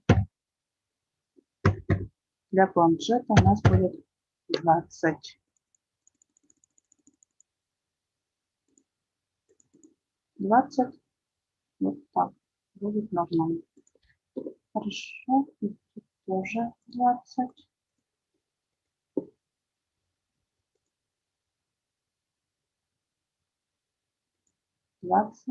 Тут интервал.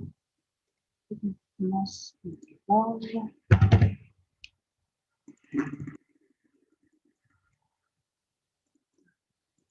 Ставим 20. Тут тоже 20. Да. Теперь переходим к мобильный телефон. Тут тоже проверяем. Вот тут у нас тоже интервал. У нас тут 10 минимальный. Тогда вот обрыв небольшой.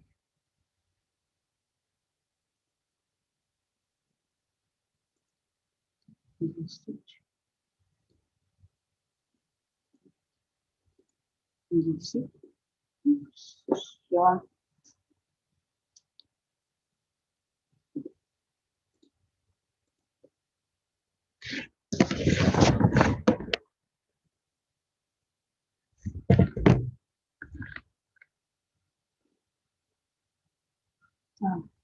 Можно сказать, в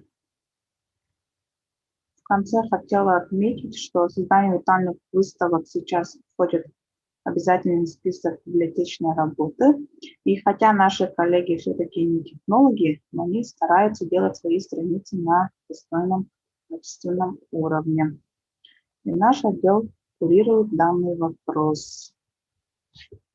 Стараемся проводить обучающие мероприятия как в Zoom, так и по мере возможностей офлайн.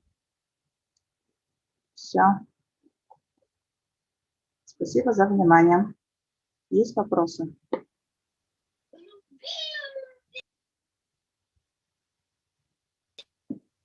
А можно вопрос задать, да?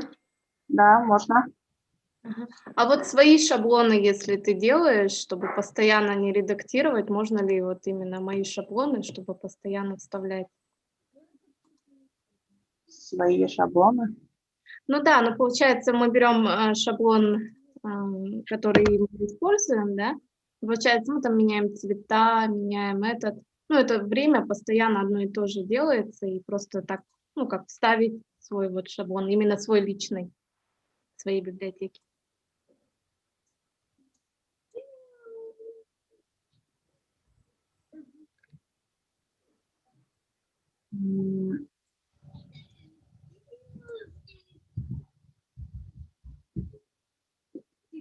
Ну, например, ту же шапку вот мы делаем, да, вот Да. берем по шаблону, который присутствует, и мы меняем там цвет, да, название, вставляем Вот ссылку. эту я в чате написала.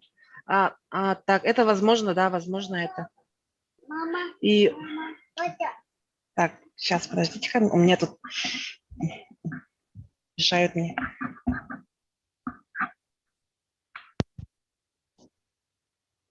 Возможно. Можете скопировать свои макеты и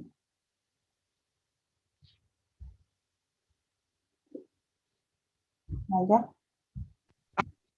Так, так я могу демонстрацию сделать.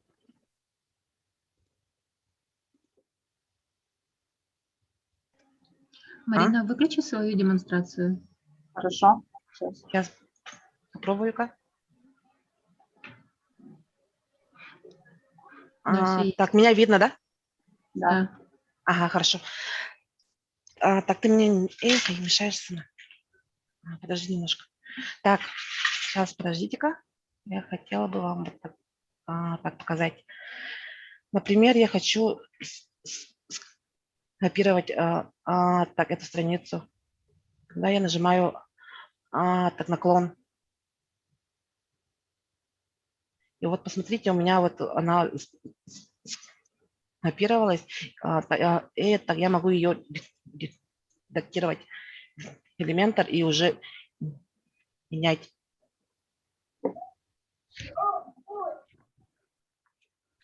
Например, так. Так, я еще могу вот так сделать. Копировать вот этот так блок. И, например, ее могу вот сюда вставить. Спасибо. Ага, да. Так легко и просто. Ага, да, легко и просто это. Так, еще вопросы есть. Да, сейчас, подожди.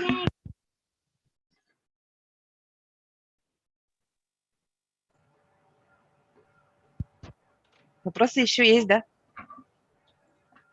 Видимо, вопросов нет. Я просматриваю Zoom-чат и также YouTube-трансляцию.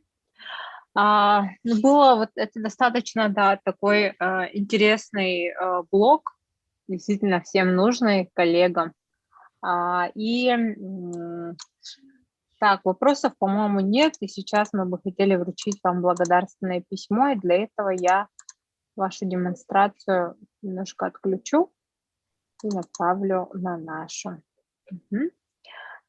И благодарственное письмо от централизованной библиотечной системы города Якутска вручается Гороховой Марине Владимировне за участие в городском библиофоруме. Спасибо большое.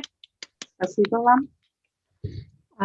И сейчас у нас объявляется обеденный перерыв, после которого мы встречаемся на двух разных потоках. Обратите внимание, ссылки будут разные. Это Adobe Premiere для продвинутых пользователей. В 2 часа мы начинаем. И также будет тема Movavi Video Suite. Извиняюсь за английский. Создаем видео легко и просто для начинающих пользователей. Всем приятного аппетита. Прервемся на час и в 2 часа ровно подключаемся.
Блядь, новости.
Ну, хорошо.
Дима, привет, слышно, да?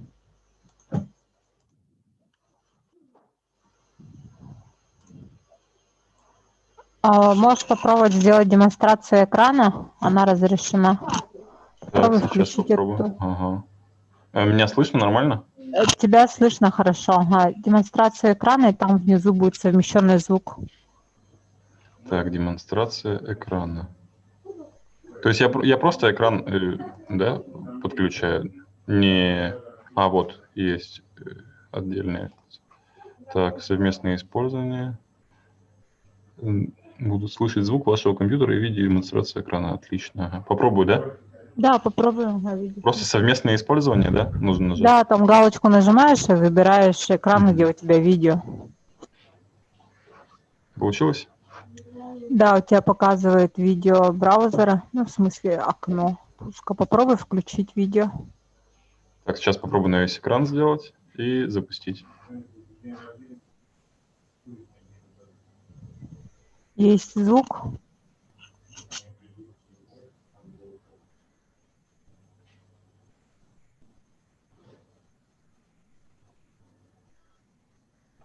Все отлично, да? Да, все хорошо, не перебивается. Угу. Мгм. Все, тогда я что сейчас делаю? Мгм. Остановить демонстрацию делаю, да? Мгм. Ну, когда закончишь, так делаешь. Ну, сейчас я же убираю, да, демонстрацию? Да, скорее убирай. Сейчас мы поставим заставку вашу. Мгм. Мгм. Хорошо. Пока звук тоже отключаю. Мгм. Саша, Да. Димина трансляция здесь будет или по другой ссылке? Доп. Пример, сейчас я уточню, по какому. Хорошо.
Роза, привет. Мы тестим отдельное видео, да, еще будет? Нет, одно видео. Ну хорошо, мы с Димой потестили, все нормально, отражает. Отлично. Хорошо.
Красавцы.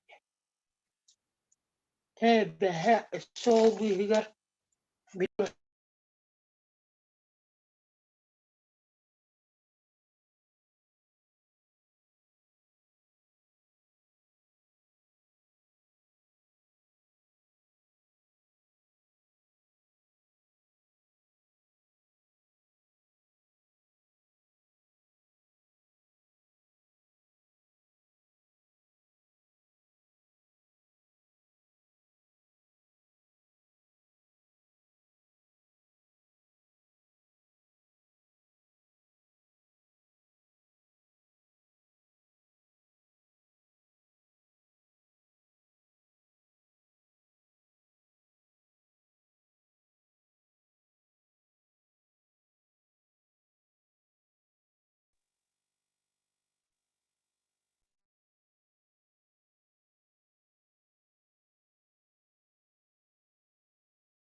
Что ж, коллеги,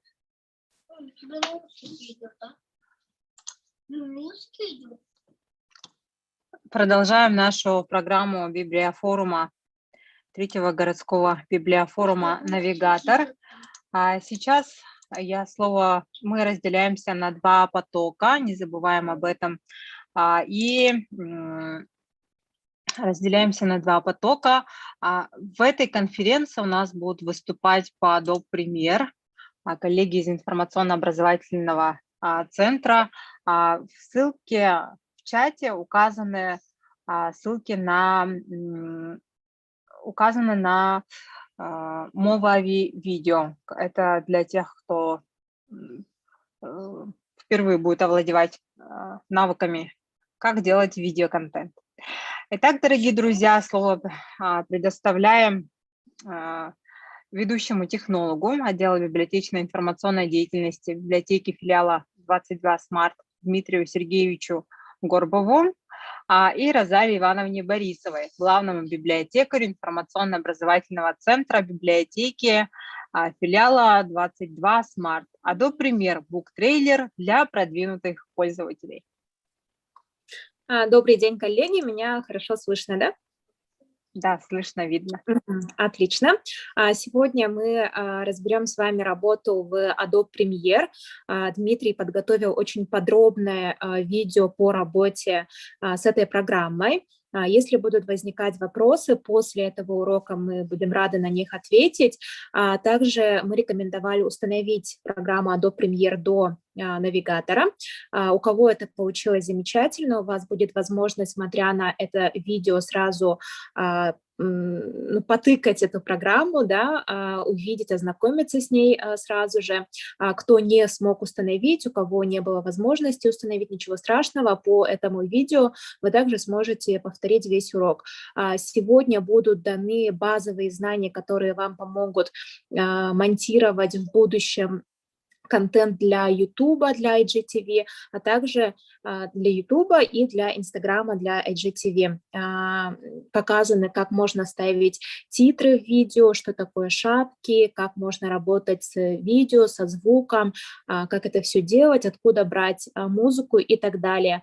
Кто был в прошлом году в навигаторе, мы тоже немного прошли программу Adobe, плюс Movavi тоже, и, возможно, в этом году тем, кто прослушал в прошлом году, будет немного легче, но видео подготовлено таким образом, что на 45 минут оно, да, довольно-таки длинное, подробное, и потому вы сможете через только вот это видео начать работать по Adobe Premiere, и после этого, если вам нужны будут какие-то дополнительные знания, можно будет обратиться непосредственно к Дмитрию, он будет рад помочь вам по работе с этой программой. Также в чат мы отправим полезные ссылки, по которым вы можете пройти и скачать бесплатную музыку, шаблоны, которые будут нужны для работы в этой программе. Теперь предоставляю слово Дмитрию, пожалуйста.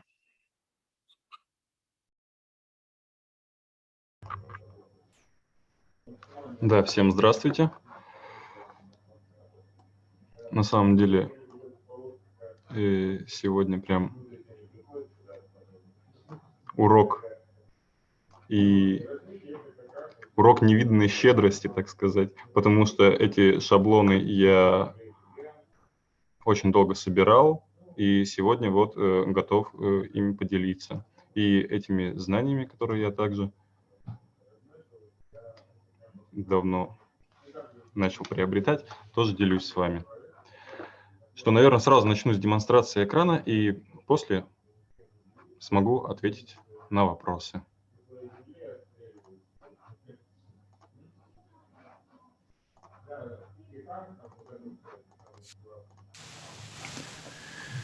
Итак, начнем. У нас есть предзаписанное видео и картинки, а также сценарный план, по которому мы будем работать. Рубрика у нас про книги. Называется «4 книги, 4 фильма». Окей. Открываем Premiere.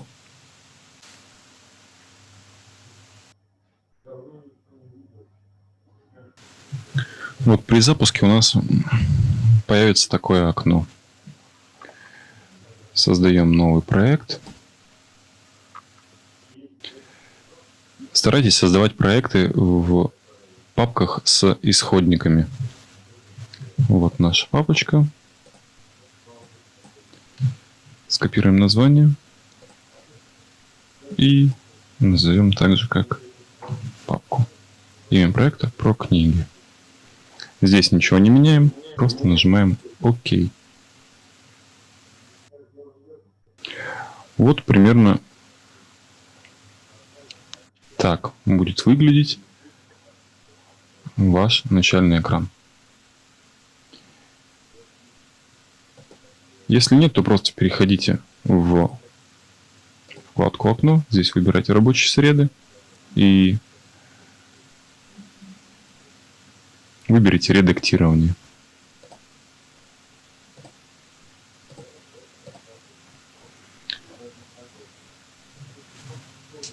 Все здесь передвигается. Все окошки можно поменять местами.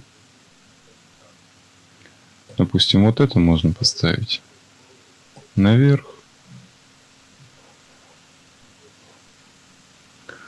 Вот это можно переставить сюда. Если вы случайно что-то напутали, просто переходим в рабочие среды и переключите на что-то другое. Допустим, обучение. Да? Вот, ну, у меня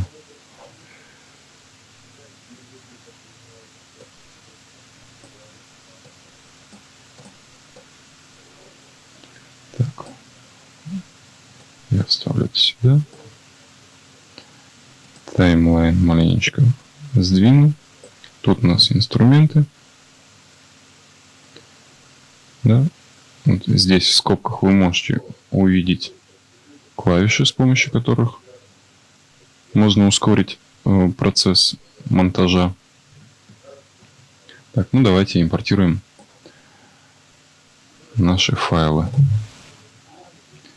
Все выбираем и просто переносим в проект.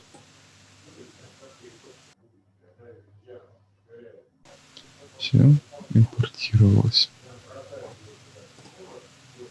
Для того, чтобы перетащить их сюда, нам нужно для начала создать эпизод или секвенцию. Создаем. Скорее всего, у вас будет просто вот так. Для себя я выбираю вот такие шаблоны. ARRI 1080 и 1080p25. Эти цифры говорят о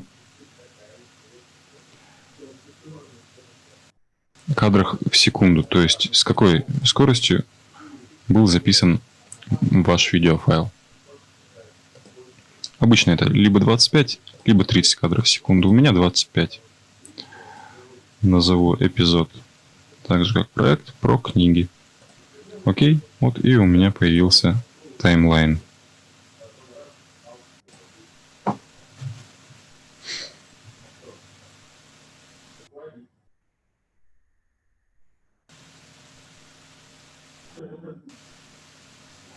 Начнем с приветствия. Перенесем его вот сюда. Привет! Смотрим. И с вами снова рубрика про книги. И сегодня мы с вами говорим о книгах, которые были экранизированы. Угу. Очень хорошо. Так, что у нас по сценарию? По сценарию у нас приветствие и заставка. Перейдем к заставке. Как мы будем делать заставку? Для заставки нам нужны анимированные графические шаблоны. Чтобы ими воспользоваться, переходим в окно. Здесь ищем основные графические элементы. Нажимаем, и вот тут у нас появилось еще одно окошечко. Сейчас они прогрузятся. Вот, можете уже здесь пронаблюдать. Много чего появилось. Чтобы они появились у вас, вам нужно их скачать из облака.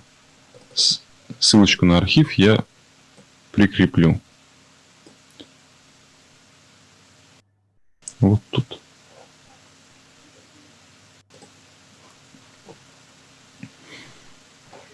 Как их импортировать в Premiere, тоже немаловажно. Мы находим вот эту папку. Она располагается вот по этому пути, где username – это имя вашего пользователя.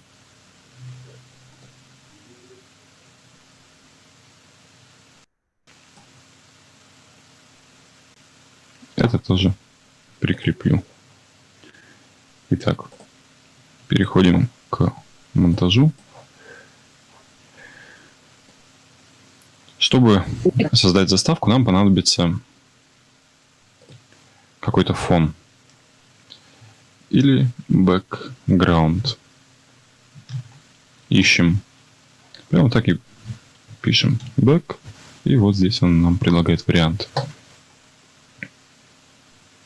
Так, что-нибудь выберем.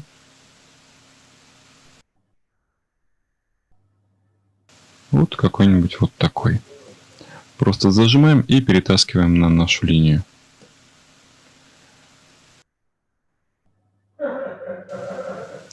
И вот он появился.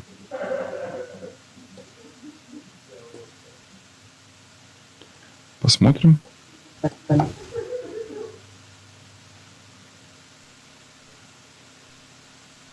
Угу. Вот так. Все остальное нам не нужно, это слишком длинно, это больше 1,5 минут. Поэтому мы сокращаем примерно до 5-7 секунд. Здесь нам нужно создать стоп-кадр. Найдем, когда полностью закроется. Вот тут. Нажимаем правой клавишей и добавить остановку кадра. Все, теперь у нас вот остаток это все остановка кадра. Мы сократим ее.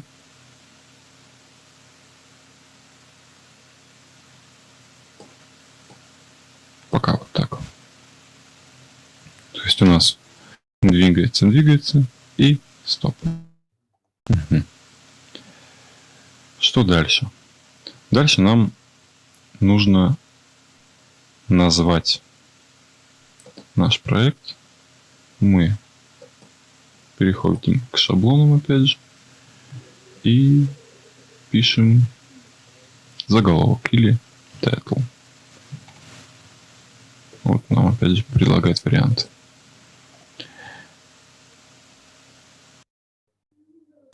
Ищем подходящий для нас заголовок. Думаю, вот этот подойдет. Если на ваших шаблонах будут вот такие значки, это говорит о том, что у вас просто нет нужного для этого заголовка шрифта. Но в этом обычно ничего страшного, потому что чаще всего используются шрифты, которые бесплатные, их можно скачать бесплатно, легко найти. Вот такой шрифт. Мы возьмем вот этот шаблон, также перетаскиваем его к нам на линию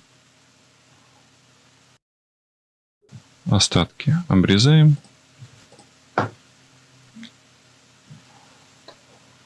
Обрезаем вот с помощью этих инструментов. Да? Инструмент подрезка. Или C. Выделяем и удаляем Delete. Давайте посмотрим. Слишком большой титр. Мы его уменьшим. Для этого мы сделаем масштабировать по размеру кадра. Вот так. Посмотрим, где он у нас появляется. Вот тут маленечко обрежем. Подойдем. Перетащим его к началу. И вот здесь, видите, есть настройки нашего шаблона. Мы можем менять размер текста, его цвет. Так. Тут мы напишем название нашей рубрики. Про книги. Угу. Теперь давайте посмотрим. Угу. И они просто исчезают. Чтобы сделать это более плавно и красиво, мы копируем вот этот элемент с помощью зажатой клавиши Alt, перетаскиваем чуть-чуть в сторону. Теперь у нас два одинаковых элемента. Смотрим. И у нас вместо того, чтобы плавно уйти, он заново. Чтобы он ушел у нас плавно так же, как появился, нажимаем по второму элементу правой клавишей. Здесь выбираем скорость и продолжительность и ставим галочку скорость инверсии. Окей. Теперь давайте посмотрим. Оп. Замечательно.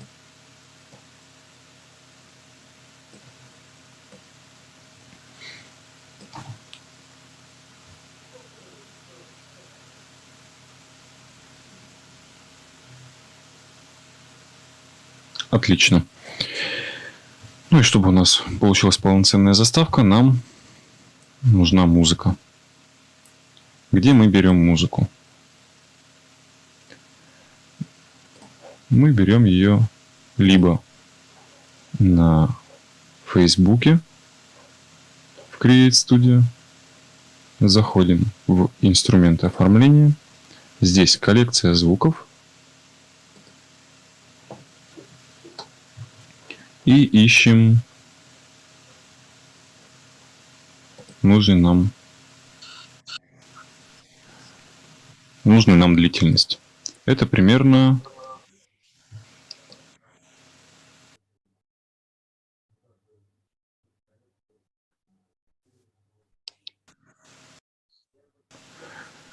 примерно 7-8 секунд. Вот здесь что-то есть. Давайте прослушаем.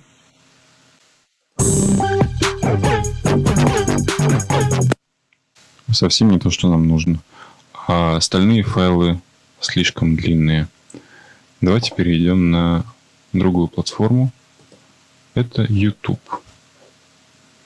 Так, здесь мы переходим, нажимаем на значок нашего аккаунта или канала. Переходим в творческую студию.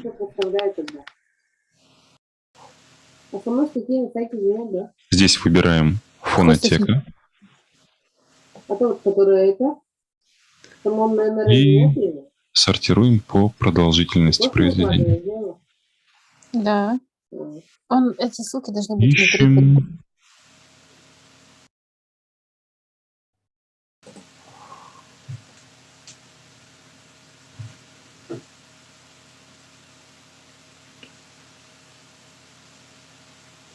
То есть почему мы ищем именно на этих платформах? Потому что здесь публикуется музыка без авторских прав.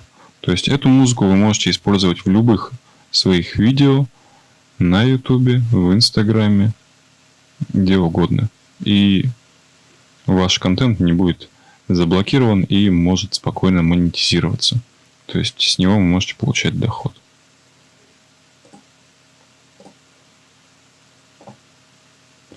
Никаких проблем с авторскими правами у вас не возникнет. Итак, послушаем что-нибудь.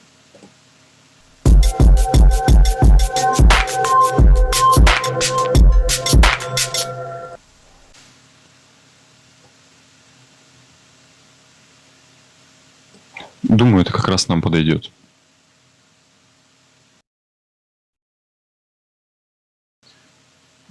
Скачиваем. Перетаскиваем это к нам в проект.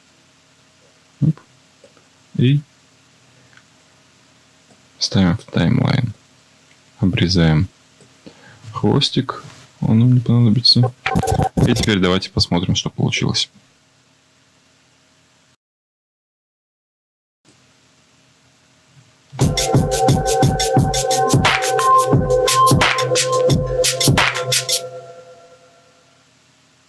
Отлично.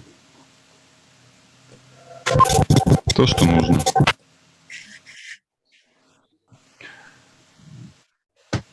Вы смогли заметить, что звук здесь и здесь отличается.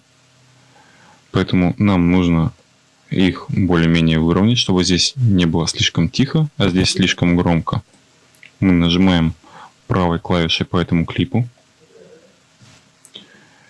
и ищем усиление звука.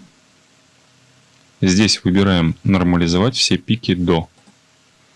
Обычно все звуки, музыка пишется до 0 дБ. Нажимаем ОК. И все. Теперь у нас все одинаково. Привет! И с вами снова рубрика про книги. И сегодня мы с вами говорим о книгах, которые были экранизированы.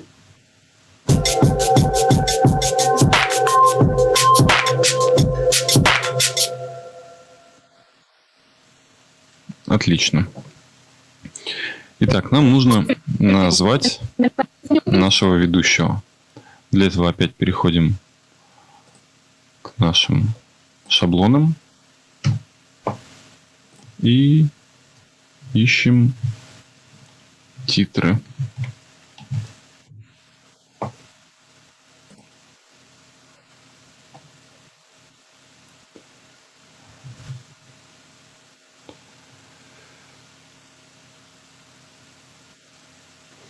Так как у нас здесь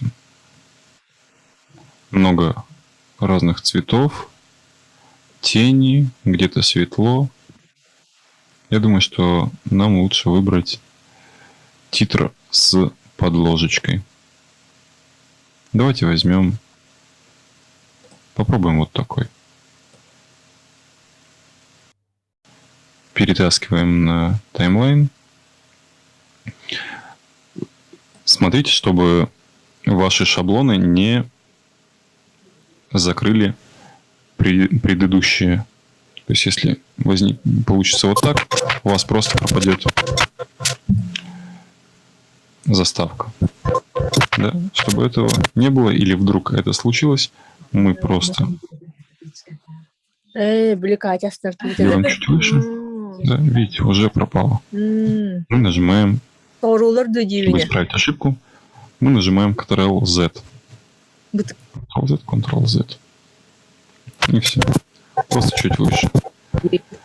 Давайте обрежем лишнее.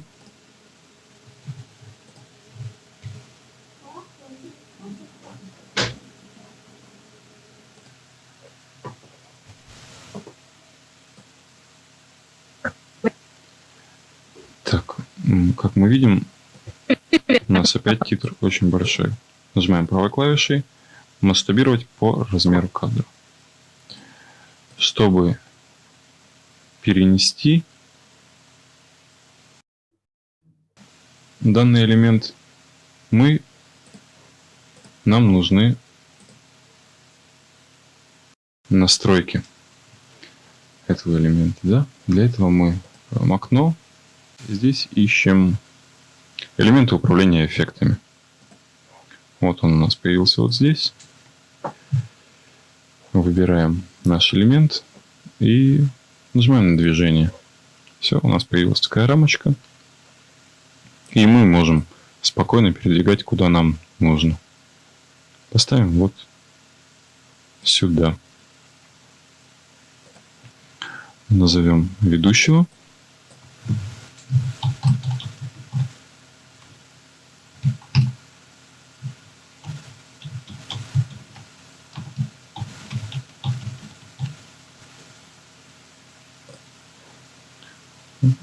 Отлично. Это у нас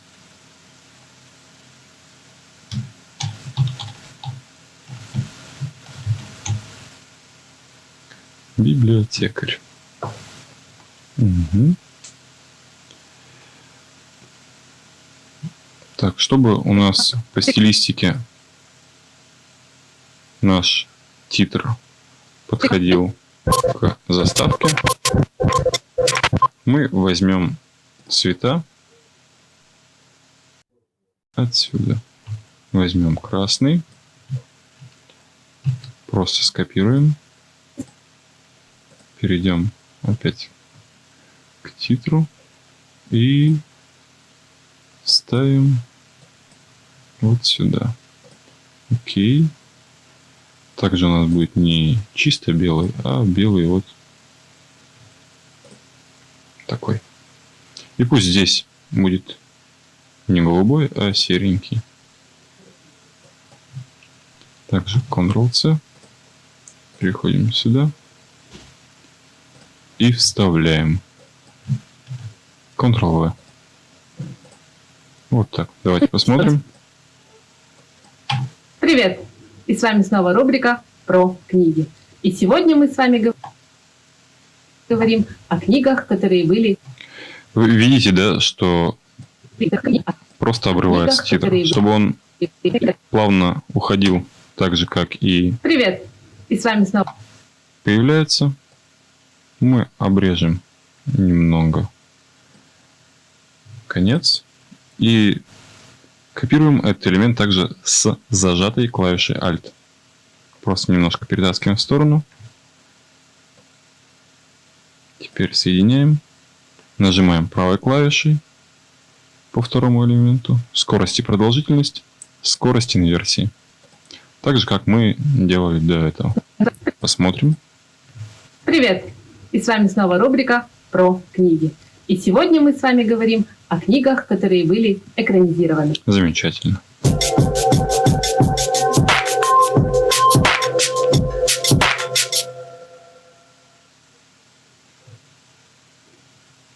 Супер. Итак, идем дальше. По сценарию у нас заставка есть. И вот это. Угу.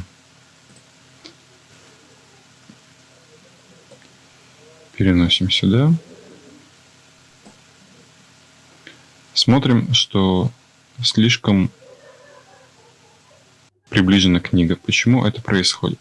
Потому что наш проект создан в формате Full HD, то есть 1920 на 1080. А записанный видеоклип у нас в 4К. Для того, чтобы он у нас был по размеру, мы нажимаем правой клавишей «Масштабировать по размеру кадра». Теперь у нас все более-менее. И мы, если нам нужно будет, можем немножечко даже кадрировать. Где-то приблизить, где-то отдалить. Но пока оставим так, как надо. Снова смотрим, что у нас слишком тихий звук. Для этого мы нажимаем правой клавишей усиление звука, нормализовать все пики. Окей. Чтобы приблизить или отдалить элементы на нашей рабочей линии, мы просто на клавиатуре нажимаем либо плюс, либо минус.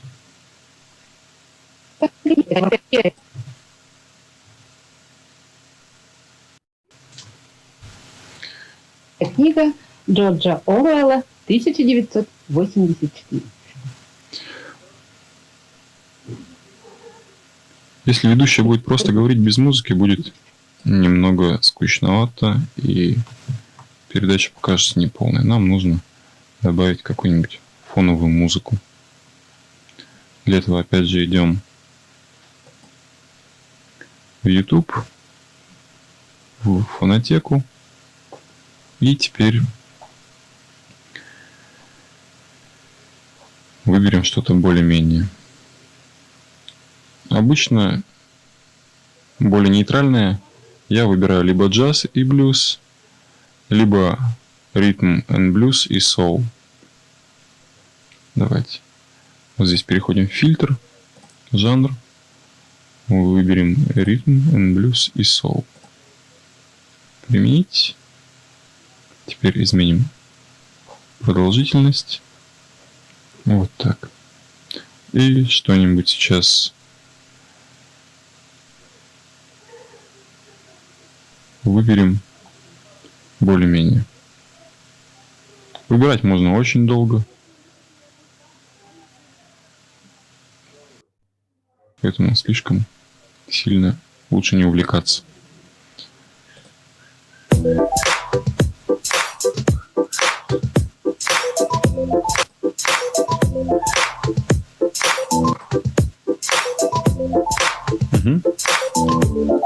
Ритмично и более-менее держит в тонусе. Скачиваем. И перетаскиваем к нам в проект. Сразу можно перетащить на таймлайн. И вот, давайте посмотрим, что получилось. Привет! И с вами снова рубрика про книги. И сегодня мы с вами говорим... Так, слышим, что музыка перекрывает голос ведущей. Чтобы это исправить, мы переходим опять к этому окну. Ищем здесь микшер аудиодорожек. Если у вас его здесь нет, просто заходим во вкладочку «Окно». И здесь ставим галочку на индикаторы дорожек.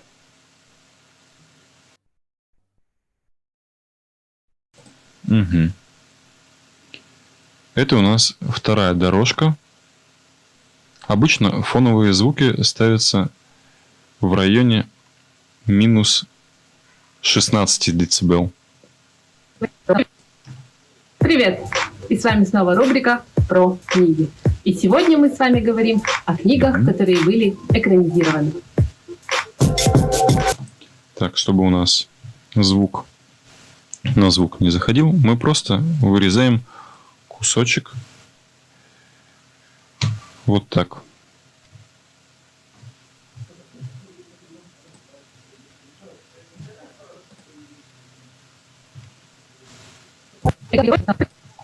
Привет! И с вами снова рубрика про книги. И сегодня мы с вами говорим о книгах, которые были экранизированы.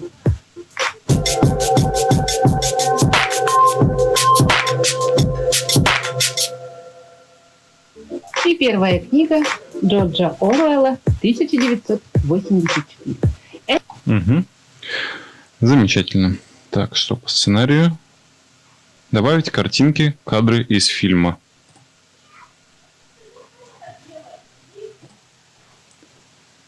Так, ищем картинки из фильма. Вот есть. И вот. Это более подходящее. Ставим ее. Просто перетаскиваем на таймлайн. Сейчас послушаем, где лучше ставить.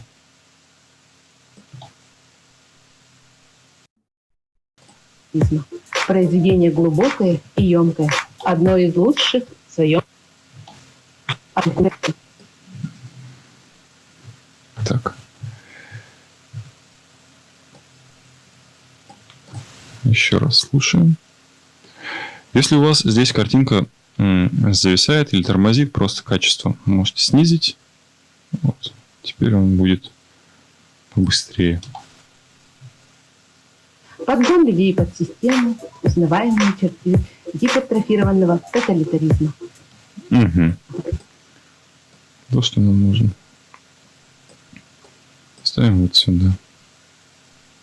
Видим, что картинка слишком маленькая.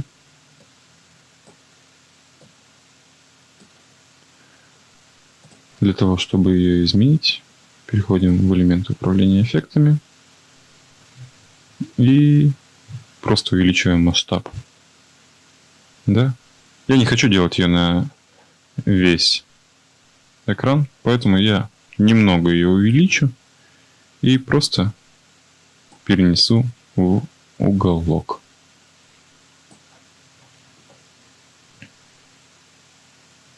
Подгон людей под систему, узнаваемые черты гипертрофированного тоталитаризма. Смотрим, что еще есть.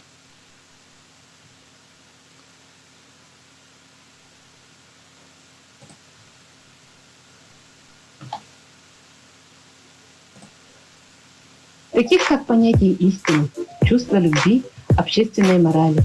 Понимаешь важность свободы, которая у тебя пока есть, и как легко ее потерять. Так, вот здесь у нас что-то говорится о любви.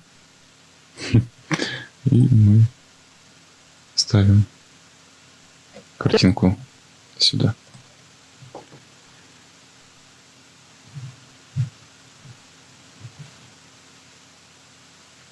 Опять видим, что картинка слишком маленькая. Ну, я, наверное, такой ее оставлю и просто передвину кадр немножечко вот сюда. Вот так.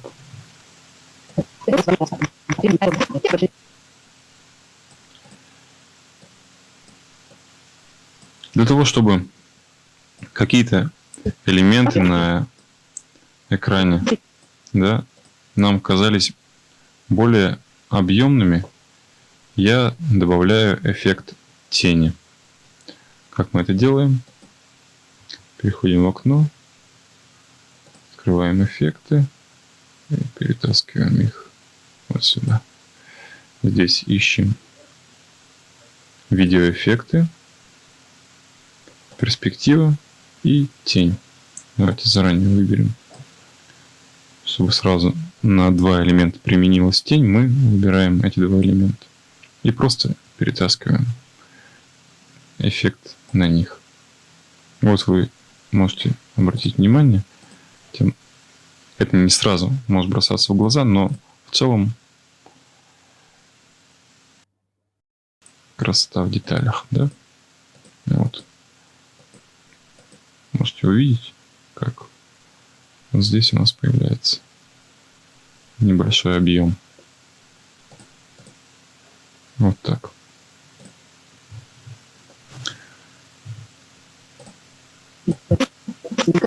Чтобы эти картинки у нас просто не появлялись резко, мы можем добавить эффект видеоперехода. Растворение и перекрестный уплыв. Когда вы добавляете эффекты переходов, они применяются не на весь элемент или клип, а на начало либо конец. Сейчас я покажу.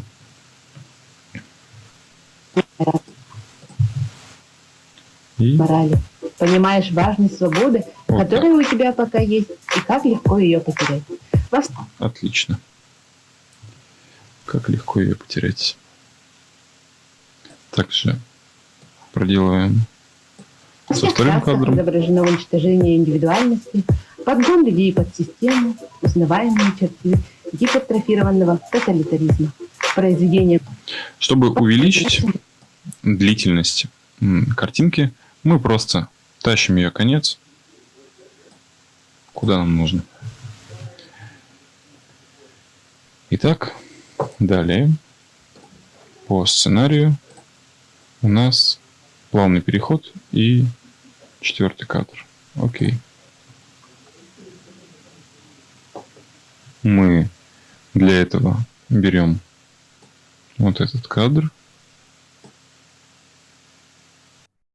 смотрим, видим, что звук у нас опять же слишком тихий.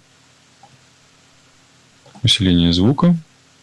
Нормализовать все пики до 0. Угу. Послушаем. Написанное в 1948 году произведение. Угу. Так, нам нужен плавный переход. В жанре. Для этого опять переходим в эффекты, видео переходы, растворение, перекрестный наплыв. И куда-нибудь. Недостаточно медиаданных, переход будет содержать повторяющиеся кадры. Давайте посмотрим, как это будет выглядеть.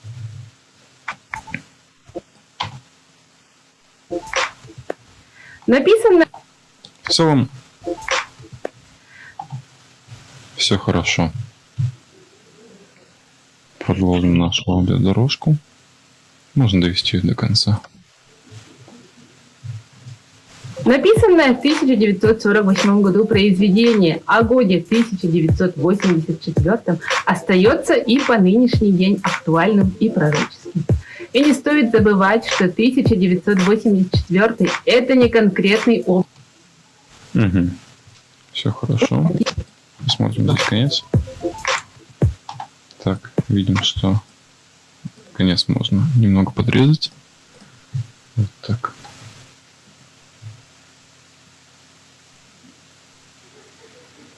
Дальше по сценарию у нас заставка между кадрами. Чтобы всю эту заставку не ставить, она слишком длинная, да? Мы поставим только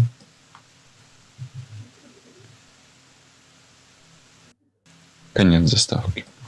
Давайте начнем ее с удара.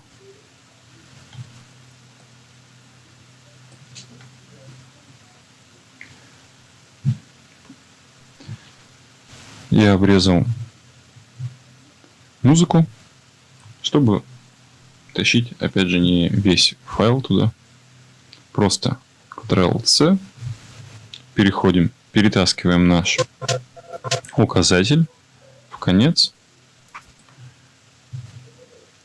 Всегда смотрите, где находится ваш указатель, когда вы что-то копируете и вставляете, чтобы не было перекрытий других кадров. Ну и вставляем. Ctrl-V.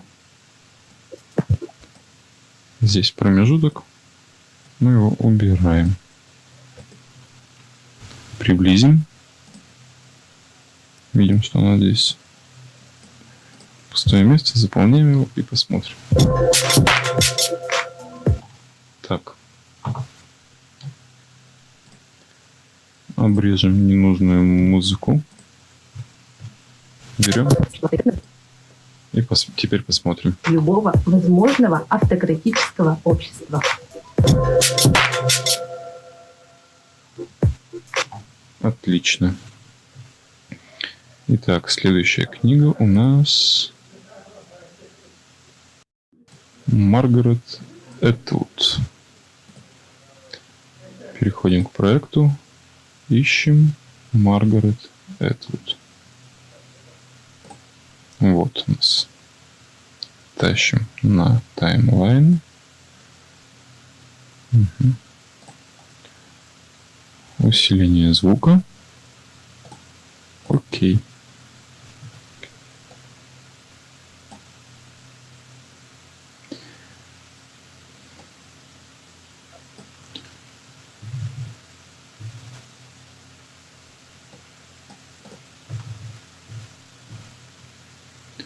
Ну и в целом дальше только повторяющиеся действия.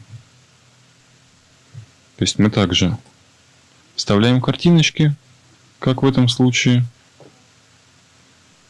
В конце этого кадра переход на следующую книгу. То есть мы просто опять же берем эту короткую заставку, копируем Ctrl-C, вставляем Ctrl-V и так далее.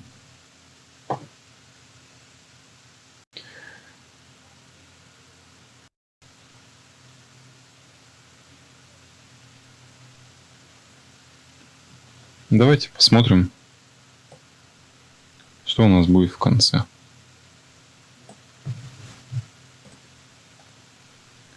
Также сразу же поправляем звук, нормализовать все пики.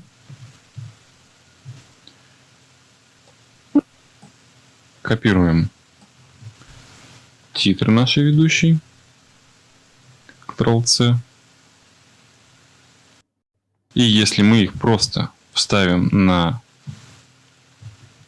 то место, где стоит наш указатель, сейчас вы увидите, то он просто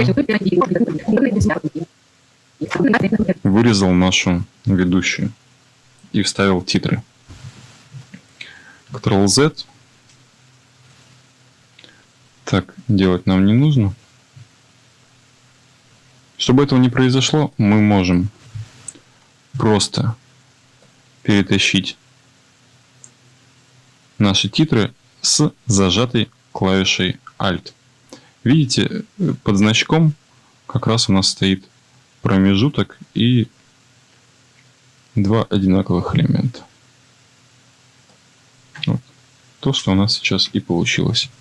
Два одинаковых элемента с промежутком в целую рубрику. Голливуд любит черпать идеи для кино в литературных произведениях. С каждым годом на экраны выходит все больше фильмов, снятых по книгам. 4 книги, 4 фильма. Или 4 фильма, 4 книги. Мы за оба варианта. Читайте книги, смотрите фильмы или наоборот. И, конечно же, читайте, сравнивайте, анализируйте, думайте. С вами была рубрика про книги. До новых встреч! Замечательно. Теперь берем нашу полную заставку и можем ее вставить в конце. Ctrl-C, Ctrl-V. И промежутки, если вы видите такие промежутки, мы просто можем нажать на промежуток и, как обычно, что-либо удаляем, удалить и его, нажав клавишу Delete. Все, смотрим.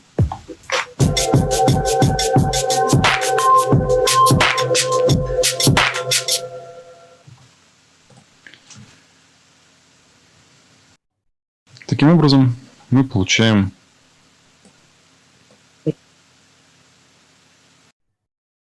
готовый обзор на книги. Как мы это экспортируем и как нам получить из этого готовый видеофайл. Чтобы это сделать, мы переходим в файл, экспорт, медиаконтент, либо Ctrl-M. Нажимаем. Какие настройки мы выбираем здесь? Обычно это H264. Просто запоминайте, как у меня. И если мы экспортируем это для YouTube, мы выбираем YouTube 1080p Full HD.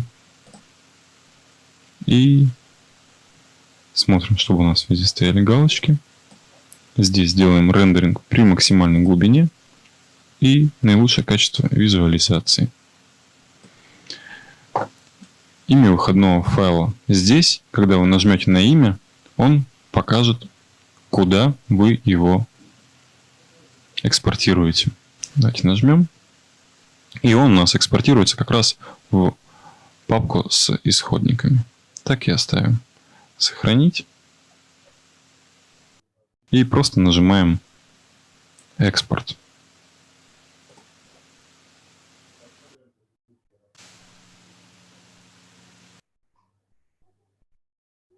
Осталось совсем немного. Думаю, что если вам будет нужно, я могу отправить архив с этим проектом, с этими файлами, чтобы вы могли сами там покрутить, повертеть, посмотреть, что, как здесь было сделано. Давайте проверим наш файл. Про книги и ищем. Вот про книги. Запускаем. Привет! И с вами снова рубрика про книги. И сегодня мы с вами говорим о книгах, которые были экранизированы.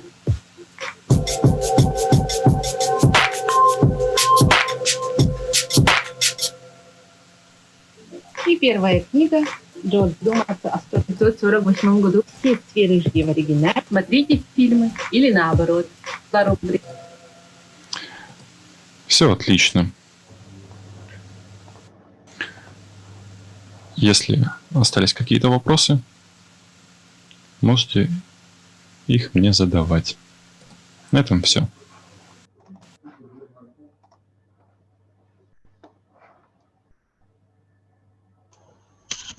Коллеги, если есть вопросы, можно будет задать их в чате, либо в комментариях в YouTube. Коллеги также направили полезные ссылки коллекции звуков без авторских прав, шаблоны анимированной графики, импорт шаблонов, и их можно сохранить в чате. Также сегодняшнее видео будет сохранено на YouTube. Вот. Напомню, что смарт-библиотека выпускает ежедневно огромное количество видеоконтента, к которому привлекаются все отделы, какие-то сетевые проекты нашей библиотечной системы готовятся Дмитрием Горбовым и Розалией Борисовой. Очень интересные материалы. Так, одно новое сообщение. Дмитрий Горбов также направил архив проекта в чате. Ну что ж, дорогие друзья, поблагодарим наших сегодняшних спикеров. Очень интересная тема, программа. И хотим от имени коллектива централизованной библиотечной системы города вручить электронное благодарственное письмо Дмитрию Сергеевичу Горбову. Спасибо. И также такое же благодарственное письмо вручается Розалии Ивановне Борисовой. Спасибо. Вот. И, конечно, видеоконтент, он очень важен в нашем информационном обществе, тем более сейчас, когда часть сотрудников также на удаленный формат перешла, и основной формат передачи все-таки это видео, аудио, либо какие-то картинки, фотоконтент.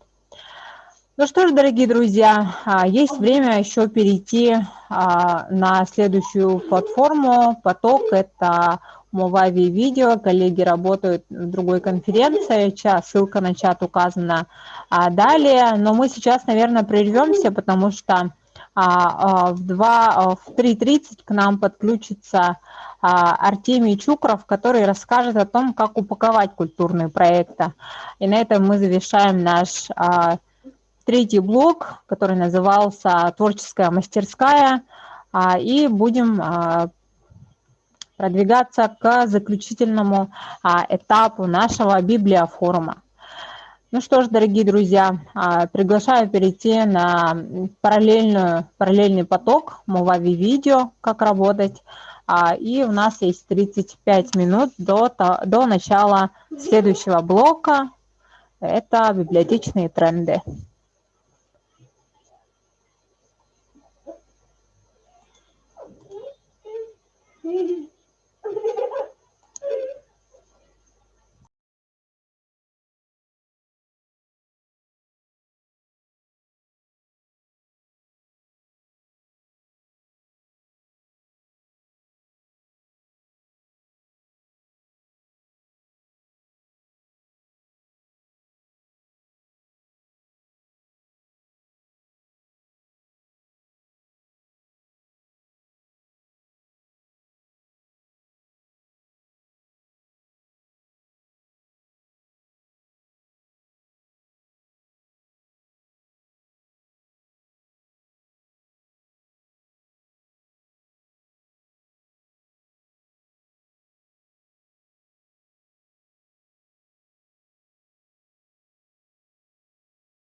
Прогулка в парке под любимую музыку станет еще позитивнее, если держать под рукой Бон Аква Вива. С каждым глотком она наполнит тебя освежающим фруктовым вкусом и поможет настроиться на хорошее.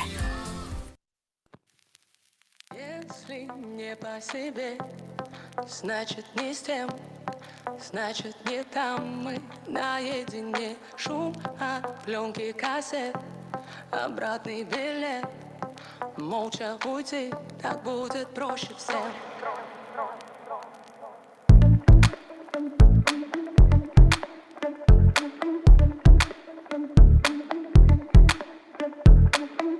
Пишем кратко, непонятно.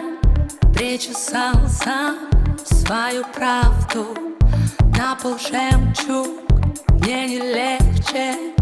Этот вечер бесконечный. Каждому по факту рядом нужен человек, но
так, что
Гулять в парке под любимую музыку станет еще приятнее с позитивным настроем от Бонаква. С каждым глотком Бонаква восполняет водный баланс и помогает настроиться на хорошее.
Заболел у нас животик.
Что-то не слышно.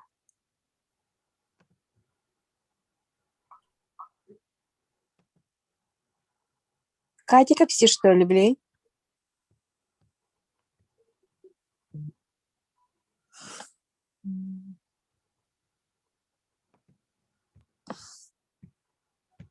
Так.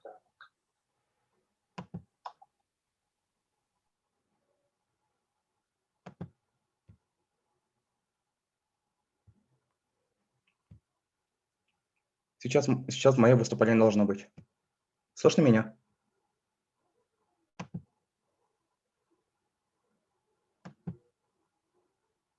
Да, вас слышно. Так. Экран виден, да, мой? Да. Вас слышно и видно. Угу, замечательно. Приветствуем, коллеги. Итак, мы продолжаем программу нашего форума и приступаем к заключительному этапу, блоку. Это у нас библиотечные тренды.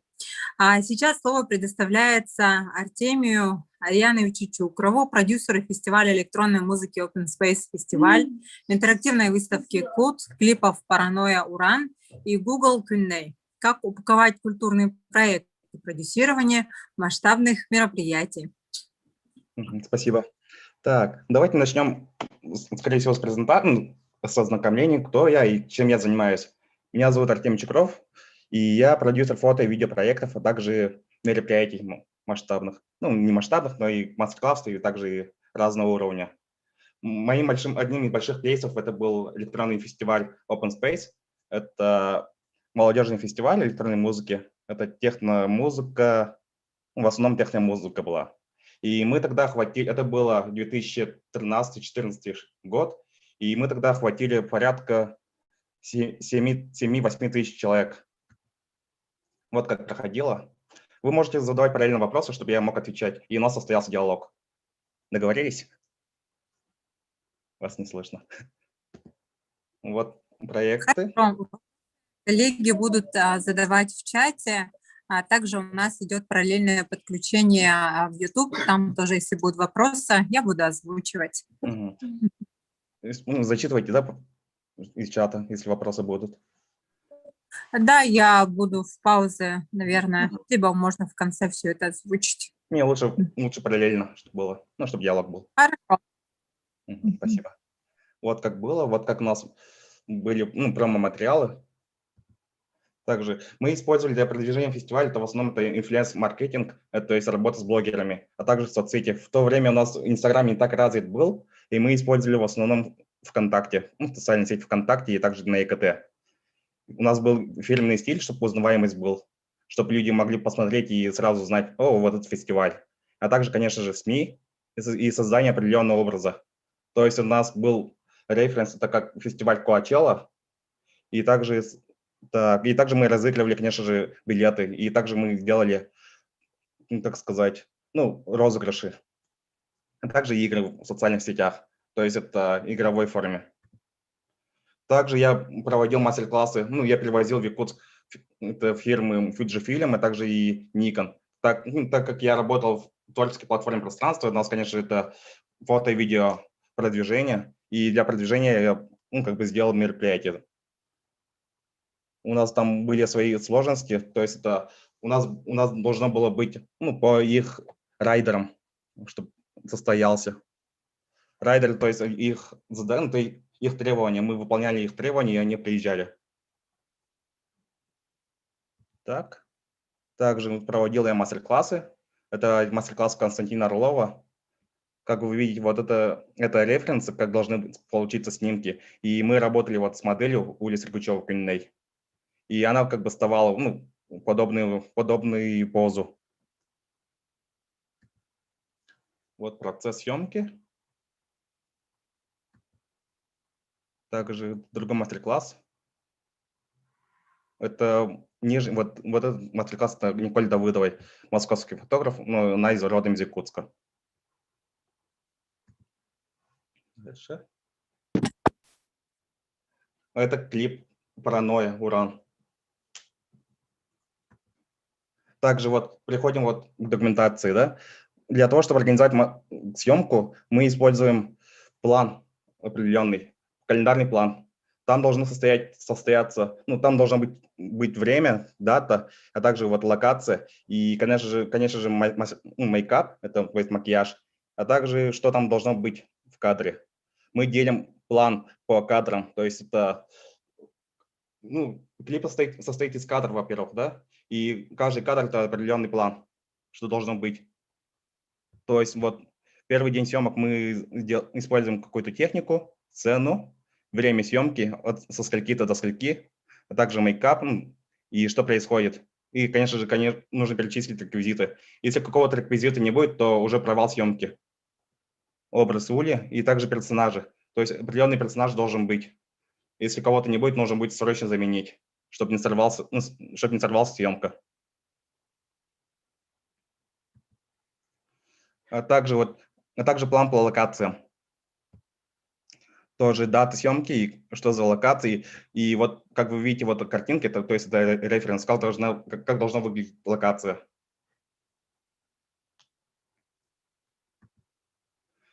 Также вот есть шаблон сметы, который мы используем. Так, тут плохо видно. Тут, да, мелкий шрифт можно сделать побольше, покрупнее. Так, сейчас. Вот это убрать можно, да? Или нет? Или тогда сорвется? Что убрать? Ну, вот этот верхний панель.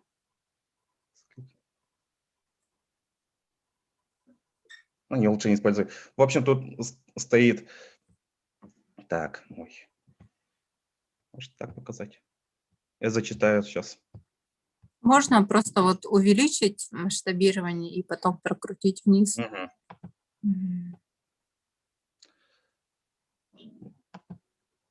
Ну, сопровождение проекта. Так, производственная фото-видеосъемка, аренда площадки, другие расходы, а также вот постпродакшн. То есть мы делим съемку на несколько частей. Сейчас тут будет лучше понятнее. Так. Вот тут.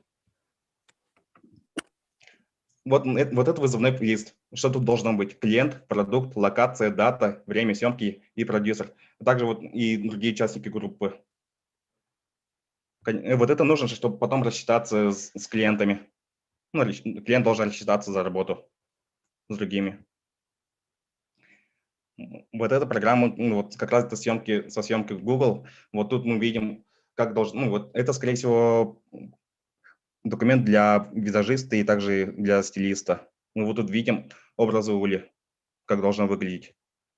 Вот этот клип еще не вышел, он выйдет, скорее всего, через год. Мы его ждем уже 4-й год, так как клип очень сложный. Там будет все полностью из компьютерной графики. Он еще делается. Мы его снимали еще до карантина, до ковида. Еще один проект, проект Код, это выставка Кеданы Игнатьевой, Урана и Тони Крепса. Я там выступал как куратор проекта. Там были сложности, технические сложности были, и также музыкальное сопровождение, так как это первая интерактивная выставка с использованием графики. И, конечно же, мы не рассчитывали на столь масштабную площадку, и для нас это был конкретный вызов. Потом зато проект состоялся, и он был масштабный, было очень много людей. Мы сейчас планируем его продвинуть на ArtPlay Москву. Занимаемся упаковкой. Так, это кадр со съемки. Я же говорил, что я продюсер съемок также. У меня в основном специализация это фэшн-съемки. Вот эти проекты, они выходили за рубежом. Журнал Йоко, журнал Люци и другие. Так, это письмо для редакций. Можете посмотреть, и как должно составляться письмо для изданий. От подачи письма зависит очень многое. Они могут запросто отклонить, а также могут и прочесть и взять, конечно, в редакцию для работы. Это очень важно. И главное, чтобы письмо состояло из 2 языков. Это английский и русский. Можете заскринить и использовать.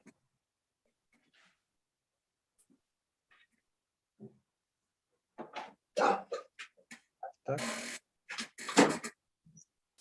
И что дальше? Мгм. Так, этот проект очень важен для меня, на самом деле. Вот.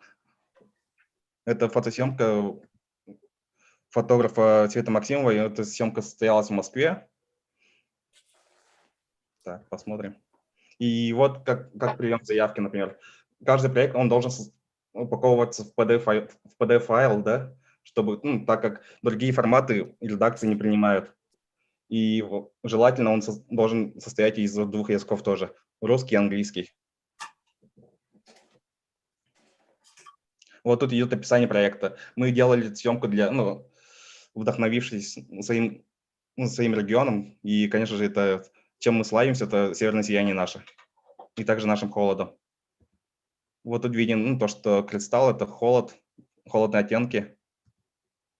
И, конечно же, это кредиты команды.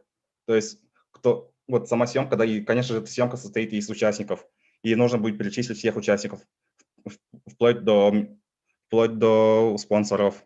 То есть это минералы, кто предоставил там кристаллы. И, конечно же, контакты. Сейчас вот.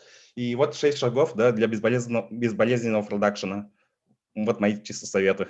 Это брифинг клиента, что больше вопросов зададите, чем детально получится смета и круче концепция. Что спрашивать? Какая аудитория у нее? Какая цель у нее должна быть, ну, у заказчика? Где будем размещать контент? Что хотим снять?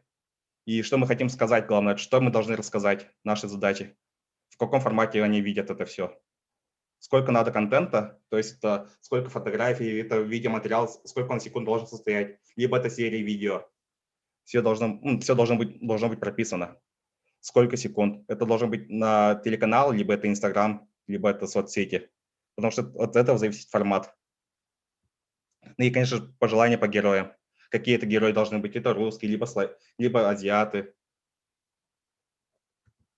Как создать контент-стратегию.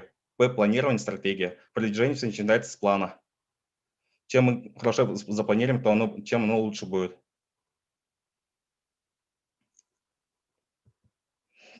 Также определить цель, как я уже ранее говорил. Нужно понять целевую аудиторию. Это может быть молодежь, либо люди чуть старше. Не должно быть то, что от 18 до 40. Нужно быть конкретнее. От 18 до 23 или до 21. Потому что это разные целевые аудитории, и у них разные интересы. Ну и в заключение это мои контакты. Вот. И, конечно же, вопросы ваши. Как-то коротко получилось, я не планировал так. Спасибо, Артемий. У меня такой вопрос.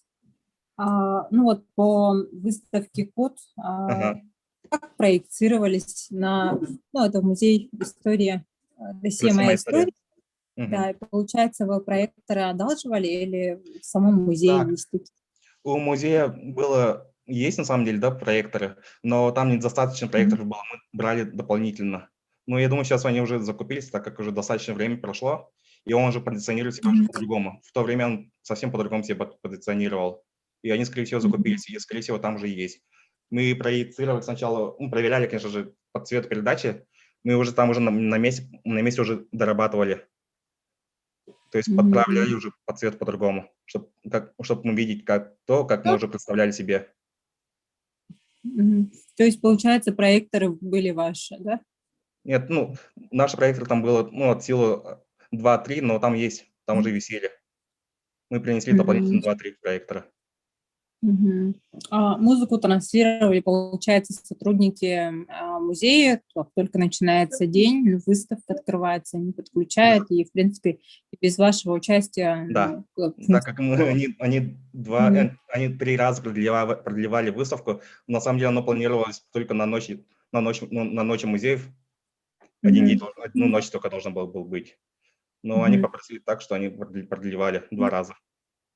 А сколько всего посетителей выставки было?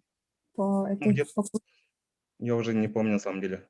На выставке самой было 800 чем-то человек, но потом уже они считали, это порядка 5000, наверное, было. Ну да, интересная очень выставка, наверное, многие. И информационный был шум очень хороший. Вот Да. про информационную поддержку я хотела узнать. То есть вы выходили самостоятельно на СМИ или уже событие само стало таким интересным? Мы транслировали саму выставку в соцсети Инстаграм, Твиттер. Твиттер у нас славится, то, что он быстро подхватывает. И также по сарафанному радио. И потом, конечно же, СМИ, конечно, подхватило все. Главное подать хорошую информацию. Потом уже само уже по сарафанке уже работает. СМИ же они такие, что они быстро ловят то, что интересует народ. То, что в тренде, да? Да, то, что в тренде. Хорошо. И еще был вопрос вот по привлечению крупных компаний международных. Как удалось выйти, посотрудничать? Я также видела анонс того, что обучение же, по-моему, было, да, Sony, Fujifilm. Да. И как вы, то есть вы самостоятельно вышли, либо они сами... Я самостоятельно выходил то, что на компании. То есть я сначала то, что я представляюсь, кто я, и где я работаю, и кем я работаю. И мне было сначала было спросить то, что я знаю, то, что они проводят тест-драйвы, да, то есть они ездят по городам и дают попробовать их технику. То есть это для их же интересов, для продвижения своего бренда. И, конечно же, я предложил то, что у вас не планируется ли в календаре там поездка на Дальний Восток. И они сказали, что да, мы планируем, и то, что они заезжали в Иркутск, но от Иркутска же Якутск недалеко же, он уже близко находится. И я предложил, да, может, в Якутск приедете. И они, да, посмотрели, изучили, что кто мы, то есть кто мы такие. Я сказал, что мы творческая платформа пространства, в то время я там работал, и то, что мы продвигаем культуру фото и видеокультуру. И они посмотрели то, что наши работы, наши возможности технические, и они приехали. То есть, получается, с вашей стороны никаких вложений? Никаких вложений, чисто предоставление площадки. Ну, отлично. Мне кажется, вообще очень интересный проект. Со студией «Пространство» мы сотрудничали также по фотопроекту «Мама в книге», но это не коммерческий, а социальный проект, и пару раз также снимали кадры, да, в студии «Пространство». Действительно, очень, расширяется. Раньше же был один филиал, сейчас уже их уже два. Да, и пилорама очень хорошая, большая. Ну, думаем, что если будут интересны какие-то проекты с библиотеками, то есть, может, литературные герои, либо с книгами люди, наши сотрудники, коллеги будут всегда рады сотрудничать. Еще самое главное, нужно еще то, что, понимаете, нужно рассказывать, какие сложности были в плане продюсирования и также в плане съемок. Нужно рассказывать, чтобы в будущем, да, то есть народ не встретил такие проблемы, такие сложности, чтобы он был готов такие проблемам встретиться. И думаю, что нужно рассказывать о проблемах, да, и чтобы их как-то обходить. И в плане того, что вот по съемкам, да, вот в плане Sony, Fujifilm, в моем случае это были проблемы, то, что народ не хотел приходить так, как они пользуются Кэнонами и Никонами. В моем понимании. И они больше сюда, кстати, не приедут, так как мало народа было. Кстати, да, у нас большинство фотографов, по-моему, да, Кэнонами пользуются. Да. Для них же это реклама, и как бы в плане такого, что продвижения, они не охватили тот масштаб, сколько они хотели охватить людей. Ну, у них тоже, наверное, своя отчетность, показатели. И, конечно, это большие расходы, то, что из Москвы лететь сюда. Ясно. Хорошо, но очень интересные события были спродюсированы. И, наверное, еще такое то, что чем больше людей привлекается в команде, компетентные специалисты, наверное, чем больше связи создаются, и чем интерес создают эти события, мероприятия, да, скорее всего, это еще есть. Но спасибо большое за такую интересную подачу. Думаю, может быть, вместе что-то можно... Кстати, вам отправить эти шпаргалки по соцсетям, также вот по самому маркетингу. Если вам нужно будет, я могу вам предоставить. Хорошо, было бы замечательно. Можно тогда направить ссылки, и я направлю коллегам в чате. Хорошо. Вот. Хорошо, спасибо большое, Артемий. И, пока просим не отключаться, мы бы хотели сейчас вручить вам наше электронное благодарственное письмо от коллектива централизованной библиотечной системы города за участие в 3-м городском библиофоруме «Навигатор. Библиотека. Фокус развития». Спасибо большое. Спасибо. Спасибо, Артемий. Сейчас мы предоставляем слово в нашем заключительном блоке на тему тренда библиотечно-информационного обслуживания. Слово предоставляется заведующему Центром комплексного обслуживания Национальной библиотеки Республики Саха-Якутия Светлане Александровне Поповой. Добрый день. Слышно же, да? Добрый день. Слышно и видно. Я останавливаю свою демонстрацию. И видим слайды. Старение показывать сейчас. Ага. Давайте начнем, да. Меня зовут Светлана Попова, я работаю в Национальной библиотеке. И, коллеги, хотелось бы отметить, да, что в 2020 году мы много стали задумываться о роли и месте библиотек, о том, как мы должны дальше жить и развиваться, и какими мы должны стать, чтобы быть востребованы и выйти все-таки на новый уровень, потому что пандемия, она стала на самом деле огромным триггером для того, чтобы мы переосмыслили свое место в этом мире и для того, чтобы обозначить те шаги, в каком направлении мы дальше будем развиваться. Одним из таких действенных инструментов является изучение трендов. Да? Тренды, как вы знаете, они есть макротренды, то есть те, которые происходят во всем мире, и есть микротренды. В чем отличие? Да, это в географических, можно сказать, географическая разница. Да? То есть макро – это весь мир, а микро мы можем взять как и Российскую Федерацию, Якутия, так и отдельно город Якутск.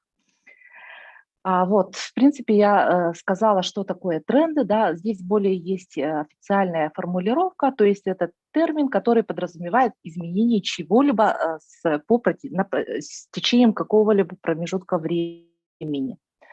Вот, понятие применяют во всех областях, и надо отметить, что формула тренда, она звучит так, что-то как-то изменяется и где-то, да, и вот здесь я прикрепила вам пример, то есть, отсмартованное, да, как можно сказать, как предложение, как тезис.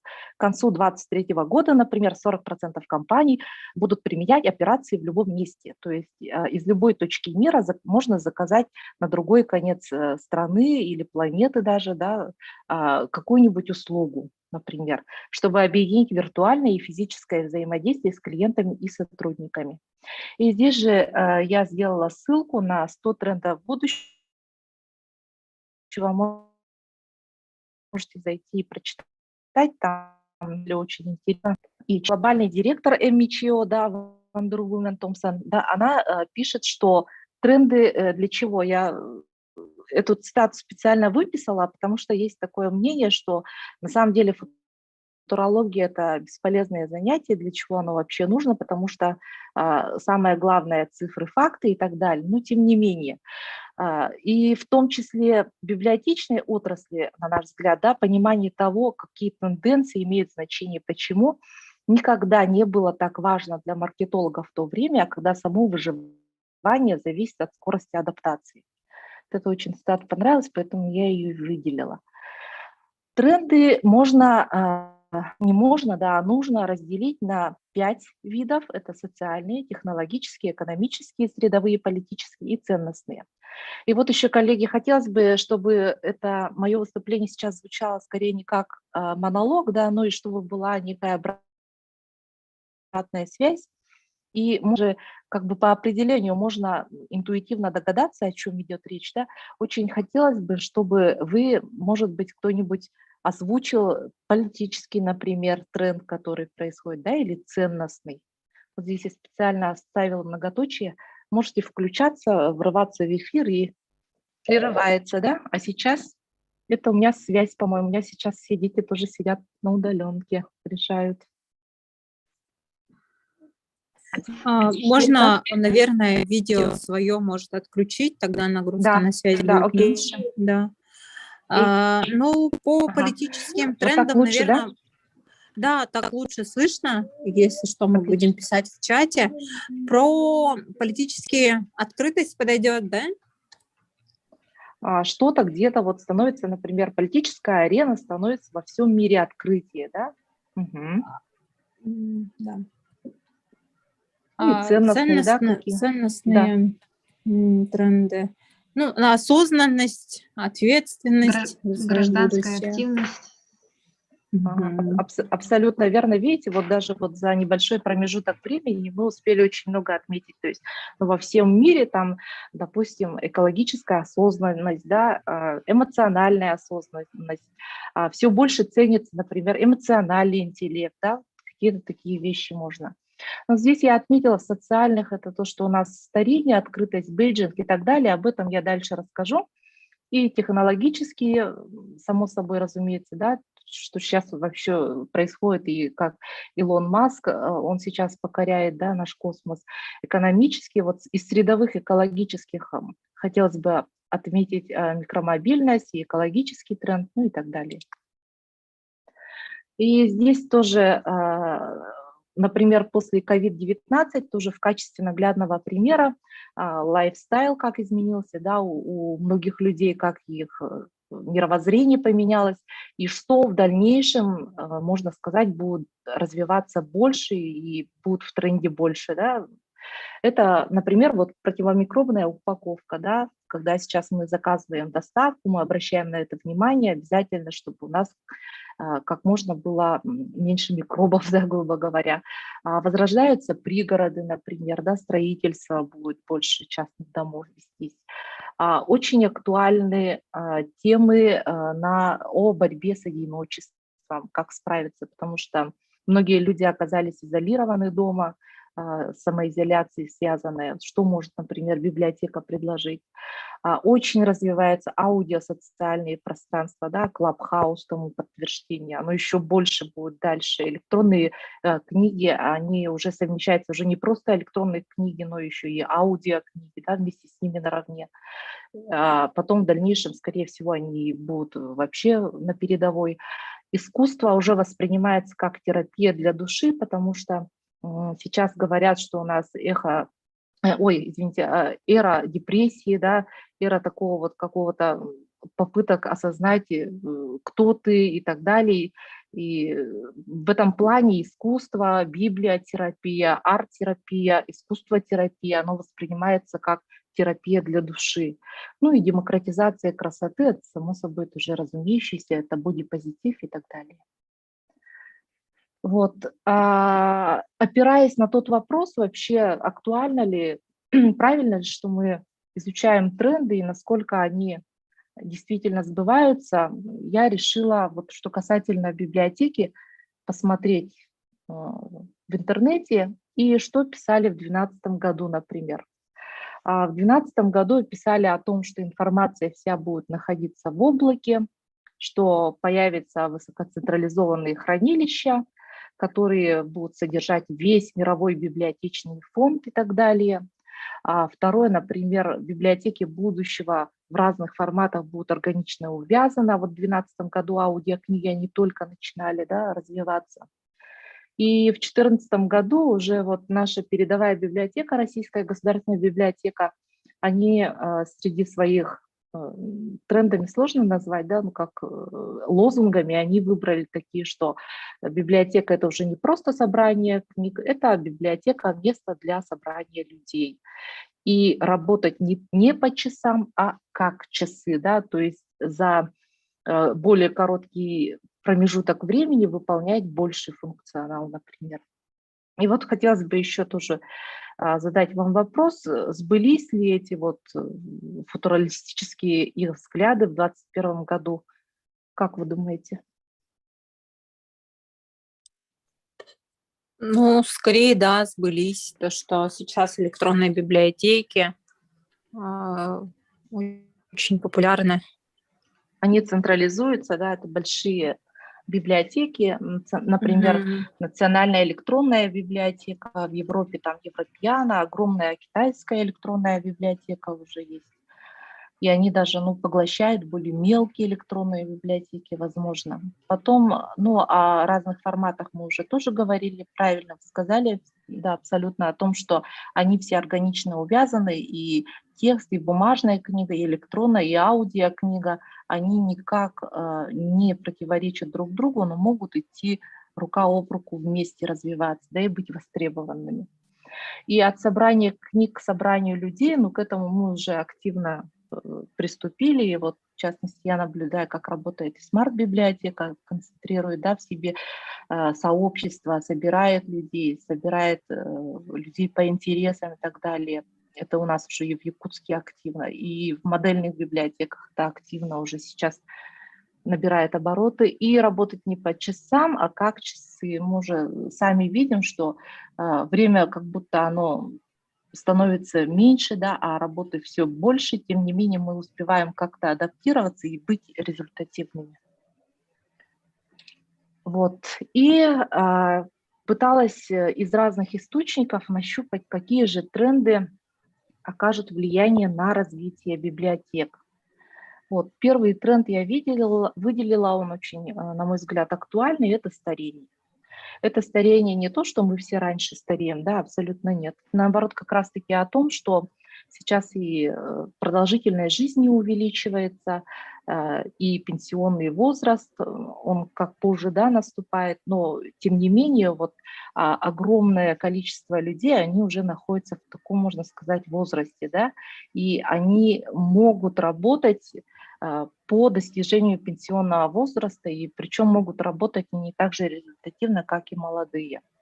И при этом на библиотеку, как этот тренд может сказаться, это, во-первых, будет влияние, например, на комплектование фондов, да, то есть чтение на досуге традиционных книг будет развиваться, крупный шрифт, книги с крупным шрифтом будут востребованы более.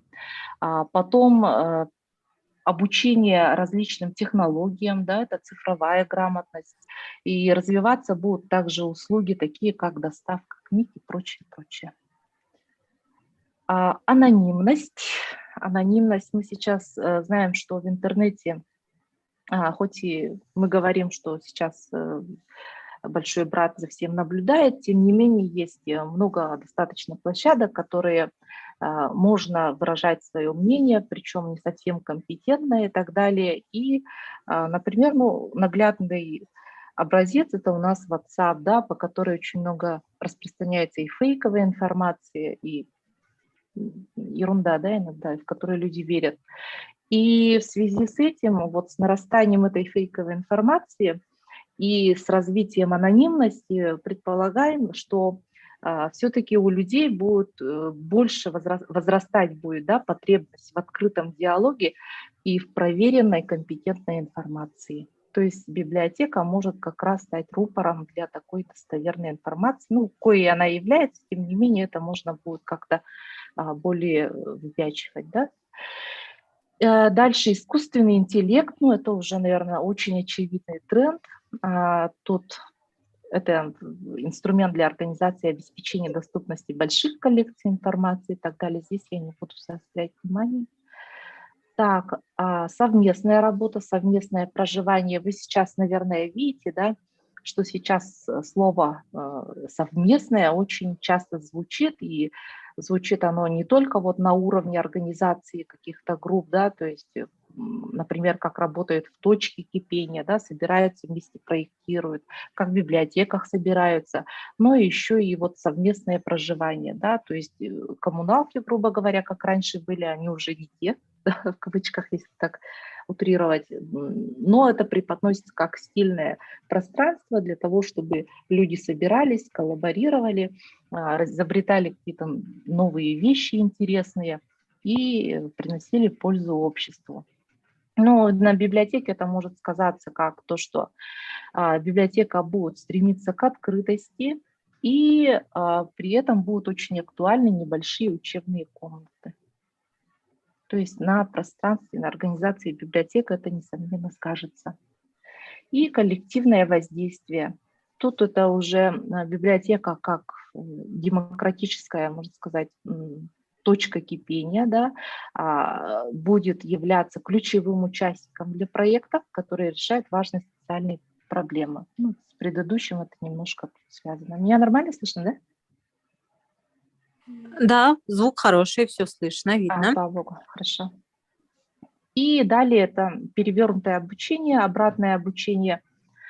Сейчас вот опять же вернусь к пандемии, да, насколько у нас изменилось и качество образования, и методика, и методология. Но, к сожалению, конечно, наше образование, оно не совсем быстро, да, можно сказать, это мое личное оценочное суждение, не слишком быстро адаптировалось вообще к дистанционной учебе. И у меня очень достаточно, несколько знакомых есть, которые... Цифры дашь? Ага, вас слышно. Вот, которые, они уже обратились в московские частные школы, и дети дистанционно обучаются. То есть они отказались от традиционного нашего городского образования и обучаются там. Что может библиотека предложить? Это перевернутое обучение. То есть, ну, сюда могут приходить в библиотеки студенты, да, или школьники, которые просматривают записанные лекции. Либо, допустим, теорию они проходят онлайн вместе с лекторами, причем у нас же границ вообще нету, да, то есть и Америка на связи может быть онлайн, и Москва, и другие города, и Африка, да, и собираясь в библиотеках, они могут выполнять какую-то практическую часть. В этом плане библиотека может стать очень хорошей площадкой. Ну и вот идея, место и роль библиотеки в современном мире. Из всего вышесказанного, да, мы задались вопросом вообще, какая нужна библиотека городу Якутску, и все наши исследования, которые мы проводили, да, мы проводили опрос 800 детей и взрослых, и в первую очередь библиотека представляется им как пространство, как площадка для общения и развития. Вот здесь вот эту вот библиотеку знаете, да?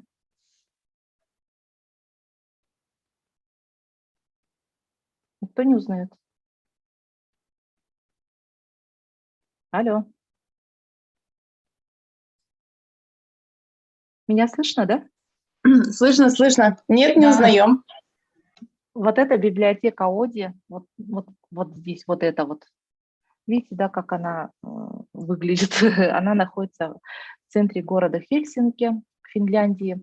Ну и называется она Оди, то есть ода. Это финны построили как ода своему народу, как столб демократии, как признание в любви к своим согражданам.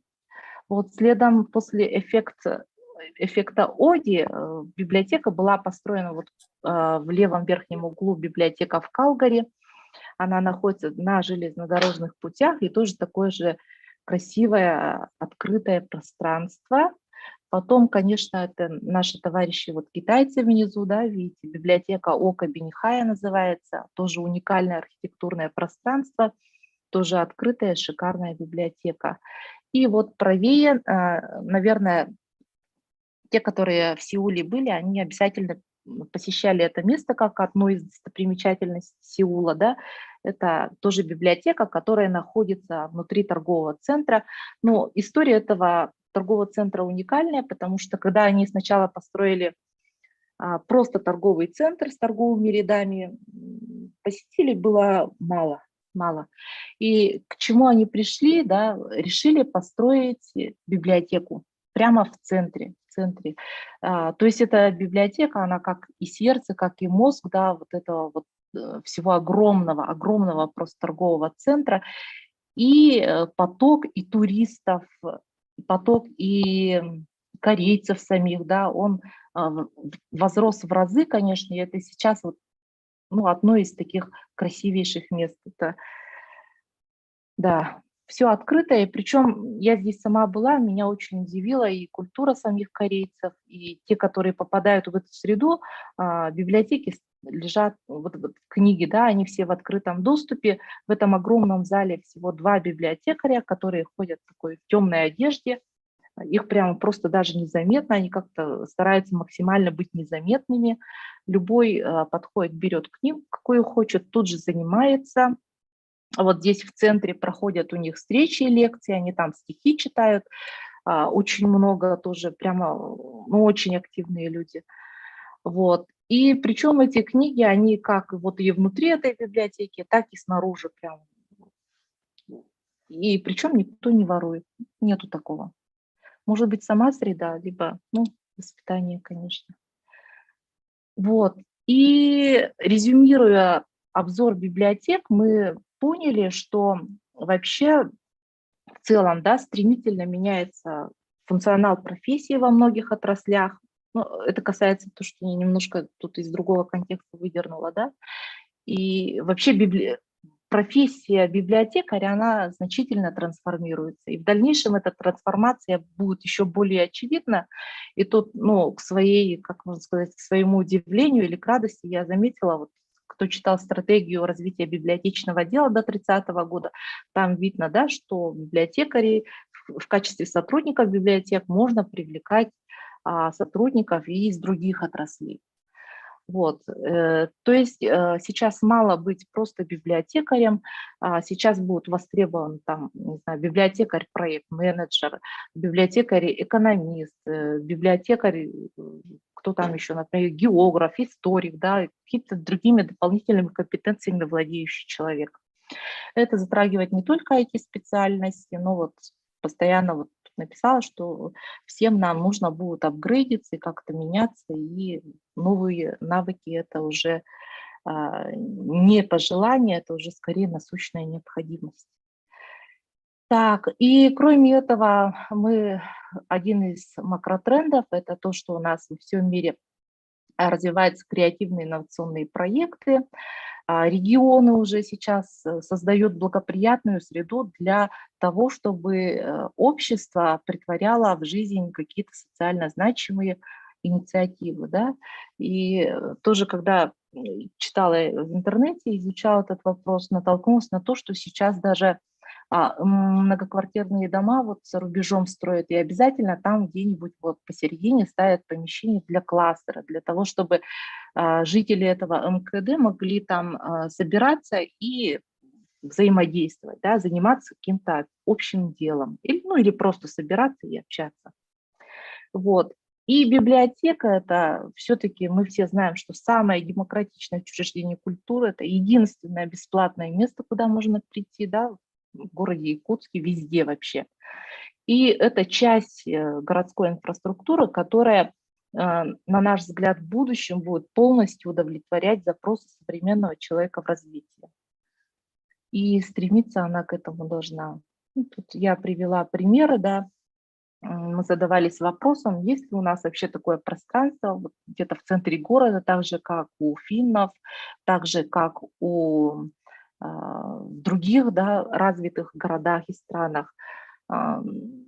Один из недавних случаев, да, года 2 назад или в прошлом году это было вот то, что дети, подростки собрались на крыше многоэтажного дома для того, чтобы просто посмотреть кино. Они же пошли туда не для удовольствия, да, как в ад. Я думаю, что так от безысходности. Им просто было некуда идти. Ну, это уже вечереет, часов 11-12, наверное. А вот видим, что какие подростки, да, в какие перипетии попадают, и вероятнее, скорее всего, мы предполагаем, что это от того, что детям просто некуда идти. Вот. И я, как уже говорила ранее, мы проводили опрос, и очень много инсайтов для себя оттуда почерпнули. И вот очень такая цитата, да, девочки 17-летней, на вопрос, что такое идеальная библиотека, она сказала, это то место, где ты ощущаешь эмоции в реальном мире. Вот. То есть таким образом вот это слово именно эмоции натолкнуло нас на мысль о том, что современная молодежь получает эмоции в виртуальном мире. И, может быть, задача библиотеки совместить вот эти два инсайта и, даря как бы ребенку возможность приобщиться к знаниям, подарить новые эмоции, да, то есть восторга, дать ребенку помечтать, побывать в новой среде, потому что, ну, не секрет, что у нас население, оно не такое богатое, у нас много семей и многодетных, и малоимущих, а вполне возможно, что из этих детей вот кто-нибудь, ну, Илон Маск, может быть, растет. Вот какие-то такие мысли посещали. И что же мы можем предложить поколению Z и Альфа? Ну, тут я уже много раз коллегам своим рассказывала, то, что есть очень интересная теория поколений. Она, конечно, научно недоказанная, эта теория, но она, тем не менее, на мой взгляд, заслуживает внимания. И там очень по годам поделено, да, кто есть кто. Вот мы, например, да, это миллениалы, наши дети это Z, а чуть помладше дети это вот альфа, да, альфа после 10-го года рожденный. Когда я прочитала характеристики, которые присущи этим поколениям, я из тайминга вышла, да? Нет, еще у нас есть время. Ага, хорошо. Вот. О чем я своему ребенку говорила. После 10-го года рожденный я прочитала характеристики, какие есть, да, у альфа детей, какие Z, ну и прямо в точку, потому что это другое поколение, это другие запросы, они более свободные, они чувствуют себя жителями планеты, они очень неравнодушны к экологии, к животным.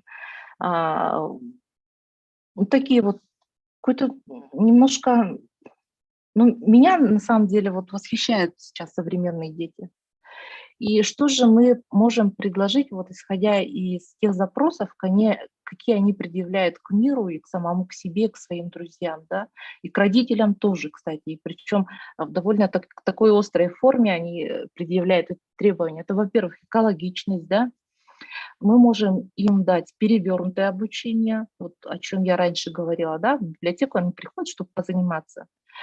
Обязательно мы должны дать возможность выбора, потому что возможность выбора в том плане, что даже вот есть очень хороший инструмент, называется мокасины, да, не инструмент, а методика для того, чтобы выявить какие-то проблемы в учреждении, там, в организации, в каком-то предприятии и так далее, надеть мокасины читателя и вот попробовать пройтись, да, вот пройти в библиотеку.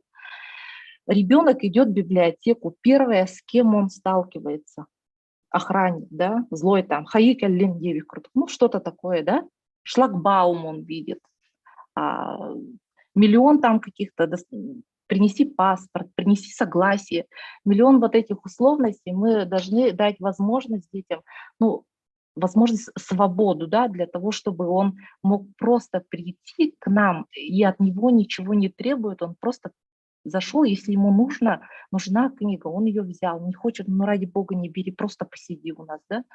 Потом возможность самовыражения,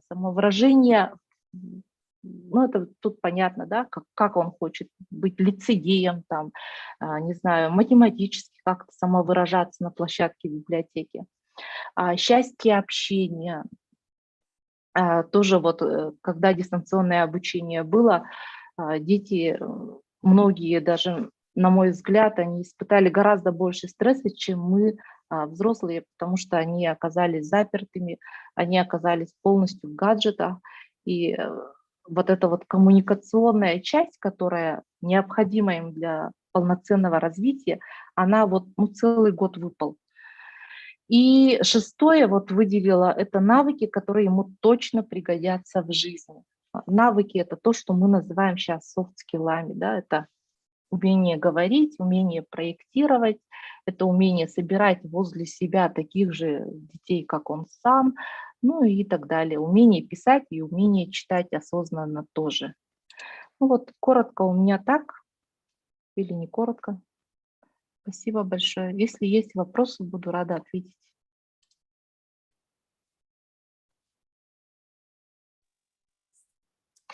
Действительно, очень интересные тренды затронуты. И поколение Z, зумеров, каких называют наши активные читатели, библиотеки, миллениалы, Ну, я, например, сама работаю в смарт-библиотеке. Действительно, вот те тренды и чем их можно заинтересовать, мы явно видим в своей работе. И выбор, свобода выбора очень их привлекает.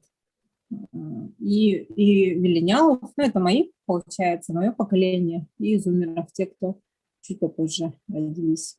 Вот.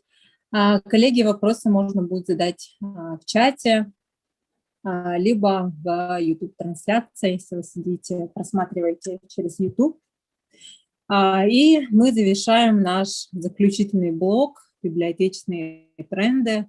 И разрешите от имени коллектива централизованной библиотечной системы города Якутска вручить наше электронное благодарственное письмо Светлане Александровне Поповой за участие в 3-м городском библиофоруме «Навигатор, библиотека, фокус развития». Спасибо большое. Ура, спасибо.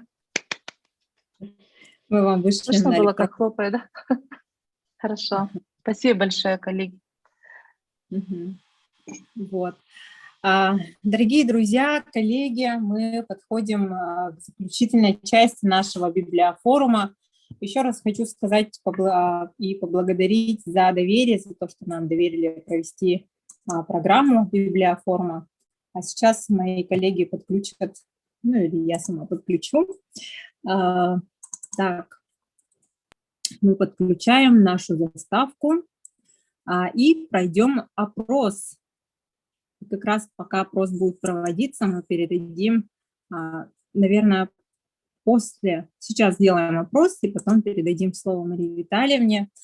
Хотелось бы сказать то, что сегодня в рамках 3-го городского библиофорума «Навигатор-2021» под девизом «Библиотека. Фокус развития» у нас было 11 выступлений, 13 спикеров, 6 часов 20 минут интенсива, 4 блока и 417 воспроизведений в YouTube.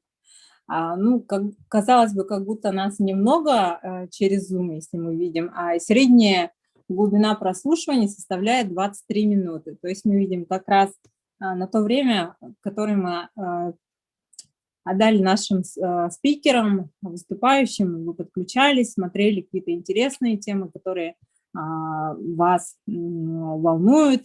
И сейчас мы бы хотели предложить пройти опрос. Можете навести на экран свои телефоны и пройти опрос. И первый вопрос здесь. Какие наиболее интересные темы вы сегодня услышали в рамках библиофорума? Интересные и полезные темы. 3 ответа. Можно будет, давайте на секунд 40 мы уделим этому. И сейчас у вас, наверное, на экранах телефонов отражается первый блок вопросов, и далее будет второй. Как заполните, можно будет подключить микрофон, либо написать в чате, что заполнили первую форму. Все открывается. Это платформа Menti. Очень также интересная платформа, о которой мы узнали в рамках школы модераторов, которая вчера завершилась. Мы выпустили первый поток наших слушателей. Это была идея, кстати, Марии Витальевны, нашего директора. И планируем ее потом, эту программу, адаптировать для подростков и потом после апробации и расширять аудиторию. Ну что ж, прошли, да, опрос в чате, я вижу. Прямую ссылку на опрос. Давайте я сейчас направлю ссылку тогда в чате, чтобы можно было через браузер пройти. Прямая ссылка. Угу.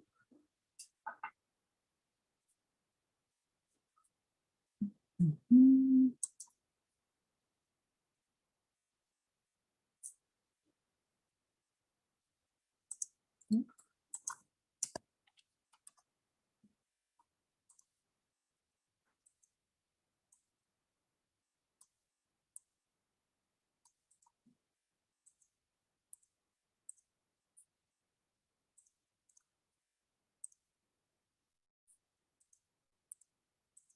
Так.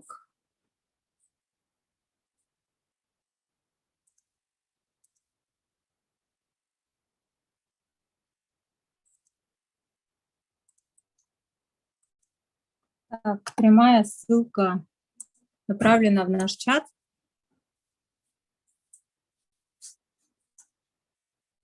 Угу. Так, и после этого мы передаем слово нашему директору, как раз Марии Витальевне, и она представит результаты опроса молодых специалистов централизованной библиотечной системы города. Так, дорогие друзья, надеюсь, вы уже вбили, да, у всех получилось открыть ссылку. Можете включить микрофон, либо в чате написать, получается у вас или нет, дорогие коллеги, заполнить. Это Даша уже первая ссылка, вторая ссылка или еще первая? Это первая ссылка. У нас по первой ссылке сейчас вот первый слайд, и сейчас формирую второй слайд. Открываю, то есть у нас два вопроса. И второй вопрос. Какие еще темы были бы наиболее интересны вам в рамках библиофорума? Вот, подключаю сейчас. Библиотечные тренды наиболее бы интересны были бы вам. То есть это на будущее, чтобы можно было сформировать программу, которая наиболее вас заинтересует. Угу.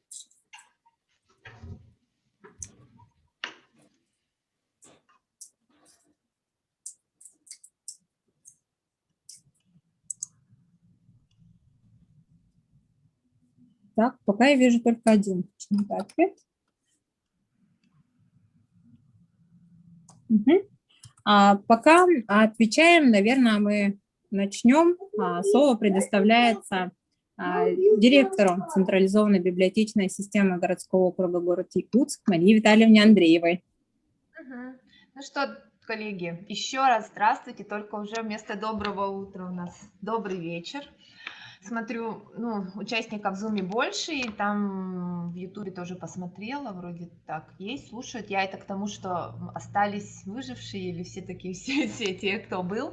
Хочу отметить, что мы поделились нашей ссылкой с коллегами из наших ВУЗов, и поэтому присоединений у нас больше, чем мы сами, да, так как бы, что Дарья это отметила, и даже видно было в чате, что задавали вопросы там из Хангаласской ЦБС или еще кто-то. Это очень классно, что вот как раз в трендах Светлана же сказала, да, что у нас нет границ, и поэтому наш городской форум, он уже стал немножко, абсолютно не городским, именно с той информацией, которой мы вроде бы делились друг с другом. Очень насыщенный такой день получился. Как я и говорила в начале, действительно, может быть, местами было странно, особенно для коллег, которые на некоторых спикеров не понимали, что слушать и как слушать. И вот я в конце вот точно могу отметить, что не все дослушали до конца, но именно то, что вы сегодня выступала с трендами Светлана, и то, что вы поставили в конец, это очень замечательно, потому что она поставила такую точку очень хорошую, и так как у нас форум имеет ракурс все-таки вот фокус развития, не буду тут отвлекаться, потому что я вроде записывала, буду говорить, потом смотрю на время, уже время такое-то у нас идет. Давайте перейдем к анкетированию. Мы провели очень быстрое скоростное такое онлайн-анкетирование в течение нескольких дней именно для наших сотрудников в возрасте до 35 лет. Да? У нас вообще в ЦБС их 67, а остальные старше 35, то есть 105 человек у нас старше 35 лет. Всего приняло в участие 51 молодой сотрудник. Почти все, в принципе, потому что остальные там, мне кажется, не приняли участие, наверное, те, кто в отпусках, или там кто-то, может, не специалисты на библиотечной, у нас есть такие сотрудники молодые. Из 51 сотрудника, принявшего участие, 10 мужчин. Основной возраст от 27 до 35 лет, оказывается, у нас. 80% имеет высшее образование. Из них 4 руководителя. Основной опыт работы от года до 8 лет. Теперь такие практические вопросы немножко были. 8. Так. Ага. Такой вопрос был, как сказать-то? Я просто тут написала себе по-другому. ваше отношение к работе, то есть работа, довольны ли вы своей работой, так скажем, да? И в основе всего, да, у нас все, даже есть те, кто считает, что выше ожидаемого работа, которой они работают, да. Большинство считают, что выполняет максимальный объем работы, который им дается, то есть очень много у них работы, да. При этом однообразие и рутинность у 12 коллег. Надо будет взять на заметку это, да. Про зарплату почти все ответили, что выше ожидаемого, и не удовлетворены у нас только 2 сотрудника. Вы представляете себе, есть такие. Так, потом степень соответствия компетенции занимаемой должности. Все соответствуют, и есть несколько человек, которые считают, что выше. Это тоже хорошо, над этим тоже нужно задуматься. Удовлетворенность работой в библиотечной сфере высокая, в основе своей у всех высокая. И только 1 человек планирует поменять сферу деятельности. Кто же он, да, все такие? Так, курсы повышения квалификации не проходили 25 человек, то есть половина. Тоже нужно будет задуматься, потому что остальные проходили по разным причинам, по разным моментам. То есть кто-то бесплатный, кто-то за свой счет, даже есть такие, а есть те, кто за счет организации, которые направляли, мы видим, вот. И это то, что я говорила утром, нужно будет обратить внимание на бесплатные курсы повышения квалификации, какие-то все-таки есть. Так, количество проектов, в которых вы принимаете участие, был такой вопрос, просто скажу, что 8 человек вообще не принимают участие в проектах. Это тоже на заметку. Это вот руководителям, вот именно сейчас просила послушать руководителей структурных подразделений. Этот анализ на самом деле очень такой важную роль играет. На вопрос, какая роль в команде вам ближе, было 3 ответа. Я исполнитель, я предпочитаю работать один, я руководитель. Здесь гармоничное соотношение. Вот прям все сошлось, можно сказать. Определенное количество исполнителей, руководителей, есть те, кто предпочитает работать одни. Такое тоже, конечно, бывает.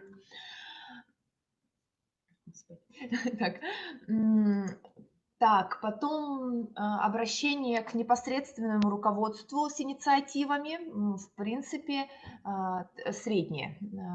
То есть обращаются и внедряются ли эти инициативы? Да, почти 100% у всех внедряется. Почти все считают, что они влияют на принятие решений в работе подразделения или внесли какие-то положительные изменения. И только 8 человек считают, что нет. Тут тоже уже нужно будет проработать этот момент.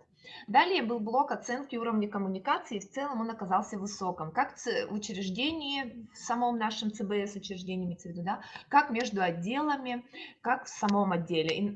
Отделами имелось в виду также между филиалами. Так и каждый внутри филиала, у всех уровень коммуникации достаточно высокий. Это хороший показатель. Так, потом очень интересный такой вопрос. Какие из предложенных программ вы используете для организации удаленной работы? 100% используют мессенджеры, 100% практически используют сервисы Zoom, Skype. И меня очень порадовало, что 9 человек ответили, что используют task-менеджеры. Их надо нам найти, потому что, наверное, там опыт какой интересный или нет. И 1 человек написал, что не используем. И я тут подумала, может, это рабочий, они же не используются. Вот. И к завершению тут был такой блок. Помогает ли вашему становлению профессиональному или личностному молодежная ассоциация нашей ЦБС «Молодость Зелено»? В основе своей нет. Даже есть те, кто о ней не слышал. Уровень корпоративной культуры в учреждении высокий, система наставничества тут 50/50. И такой заключительный вопрос, к слову, о миссиях, как нам сегодня говорили, да, что обязательно должна быть миссия. И вопрос звучал таким образом: в чем, на ваш взгляд, заключается миссия вашего учреждения? Тут прям 50 ответов, я, конечно, все зачитывать не буду. Я зачитаю, такие некоторые. Допустим, повышение квалификации и роста образованности населения города Якутска за счет квалифицированных сотрудников. Вот так вот, да. Кто-то считает, миссия не становиться как совковые библиотеки, идти в ногу со временем. Так, тут очень много. Миссия – это самая главная цель, смысл существования любой организации. Вот даже раскрыли, да, прямо. Фундамент успешного развития. А наша цель – совершенствование и развитие. Вот так. Также считает миссией раскрытие самого себя через историю, расширение мировоззрения, утилизацию узколобости, показать величие человека. Прям такой антропоцентризм уверенный у кого-то, вот вообще. И еще такой момент, миссия доносить до граждан современные идеи и сохранять забываемые мысли. Просто такая интересная игра слов. А теперь, коллеги, озвучу нашу миссию. У нас есть в нашем учреждении миссия, она была сформирована давно, и уже, ну, как говорится, не нами. И она действительно соответствует тому, что мы делаем. Она звучит так. Сохранение и развитие библиотек как информационно-культурных образовательных центров, прогрессивно воздействующих на информационное, образовательное и духовное формирование личности путем предоставления качественной информации и услуг. И тут важнее вот последние слова, в принципе, если их запомнить. Понимаю, сложная, длинная миссия, но она у нас есть. И мы на самом деле все ей следуем. Подводя итог, хочу обратить внимание всех коллег, всех возрастов, что у нас есть молодежная ассоциация, наша библиотечная молодежная ассоциация, она называется «Молодо зелен». Председателем которой, если я не ошибаюсь, является Эльвира Табонова, да, главный библиотекарь Центральной городской библиотеки имени Белинского. И тут такой момент, не путать с НКО, с нашей некоммерческой организацией, через которую пишут филиалы и структурные подразделения гранты. А воспринимать НКО как продукт деятельности и сотрудничества членов вот этой ассоциации. И поэтому я вас активно сейчас призываю активизировать ее работу. И сегодняшний форум показал, что вы единая команда, наша молодежь, да, и теперь надо сплотиться еще сильнее и найти в ней место для каждого молодого сотрудника, даже если он склонен к индивидуальной работе, согласно нашему анкетированию, да. И именно, ибо вот ваша такая активность и деятельность является одной из частей показателей работы всей ЦБС. Ну, думаю, понимаете, о чем я. И вы, помогая развиваться друг другу, вы вводите качество, ну, извините, мне позвонили просто.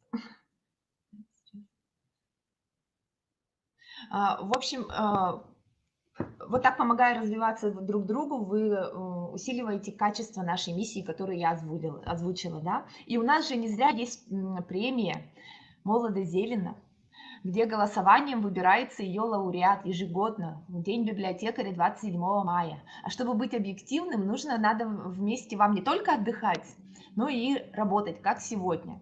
Вот поэтому уже готовьтесь же к выборам, так скажем, они скоро.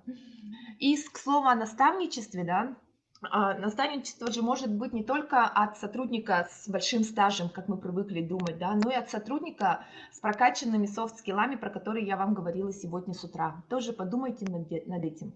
И хочу примером просто вот в завершении, чтобы вы у себя так в голове что-то, может, запомнили, отложили. Сейчас демонстрацию включу, да, Мария? Так. Да, демонстрация разрешена нескольким участникам. Вот. Вы видите, да, тут ВКонтакте же группа открылась. Есть гильдия молодых библиотекарей Новосибирска. Они очень активны. Они себя называют куратором молодежного библиотечного движения в Новосибирской области. Обязательно найдите их, почитайте. С ними можно коллаборации совместные делать. Они очень идут навстречу, и посмотрите на их опыт работы, как они работают. Все-таки недалеко, соседи, можно так сказать, да. И вторая – это Ассоциация молодых библиотекарей Урала. Это две основные большие такие группы людей, молодых библиотекарей, которые у нас есть в стране.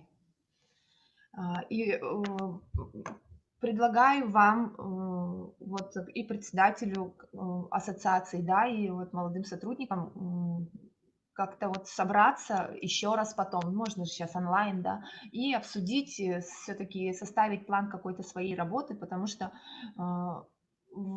то, что вы предложили сегодня на форуме, это было действительно уникально, и в ней каждый, я надеюсь, нашел что-то очень, ну, в наших спикерах, которые были, что-то очень полезное и важное, и понял для себя моменты, что действительно уже, как там в миссии писали, да, уходим от совковости. Вот. Поэтому мы подведем итоги общие, анализ делаем, анкетирование, думаю, ну, печатный, письменный, думаю, будет всем интересно его посмотреть, нашим коллегам из всех структурных подразделений. И 6 часов 20 минут, я прям тут даже написала, такая, ничего себе. Поэтому я думаю, я на этом завершаю. Надеюсь, все меня услышали и поняли. И с наступающими праздниками. Спасибо. Думаю, тот, кто заполнял опросник, действительно задумался. Ну, он был такой очень хороший опросник, прямо такой солидный, да, и каждый задумался. И сейчас мы хотим представить итоги нашего тоже краткого опроса. Напишите тему библиофорума, которые были вам наиболее интересны сегодня. 18 человек приняли участие. Платформа Menti вы можете, кстати, также освоить, очень интересно. И мы видим то, что крупным шрифтом выделены те слова, которые повторялись. То есть управляй своим временем. Пальма первенства у Марии Витальевны. Самое интересное. Театр книги, библиотечные тренды, тайм-менеджмент.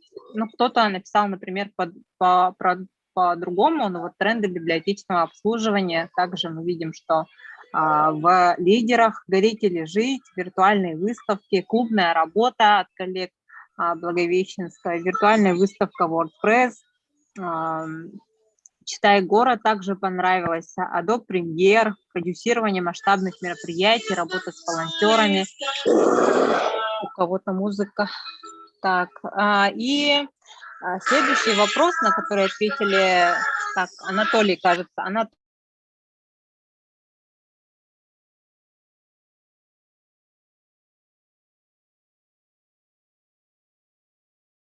у меня отключился звук, я включаю. И